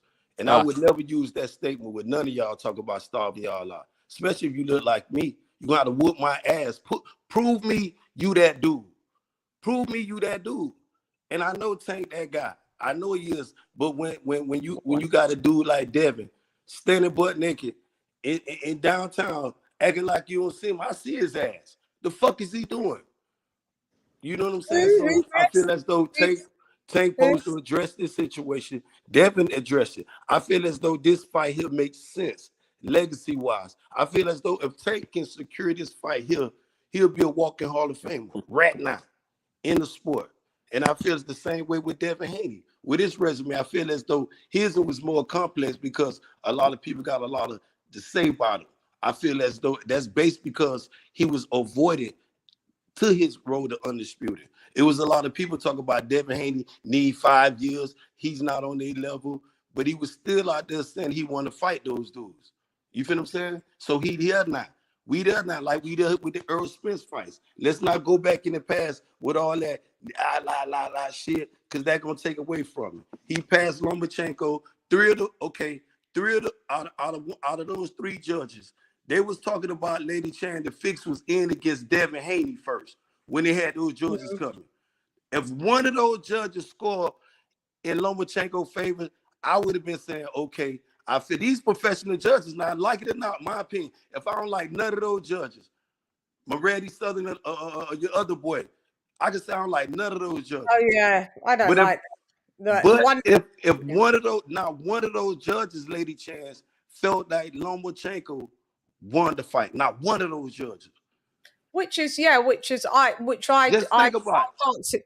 I'm going to stick by my guns, even though I got it as a draw. The least I can have it as a draw. That's the thing. I mean, but that's the thing when we score fights, Chan. That's the thing when we score fights. We rely on what we see, not the judges. Yeah. Everybody's perception is different. You know what I'm saying? Everyone's perception's different, and I couldn't see how Devin Haney beat Lomachenko 8 rounds to 4. Thank you. Thank you. No way. No way. It just wasn't there for me. Let me say something to Ben into the panel. Mm-hmm. That performance with Loma, even though I had Devin slightly edging it, but he got into a little trouble there. Why do you think they want to fight Devin now? This is boxing.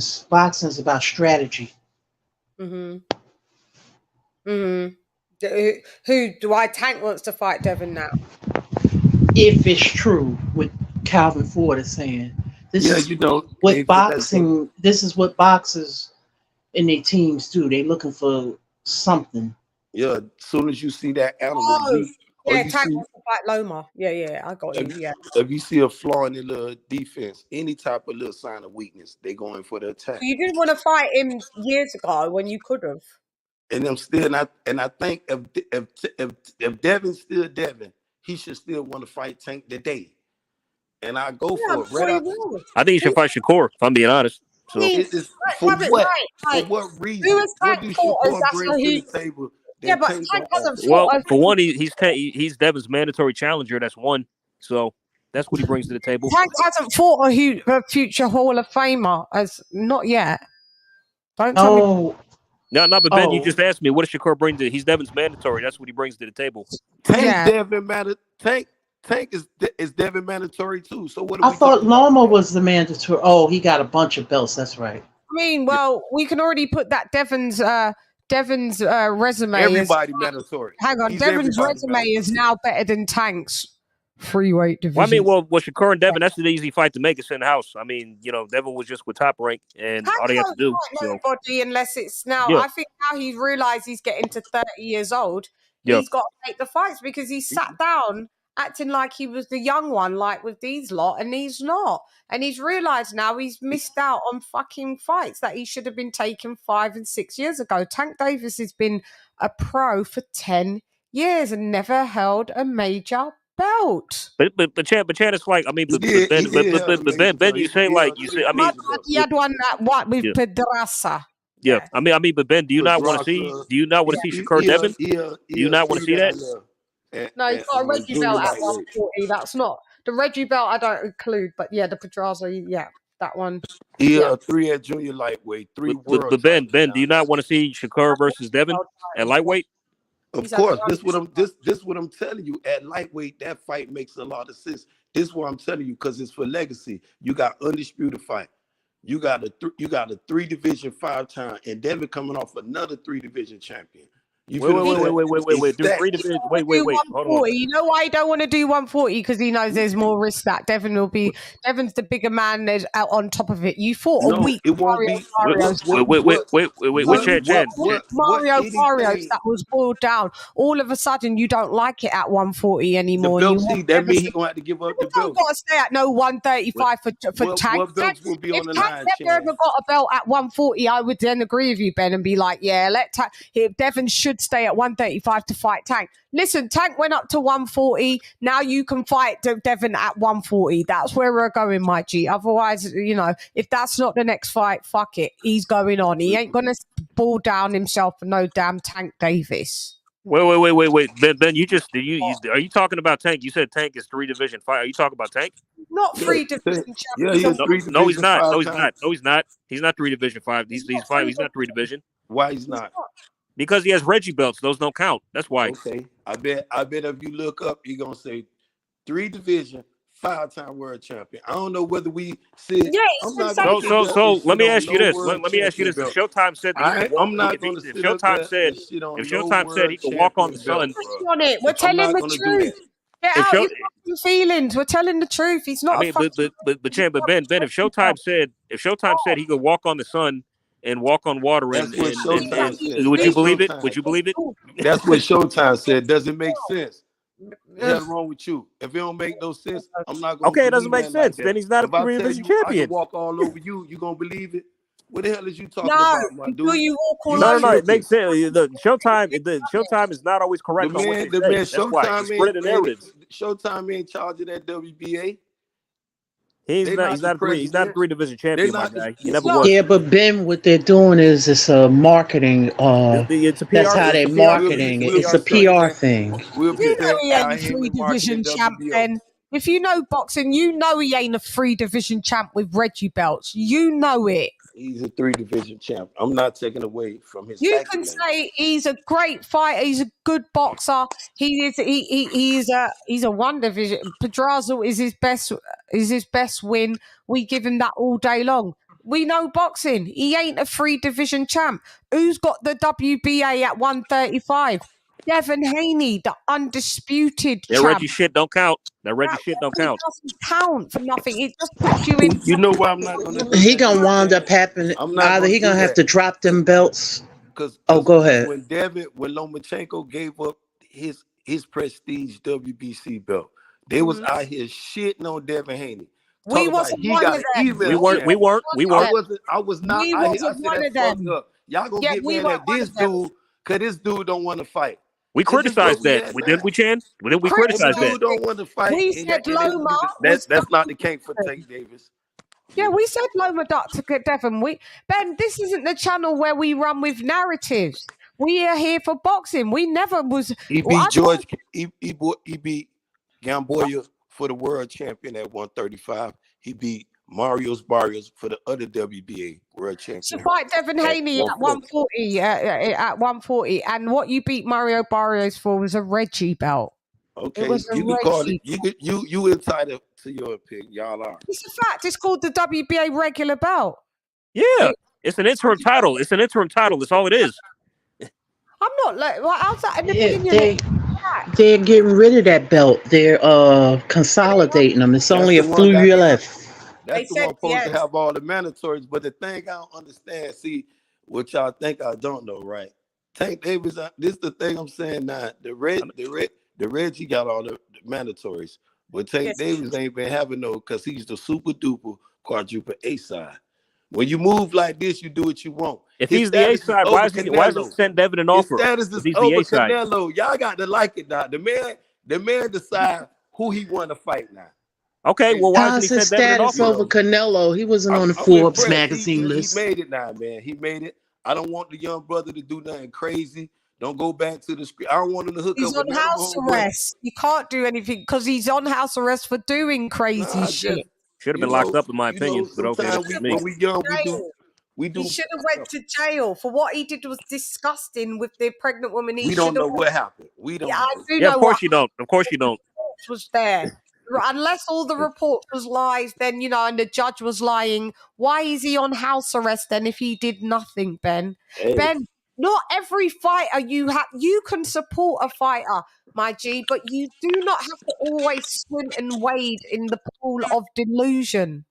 That's not delusion. Want to see a person in chain. That's not delusion. Want to see a person that look like me, a young fighter that I know. I made mistakes. I slept in the federal penitentiary. I don't want to see none of them fighters fuck up their life, sit up there because a narrative and blow everything. Yeah, they made mistake. He made a mistake. I hope he learned from it and moved. Me too. But this ain't the being first the super duper quadruple A side of the boxing now. The first mistake that you dragged up your mother, you dragged her up. Stop over talking me. You dragged her up. But you dragged her up by the back of her neck. The second baby mother already said you beat her up. Then she recanted it. But we all know, Jimmy, when you drop a super chat, you can come on, my G. You always on panels and you don't drop no money. You don't support this channel and you always want to come on the panel. Bars. When you drop a super chat, holla. Yeah. So that where there's smoke, there's no fire. Where there's smoke, there's fire. And then he gets in this altercation with this car crash. I mean, when is he gonna learn? When is he gonna learn, Ben? When is he gonna learn? You want us to lie and pretend that he's a oh, okay. You want us to lie and say he's a 3 division champ, but yeah, I hope he does. I hope he does get better in life, and he sticks to the sport of boxing and not doing the fuck shit that he does. And we're not lying, but shouts out to you. You can like whoever you like, but you don't have to fanboy over him. Why is every fighter that you like is extreme? I like AJ. It's not fanning. He lost. This happened. He ain't looked the same since XYZ. I could say it because I'm not a fangirl. But Crawford, so far he ain't lost. Everything I've seen, it's special. Everything it's not fangirling. Like we just keep it a buck. But every fight, I'm explaining that to a female, you go to right? the other side. You can like a fighter without being a fanboy. If a female, when you being a fanboy, Ben, you no, can. that's they call it. Please try it. Correcting a culture. When you see a person is making a culture mistake, and some people sit there and amen the buffoonery on. They'll sit up there and see how you see that he made that mistake. You supposed to remind him now, Tank. You see what you did? But don't do that no more. That's not fanboy.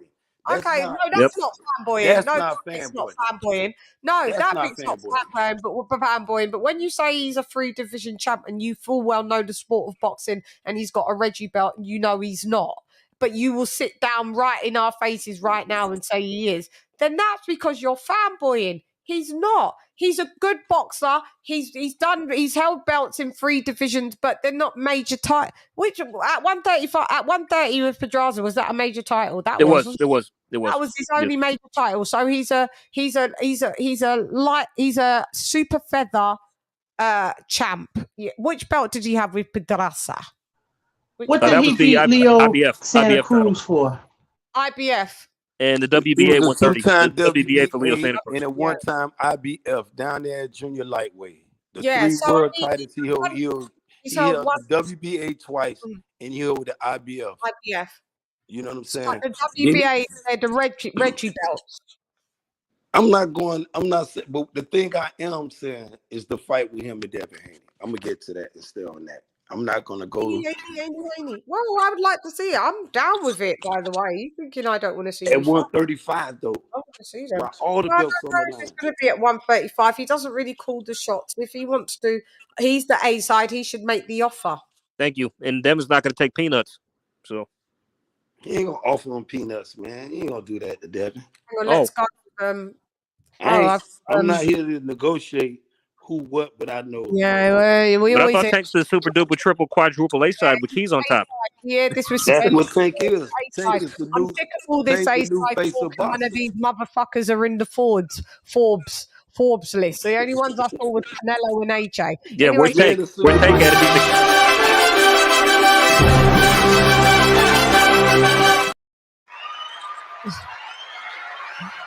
Shouts out to Nestor Bedford with a cash app of £8.02 for dropping that £8 and 2p on your girl. He says, for you, you look great and great show. Shouts out to you. And then we also... She always does. Hello, I'm only joking. Thank you, AJ. It's so sweet. No problem. Thank you. I know Ben's too interested in looking at blood clot yellow beezy with fucking Errol Spence out here. You know, I know you that baby, LadyChann. People don't like when I compliment you. You and the Queen and First Lady Lisa Bell. They get mad when I do that. They like when you come at me. I have heard them do that. You know what I'm saying? So I leave it alone. I did hear them do that. I let y'all fall off at me first, then I come Yeah, back. no, I have heard them do that. I heard them one time. I can't remember what panel you was on, and you complimented. I think it was over the other channel. You know, the Jerry, and I think they came down on you, like they was pissed off that you gave me any sort of credit on the looks. Hang on, I've got another cash app here. Sorry, my bad. I didn't even see it.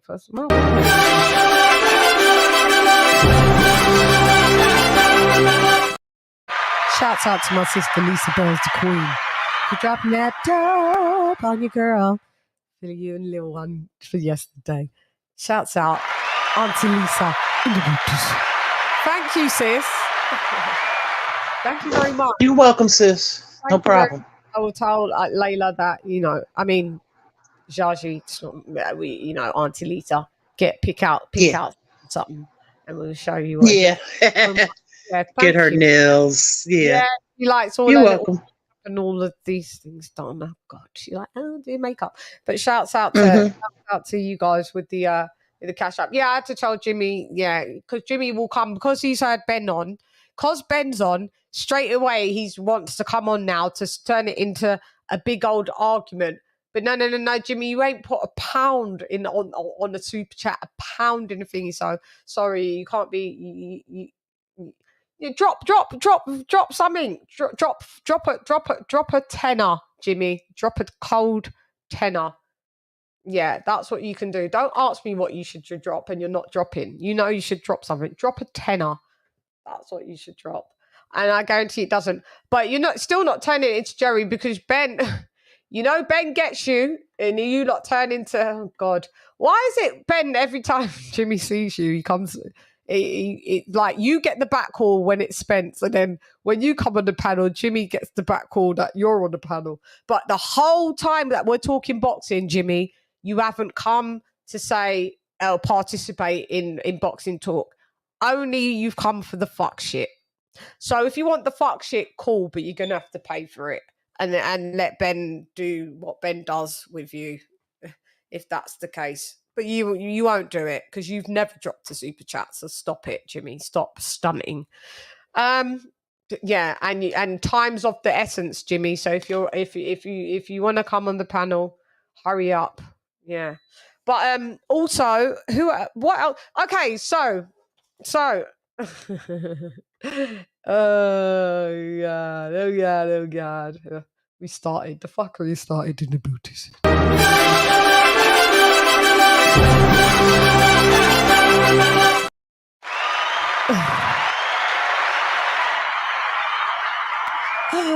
Shouts out to AJ all day who's on the panel. This one's for you, Ben. For dropping that quarter of a dub on your girl. Tank is a 3-division champ. Laugh, laugh, laughing emoji. You don't want the smoke. You don't want the smoke with Ben. Ben, you got anything to say against that? AJ said Tank is the 3-division champ. Laugh, laugh, laugh. You know, a lot of people critique the world champion belt. You know, they got Manny division as the only 8 division. And this the same belt that Manny Pacquiao, Canelo, motherfucking Triple G held at one time. You feel what I'm saying? When they had it, it was all good. But when another fighter got it that they don't like, that is not somebody up to they, you know what I'm saying? But it's not he got Devin Haney in front of him. Let's push him to fight him. He said he wanted that fight. He said when he get through with Ryan Garcia, it's him and Devin. Devin looking sloppy. They think Devin, go in for the kill now, my boy. Go do that. Let me just reply to this real quick. Jimmy, we know this is you. Yimmy. Your imagination could have stretched a little further. You just changed the J to a Y. That's crazy. Can you take that jacket off? I'll drop £50 also. So we know it's you, Jimmy, because it's UK. You said pounds. I'm allowed to abuse Ben while he's on mute. Deal. Well, what we're not going to do, no, that's not a deal. You can abuse Ben if you want, but I'm not a stripper. So no, I don't take off jackets on the demand of money. So that's where you failed. For some reason, they thought £50, any amount of money is not making me take off jackets. We know it's you. Yeah, we know it's you. We know it's you. But, sorry. You ain't got the 50 quid. We've never seen it. Jimmy, you're going to have to make me play this. Jimmy's another one that sometimes I have to just get on him. Look. Well, we don't believe you. You need more people. We don't believe you, Jimmy. We don't believe you. If you had the £50, you would have dropped it. If you had the £40, you would have dropped it. If you had the tenner, you would have dropped it. You've never dropped nothing. I don't ever think I've ever seen you ever do. KK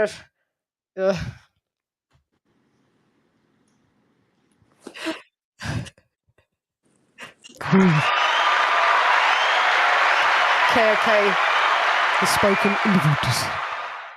You know what I mean? Yeah. Get this guy out of here, broke ass. Why don't you get the hell out of here?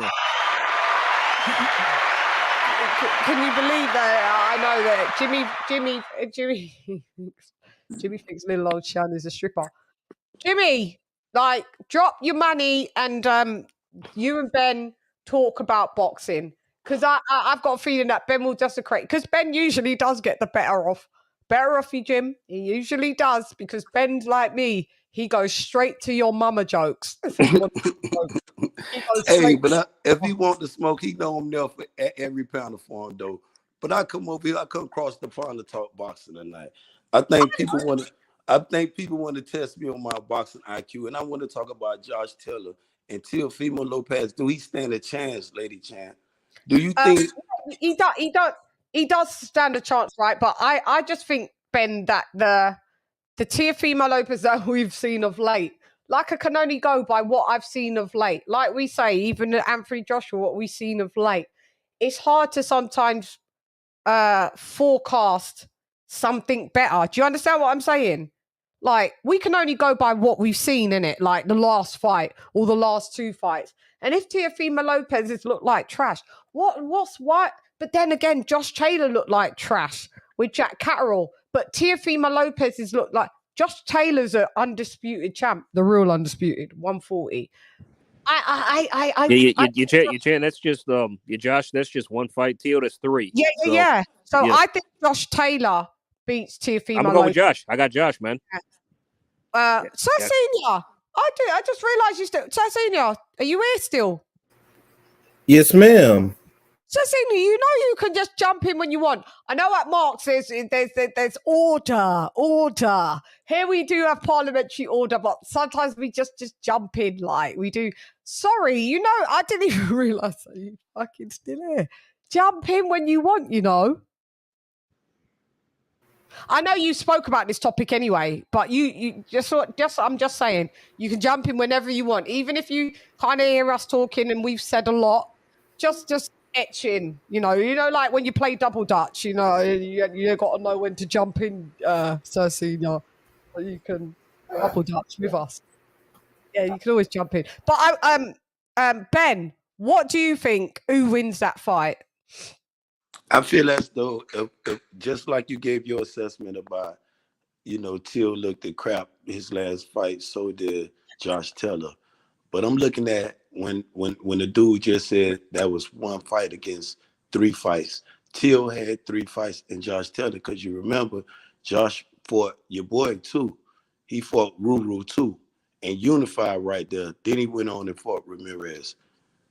You feel what I'm saying? So that's three fights, my G. So when you talk about that, but when you look at Teofimo Lopez, the takeover, it all depends. To me, I think about which Teo gonna show up. If the Teo show up that fought Lomachenko, then I could say that I'm with you. Yeah, you know what I'm saying? Yeah. But if this other new Teo with all these excuses, and I'm good on all the bullshit talk. All the shit he been talking. If he feels like that, and I found it, baffling. I'm like, damn, you think Top Rank got love for the brothers, for niggas, Bob Arum too? When this shit start happening, you know what I'm saying? But for him to feel that way, it just let me know his mind state. Because Josh Taylor said he gonna retire his ass. Teofimo Lopez said he gonna kill him. I'm loving the energy that both fighters bring into the fight. You feel what I'm saying? So shit, if a good Josh Taylor show up and a good Teofimo Lopez show up, we in for a good fight. You know what I'm saying? And if Teofimo fuck around and beat the shit out of Josh Taylor impressively, oh shit. I think him and his dad finna, you think they talk shit. Boy, they finna talk some real cash shit. Yeah, boy. Well, I told y'all, boy, Junior, I told y'all, Junior the goods. Bobby kick everybody ass. You know Bobby the best. Man, I can hear him now.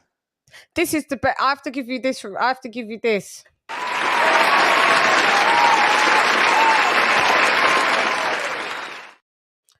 It's the first time and the best time I've ever heard you make a sensible breakdown on anybody less other than Tank, Wilder and Spence. Shouts out to you. The censors re-entered the booties. I've never heard it in the fucking nearly 3 years rocking with you, Ben. Never. If I had Mark's thing, never heard of it, I'd play that right now.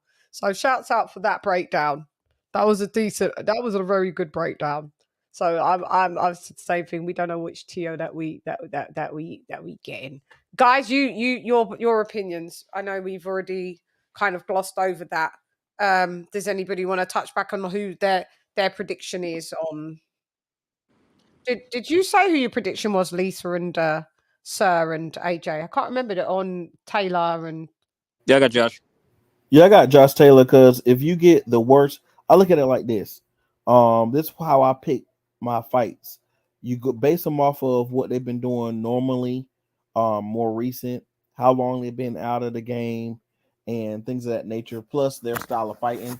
when you look at it like this, the worst Josh Taylor beats the worst, T.O. The worst Josh Taylor still might beat the best T.O. So, do you think it's going to be by like stoppage, or how do you guys predict it? Go around the panel. I would say it goes all the way, but if T.O. go in there acting crazy, he could get stopped. I can see him getting stopped.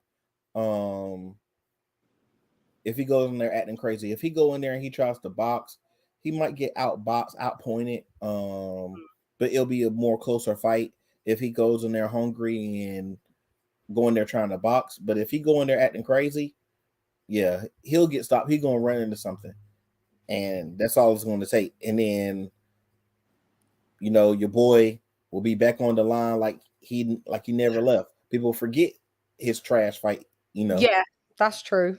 They'll be like, y'all must have forgot. Like, we'll go back to Roy Jones, isn't it? Like, yeah, for real.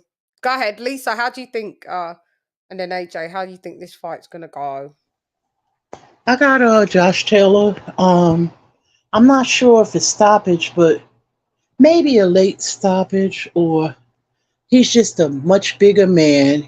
He's been acclimated at that weight for so long. Josh Taylor is big for that weight class. Mm-hmm. Very big. So I just think he has the more experience as far as better competition. I mean, with the exception of Lomachenko. Mm-hmm. But him winning that World Super Series, Josh Taylor has fought some good. He beat Ramirez. He beat Prograde. He beat a lot of Prograde. That was a close fight too. Mm-hmm. He beat when he, in his earlier career he beat O'Hara Davis. He beat quite a few people. Yeah, he beat Baranchik when Baranchik was a monster. He beat a lot of people. Yeah. Yeah. But that Ramirez fight was the one that solidified him, and his undisputed. Undisputed, yeah. And I mean that was funny. It didn't get televised. Well, it wasn't televised in the UK at all. Oh yeah! Oh wow! Yeah, it was here on ESPN Plus. We saw. Yeah, it. How did I get to watch it? I had to watch it. I think via Fight TV. I think I had to pay for it. I think. Okay. It was sad because Sky didn't pick it up. BT didn't pick it up. Nothing. Wow. I don't know. That's crazy, strange, isn't it? Yeah, that is strange. Isn't it? UK fighter, they're just like, fuck him, undisputed. Like, well, it was going to be his fight for undisputed, and nobody picked it up in the UK at all. I don't think Bob does. That's crazy. I don't know, but there's only so much that a promoter could do. Is Bob not trying enough, or is Taylor don't have that marketability, especially for you guys in America? Are you guys that high on him? Do you guys even care about him? What's the temperature of Josh Taylor? Will him fighting Teofimo Lopez in a way raise his profile in the US? It could. I mean, somewhat, but he's not like marketable here, and he's just people know him from when he fought Rougarou and what's his name, Ramirez, but he's not like a big name fighter here. So will his stock rise in the US with this T.O. fight? Is T.O. raising his profile? That it is. Depending on how he wins. If he knocks out T.O., yes. But if he just maybe wins on points, probably not. So I believe. That's true. That's true. I believe if he just win, period, his stocks will rise. Him being former undisputed, beating Rougarou from Louisiana. He from the States. That fight was held in the States. Undisputed was held in the States. Okay. People is very familiar with Josh Taylor. Sometimes they just question, is it was for real what he did at junior welterweight or super lightweight, however you want to describe that division. Yeah. You know what I'm saying? So, but if he fuck around and stop a Teofimo or just beat the shit out, I'm just begging to differ. I'd like Poppy right now.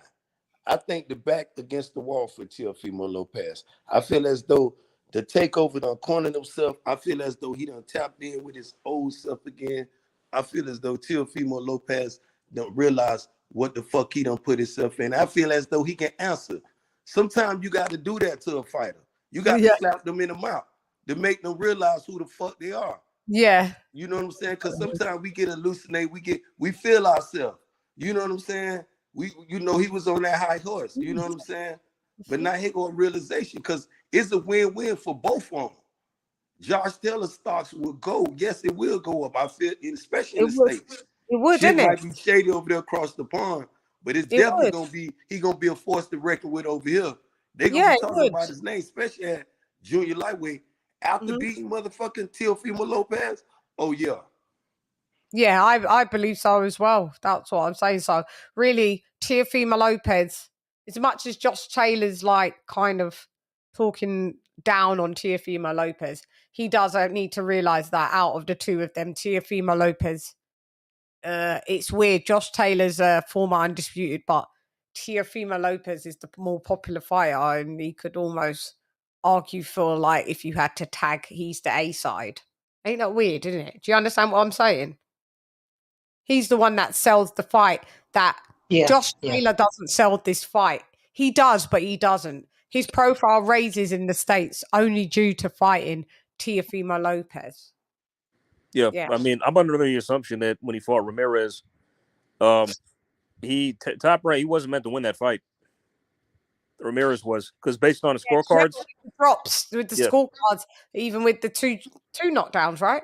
2 knockdowns, yeah. I mean, but other than the knockdowns, CHANN, like he won that fight comfortably, minus the knockdowns. And what was it? A split decision, wasn't it? It was a unanimous, but the judges had him winning by 2 points. They all had the same score. They all had the same scorecards. It's close. But it wasn't. The fight wasn't even close at all. No, it wasn't. But the judge had it like that. They was trying to rob him. Yeah. That's why I'm saying, like, he wasn't meant to win that fight. No. I mean, but Josh made it so decisive that they had no choice but to give it to him. Yeah. I mean, it's funny because, like, if he hadn't got the knockdowns, it makes me wonder, would it have been a draw, or maybe would they have robbed him? You know what I mean? It would have looked like it would have been a draw or majority draw, or it could have been split decision to Ramirez. Probably Ramirez or something, like some shit like that. Yeah. Some shit, yeah. It was some fuckery there. I remember that. So you know, I mean, but it's just that my 2 cents on the fight. I think that Josh is the more well-rounded fighter. He's more emotionally stable, more maturated. Teo to me, he just seems like a petulant child who's just very emotional. You know what I mean? He's just off. I mean, he's just It's like, I mean, and honestly, like I don't think he's the same ever since that Kambosos fight. He hasn't been the same because not only was he beaten that night, he was humiliated. He was embarrassed out there. Let's be real. He really was. You know, and it's hard to get over something like that. You know why? It's because of the lead up. Because I know. I'm having all. Yeah, I mean, the way he was carrying on, his ego just got out of he got out of control, man. Like, I mean, Aztec and Mayan fucking past. You know, they all start feeling themselves. I'm even seeing Devin Haney getting a little bit like that as well. Actually, he needs to just calm it down just a little bit, because what you can have can also you can have not. You know your gift could also be your curse. Yeah, so these lads need to realize. Yeah, I'm feeling myself. George was acting like that himself after he beat Teo to an extent too. Remember? Can I just say something? If you notice, Jimmy with the big talk, not a pound. I like Jimmy. Stop coming in our private chat talking shit. We don't believe you. You need more fucking people. Leave us alone, Jimmy, with your bollocks. Yeah. Well, we don't believe you. You need more people. This is I want to know that with Teo being honestly broken, not saying he can't rebuild himself together, but maybe he is Humpty Dumpty, but with Teo being broken by Kambosos and then Devin Haney washing Kambosos twice, would you make that like, okay, well, that raised Devin Haney to a higher ranking because he was able to wash Kambosos twice right after he beat Teo? No, I give credit. I'll answer, then you guys can go around the panel and answer. I give credit for Devin for what he did, but listen, Kambosos was nothing but a fucking C+ level fighter, in my opinion. C+ level, yeah. When did we get introduced to him? When I saw him in the pandemic against who? I saw him against Lee Selby. That's when I first saw him. Lee Selby. Yeah. And he looked bang average in that fight, man. I mean, like, yeah, Weird fight, yeah. In my opinion, and this is my opinion before everyone boos, maybe I need to get some boos on my board. I need to load this board up. I think Teofimo Lopez beat Loma very decisively versus Devin Haney. I agree. That's only because Loma didn't throw punches for the first half of the fight. That's why. I mean, really. So yeah. He the shoulder injury. He's scared of the power that's going to come back. Yeah, Teal won. He won the fight. Teal won, and I had it 7-5. I mean, I had it 7-5 for Devin Haney. I still don't have him winning. See? I appreciate. Okay, I got it. He's won. I accept it that he's won, but I still, what I saw and what I rescored, don't have Devin Haney winning. So, for me, him, what was the question? I deviated. So, him is basically you saying, is he a better champion than what Teo did? Well, him beating Teo, is it a bigger thing? Which was you trying to say? What was you saying, Sir Senior? My bad. I was saying, does that elevate him due to being able to beat Kambosos, and he was able to beat Loma? Does that make him, does that elevate him because he was able to beat Kambosos twice, the same guy who beat him, and he was able to beat Loma? Does that raise his stock? Are you saying? Does that raise Devin Haney? Does it elevate him? Meaning that, like, he's a more quality fighter. Like, Devin Haney, don't get it twisted, is a fucking quality fighter. That's never been up for debate with me. It's never been up for debate with me. Has he been boring? This is a bit of a snooze fest. Hell yeah. But fundamentally sound. I mean, and you can't take away the young lad what he's done. Like, what he's done is still amazing. Undisputed, 4-belt era, 1 of 8, like I keep saying. So I don't ever take away accolades. I know a lot of people like to do, lift up that fighter, step on another. So, but do I think he's how much do I think Devin Haney? Like, listen, remember what we were saying, sir. Like, you see, like, Errol's a really good fighter. He's a good fighter, and you're like, he's a good fighter. He's a good fighter. He's a 5-star fighter. He's a hell of a fighter. Like, but then you see that special geezer, a la Bud Crawford. Devin Haney is a good fighter, but then you've got the special one, and I feel like Shakur Stevenson's entered the building. So, yeah, I don't think Devin Haney beats him. Yeah, I got Shakur beating them if they win wherever they fight, 135, 40, whatever. I totally agree with your statement. Devin Haney is a really good fighter. He's a great fighter. He's nice. But he's not the Quan, as he say from the Quan. That's that phrase. Yeah. Anybody else want to agree, disagree? I have Shakur. What I noticed is that Devin's, when he was with Mayweather, he used his footwork more. Yeah.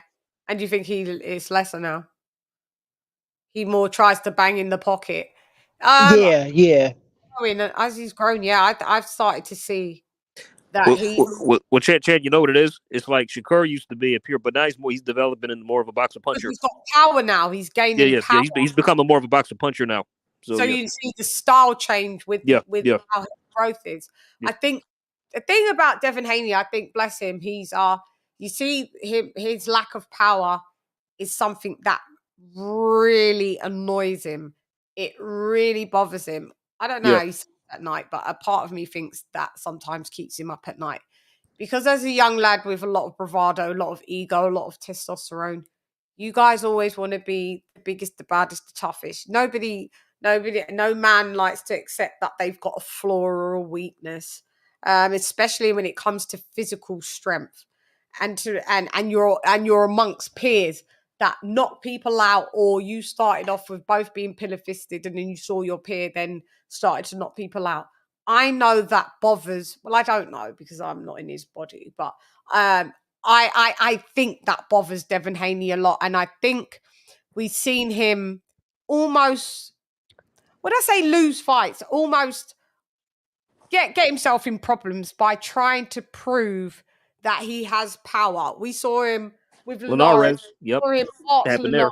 We saw him ask Linares like, "What? Do I have the power?" Like almost begging for some approval. Chan, you know how cringe that was? Like I put up a Twitter post.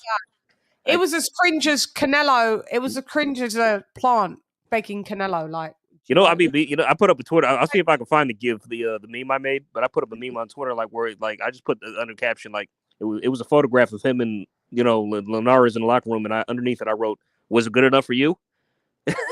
Yeah, exactly.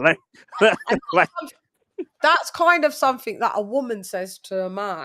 That's what I'm saying. That's what I'm getting at. You know what I mean? Yeah, or when a man would ask a woman, "Or was it good for you?" Or like a man, actually, you said it the right way. Both ways, still both ways. Well, but yeah, it's usually what people used to say he was boring, so he tried to fight more in the pocket. But if you look at some of his older fights, his foot speed is phenomenal.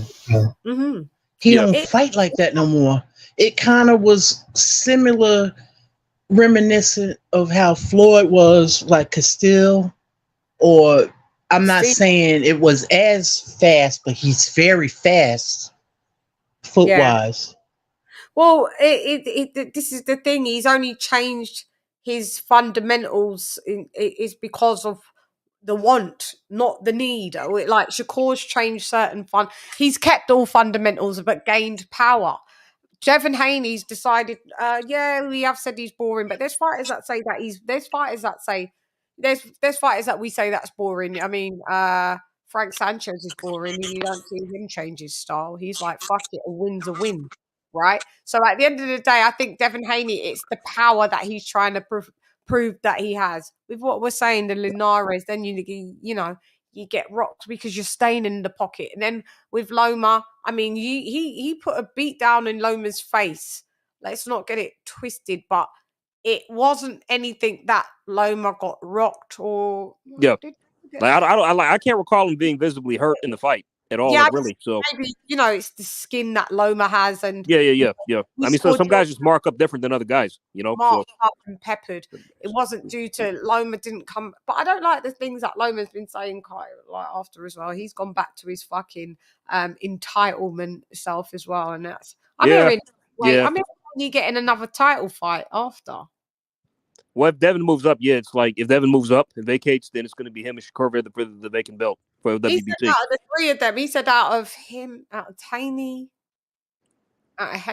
T.O. and who else? He Shakur? said Tank. Tank.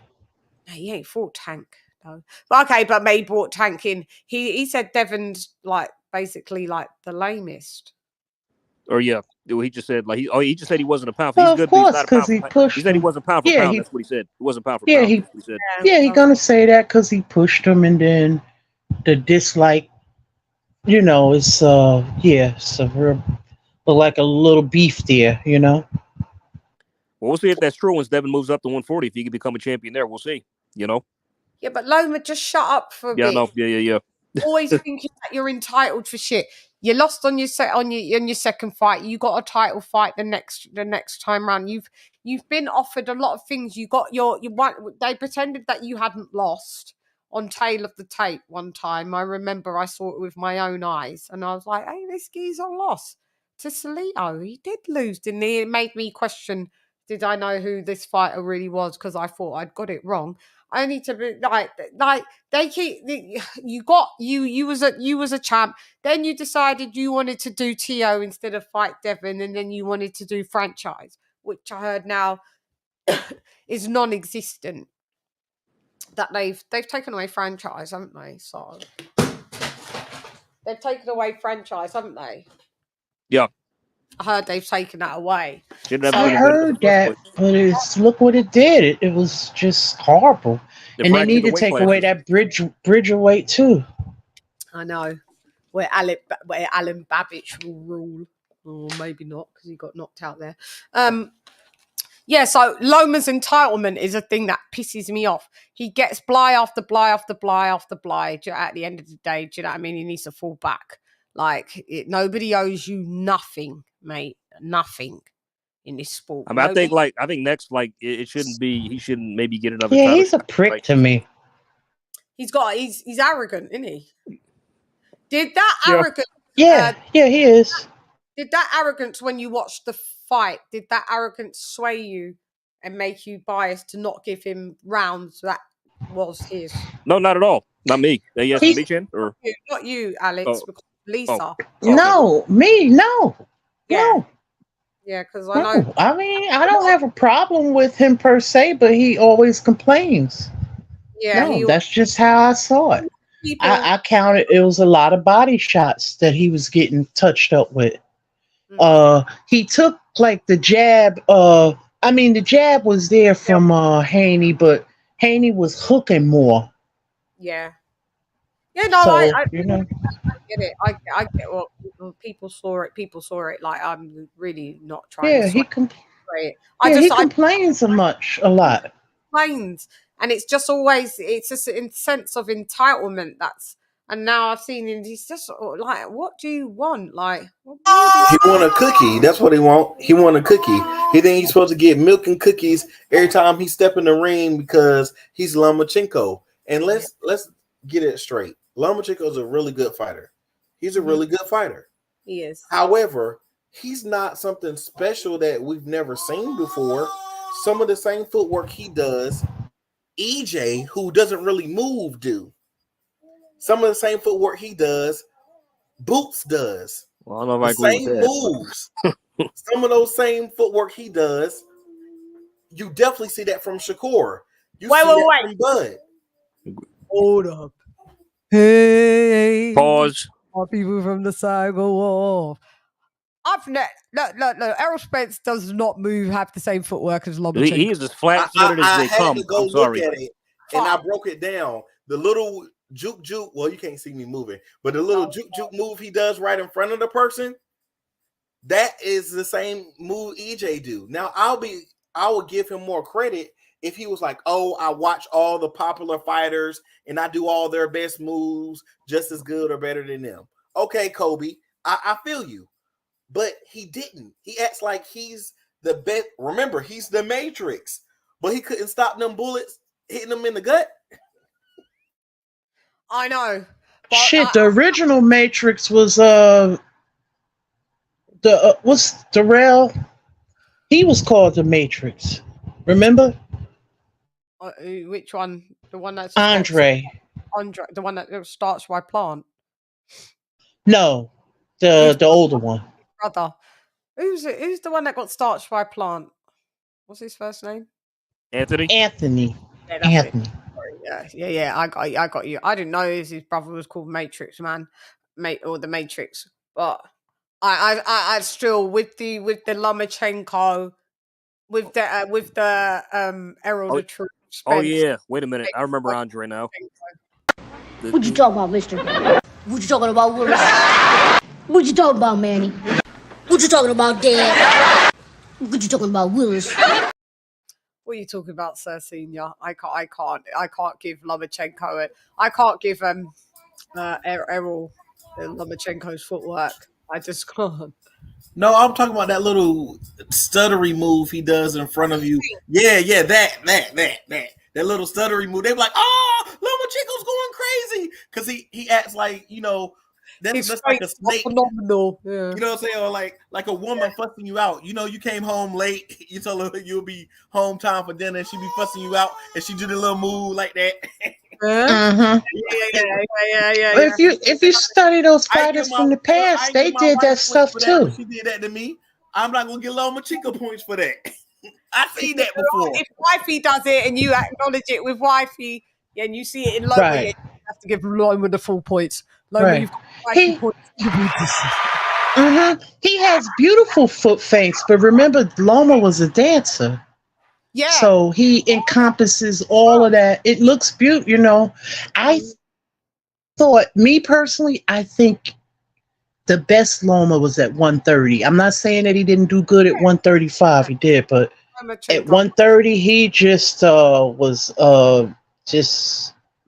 it just looked. I just think that was his cap. Now he going in there at 135 with the bigger guys, so it's going to be harder. Yeah. Yeah. But I thought he looked his best at 130. That's just my opinion. Yeah. Yeah. AJ all day, I know you gotta go to work. We shutting down soon anyway. AJ. All right, AJ, love Yeah, I gotta you. start getting ready, so I would stay on, you know me. But duty calls. Yeah, Duty I calls. could dig it. I wasn't even supposed to I be on. hear you. But I'll be in touch in the chat though, okay? Yeah. All right. Down soon, we'll probably rock over at probably Mark will be live anyway, so you know. I wonder what Mark got on the menu. Oh yeah. What it's gonna be Spence. I listen to Mark while I be doing shit at night. Yeah. But I love y'all. Y'all take care, okay? I love you back. Love you. Love you more, little bro. All right. AJ. You take care.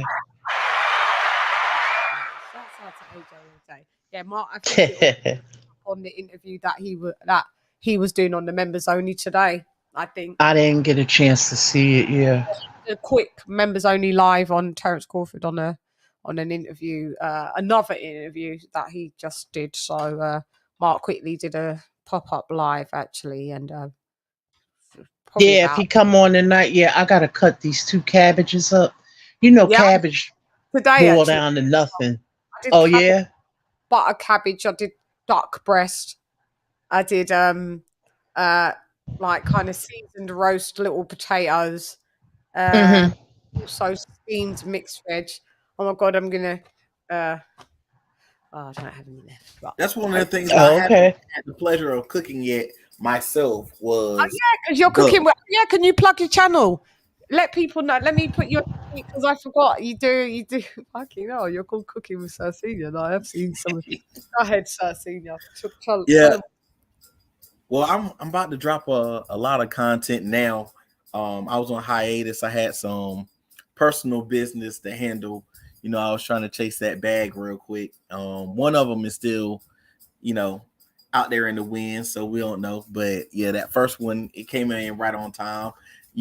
So I was able to sponsor my own, show. I actually went on a little rant where I went out for a while, grading my local restaurants. So you'll see that on my next new videos that I'm about to drop. I look forward. Shouts out. Okay, cool. I didn't know you do that. He's called Cooking with Sir Senior. Yeah, I thought he was just meant cooking, like cooking, talking about boxing. They was watching me. They was like, well, I know he got a YouTube channel and he ain't putting nothing up there in a while, but YouTube ain't real money. I was like, oh, don't you know it? Yeah, if you can get it, you can get it. You can. And your channel is it how it's spelled there? Cooking with Sir Senior. Yes, ma'am. Yes, ma'am. Why do you spell it CER? It's actually, my initials, Sir. Sir Senior. Yep. I got you. Are you from Texas? Nope, I'm from North Carolina. That's where Mark's originally from, isn't it? Yes, he's from North Carolina.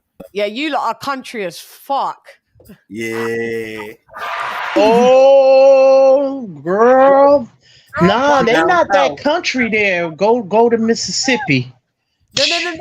Yeah, Mississippi is country, but that's deep south. North Carolina and South Carolina is country. It is. Yeah, we country with just a taste of the city, in us. So we uppity country. You uppity country.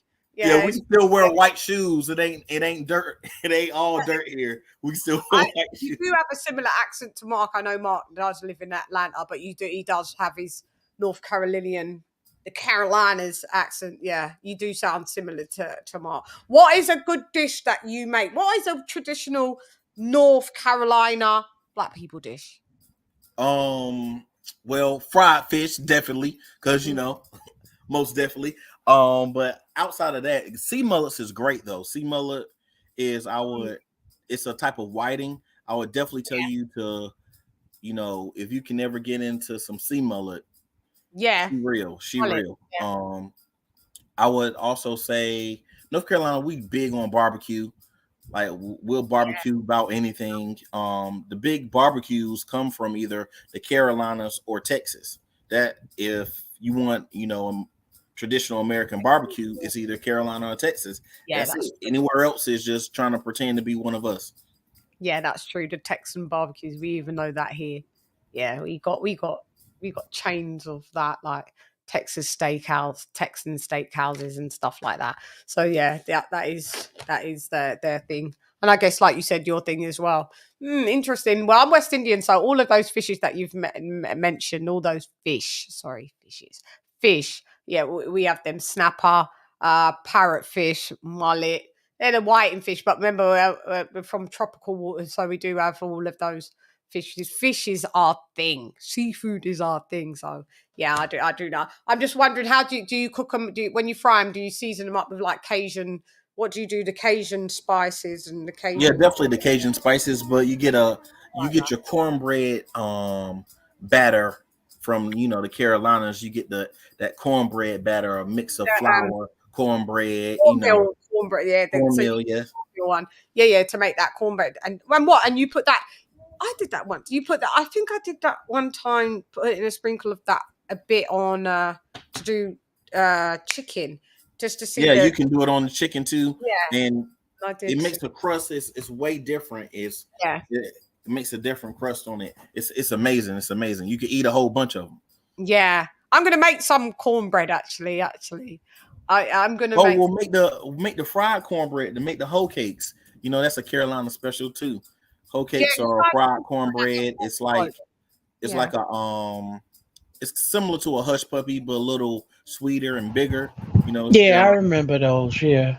You guys had to tell me on the panel what it is. Oh, you like hoe cakes, LadyChann? What? I just remember my grandmother. Well, she would make. Was it called popping bread? The one on top of the stove, but it wasn't sweet though.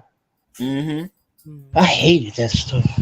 Yeah, because it's no good it's like a derivative of the hoe cake, and it's not as good. It's overly mealy and it's overly with baking powder. It's like you don't really put baking powder and stuff that you don't really want to rise. And the popping bread, that's why it pops.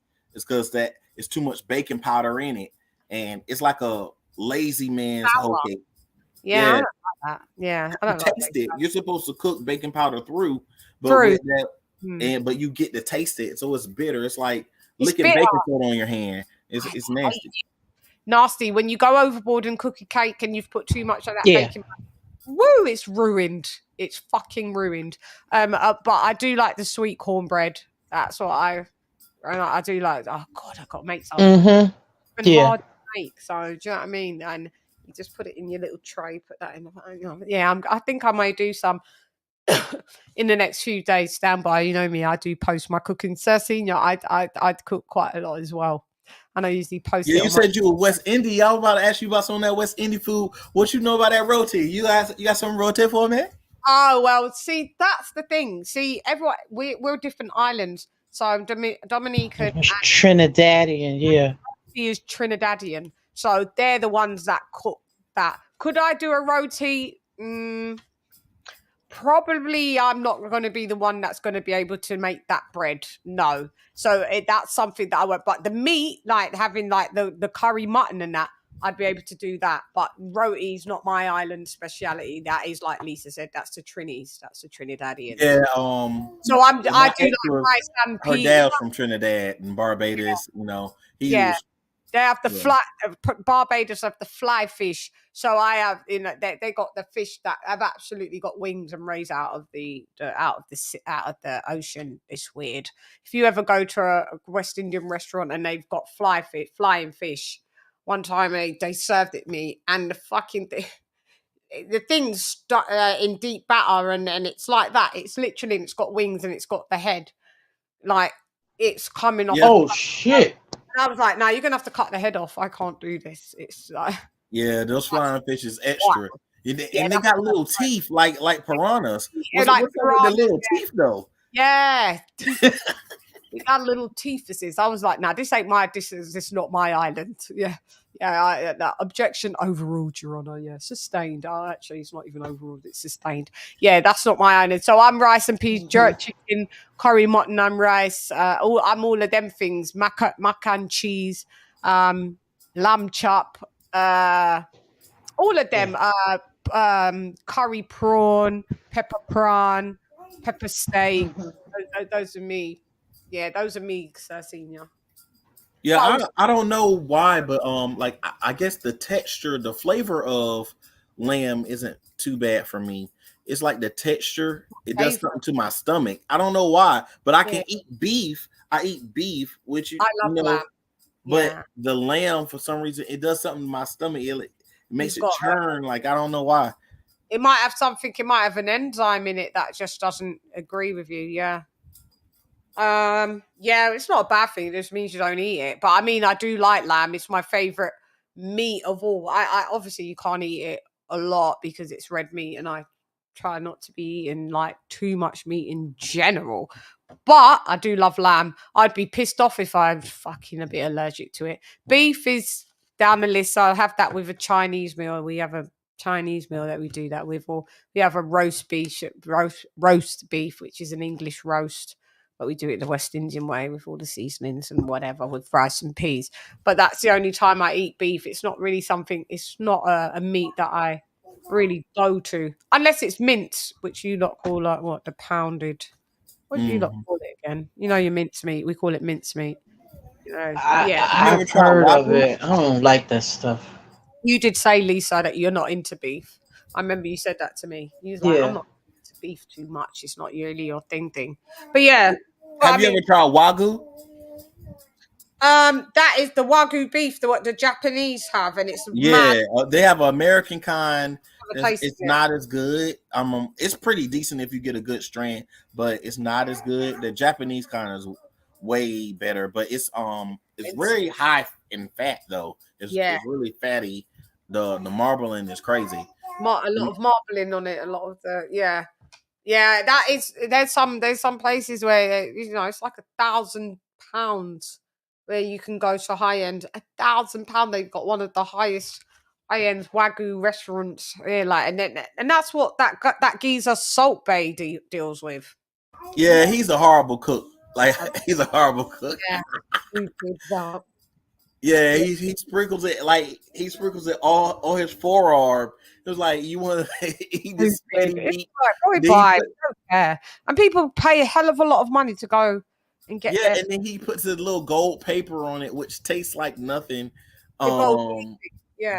Just that gold leaf is literally just thin striped pieces of gold that tastes like nothing, and you're paying so much money for that. It's like you're the dumbest person. Like I gotta ever. Then he puts the meat in your mouth, and why would you go to pay for some sweaty dude to drip his arm sweat meat in your mouth? It's so not even like at a Japanese restaurant where they fling it in your mouth and take some skill. Yeah, I know. It's a bit rainbow boyish, isn't it? It's a bit. And then it's overly salted. He puts the whole salt from. He took the pillar of salt.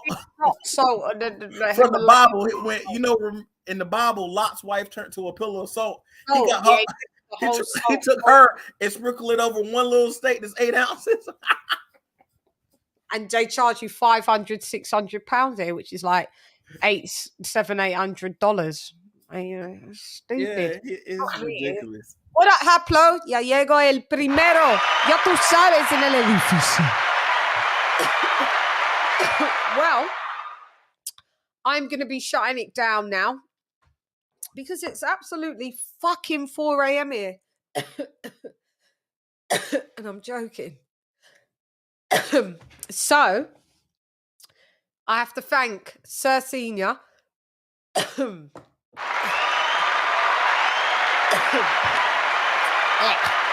Lisa Bales. Thank you. Thanks for having me, sis. Drink some water. No, I've got some to the side there. AJ all day. Who else was on? Ben Israel. He just dropped off. Who else was on with us? Damn. Who else was on with us? It was me, AJ, and you, and Sir Senior. Ivo.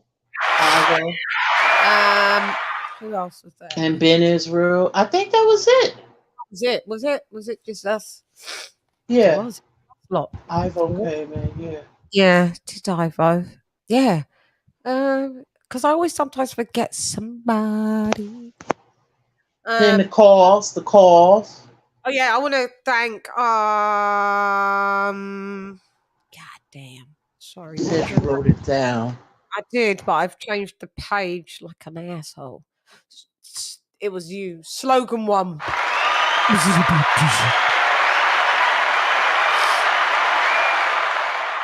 Yeah, slogan 1 was in the building. Shouts out to you for the call. That was the only call. Shouts out to Arlette, Lisa Bells, AJ all day for the super chats and cash outs. Thank you very much. Yet again, happy birthday to my baby. She's 6. Love you. Yeah, happy birthday, baby girl. Oh boy. I know she ran you around crazy today. Oh God, girl, bye. Yeah. I mean, yesterday, yeah. Yeah. I know.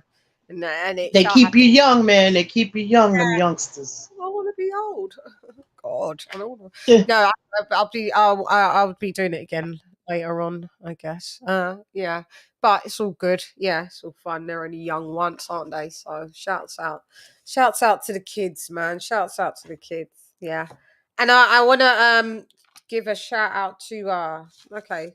So I think we kind of got a revised list. We all dropped off now. I do got to do a members only. I did put up a thing because I did ask you guys in the group, what do you want me to do for the members only, and when do you want me to do it? I think I'll just do it at I don't think we got any major boxing this weekend, so I may just do it either Friday or Saturday. Maybe Friday. I'll probably come on Friday. What's the day? What's the day? I don't even know. What's the day today, sis? Wednesday. Okay, my bad. Oh, it's Thursday for me. Yes, yeah. Wednesday, Thursday. Okay, so yeah, I'll be back on Friday and I'll do a members only, and we can chop it up about whatever you want. Yeah, I'll just call it the LadyChann Hangout members only. Guys, if you would like to hang out with LadyChann on a members solamente, ya tú sabes. We call it the Channelholic. So click the link in the click the link on the page actually where it says join, and you can become a Channelholic. Me bar rat-a-tat-a-tat-a brain splatter. What's the matter? Just started. Don't try. Move the body. Try scatter. Pick pattering up all over your body. Know your bruise and batter. Tap shatter. You never should do a lot.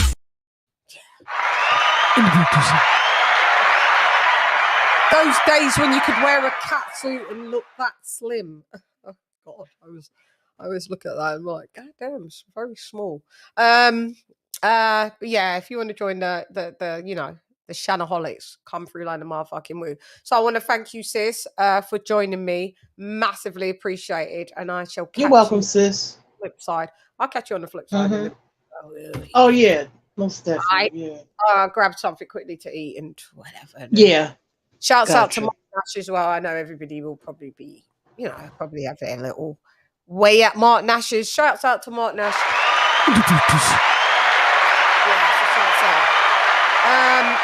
So guys, let me do my anyway.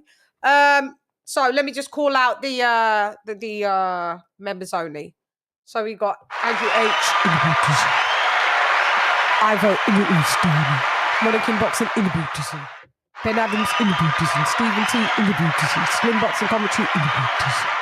Mark Niggity Nash in the bootism. Dab a right side in the bootism. R to the left in the bootism. D-Star in the bootism. Oh yeah, Neza, thank you for the cash app as well, Nez. What's your name is? Thank you very much. In the bootism. D-Star Boxing in the bootism. Jimmy McClenny in the bootism. My sister the Queen, Lisa Bells in the bootism. AJ All Day in the bootism. Chalo in the bootism. King TJ. R.I.P. in the bootism. Upload type El Primero ya tu sabes. Dr. P in the bootism. Ricky Ricardo, mi hermano. King Boxing. What up, LadyChann? In the bootism. Pitbull in the bootism. Boxing God, what up, King? In the bootism. Zara 7 in the bootism. Hector Garcia, mi esposo número 1, ya tú sabes. In the bootism. Donald Banks in the bootism. Conchonery in the bootism. Palmer Serene, the Queen. In the bootism. Guys, it's been fun. Yeah, it's actually rounding up my day even more. Thank you very much for having me. From me to you, from you to me. You dares, Rodders. You dares. If you'd like to follow me, stalk me, like what I don't like, what I've got on my mind, what I don't have on my mind in 140 characters or less, head over to Twitter, and that is at LadyChann, LadyChann. If you'd like to tap into some of my music, same thing, all digital retailers, Apple Music, Spotify, all of them. YouTube Music, I am there. She is I and I'm her. If you would like to follow me on my boxing, continue to do so. Massively appreciated. If you like to see pictures of old Shanny Annie, head over to Instagram at LadyChann. I'm always in the booty. Also on Facebook. Same thing. Please join the Boxing Bunch Facebook group. I've just put it up. Just started it on Facebook. So shouts out. Come over there and vibe over there, I guess. Shouts out to my group, the Boxing Bunch, our group. We are a great family on WhatsApp. So, yeah. Ben came in, but we're telling him his iPhone's got to go. And he can't do fanboying with, to tell the truth, the whole truth, and nothing but truth. Help me, God. Colonel Jessup, did you order the code red? You don't have to answer that question. I'll answer the question. You want answers? I think I'm entitled. You want answers? I want the truth! You can't handle the truth! Here for stats, facts, and data. Facts matter. See, if we're going to have a conversation, we have to agree that there's some things that are just true. Facts and data matter. I know people, it goes against their narrative. They're like, hate it. But that's just how it goes. Yeah. What else? What's the other ones I got to play? Fucking hell, I've forgotten already. What a difference a week makes. Knowledge. I forgot. Knowledge is where. Knowledge is key. So for Guan, so if the Guan, not what you see, nothing because nothing not a Guan. Lock off your eyes, cost me, make you cough.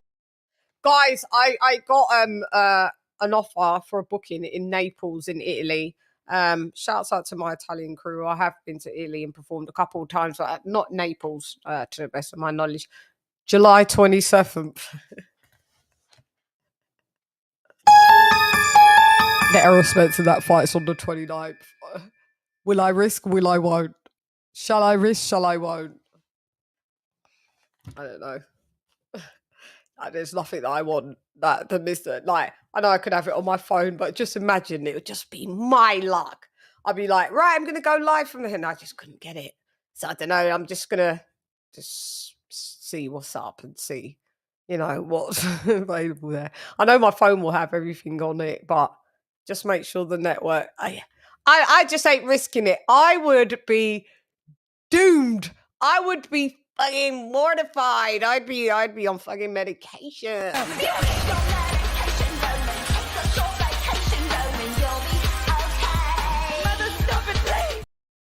I don't know you, some of you fucking fanboys, I know you hate me, but we don't like you. Them la like we win a like them. I'll think what I'm gonna do about Italy. Yeah, we'll see. Them not like me, some not like them. Man, I figure set this straight and clarify. Put fire upon a pagan, aim for the cranium. Turn off the news, there's a bag of lies. Worst ways, man, wanna inform up, bun Babylon and every one of them dirty guys. And if they wanna go around the order, I guarantee somebody's dropping flight. Pero recuerda, estoy lista siempre. Siempre, siempre, ya tú sabes. Listos para los chingazos. Listos para los chingazos. That's right. I am the female Svengali. Someone has to be you on. God, filled out the application. Little old Shadiani got the job, got the job. You were about to lose your job. Do you remember that woman when she was fucking getting arrested by the police? I think it was in the George Floyd thing or something like that. We loved her. She went viral. Shouts out to you. But yeah, she's another female Svengali. She was Svengalian all the way to the county jail, but Svengalian nonetheless. I shall join her in her Svengaliism. Not just, but I'm not going to county jail. Freedom is a must. It's hate, you suck at life, you don't want a round three. Worship the queen and your mic the pass. Keep it real, these chicks couldn't wipe my anyway, now let's go get Bulgari. I am the ultimate Bengali. These chickens can't even spell that. You hoes bugging, repel that. I know it's a Wednesday, Thursday in the UK, and this doesn't feel like it's a weekly wrap-up show. Sorry, my bad. Well, yeah, things. But so I tried my best to bring it to you today. But it is the weekly wrap-up show.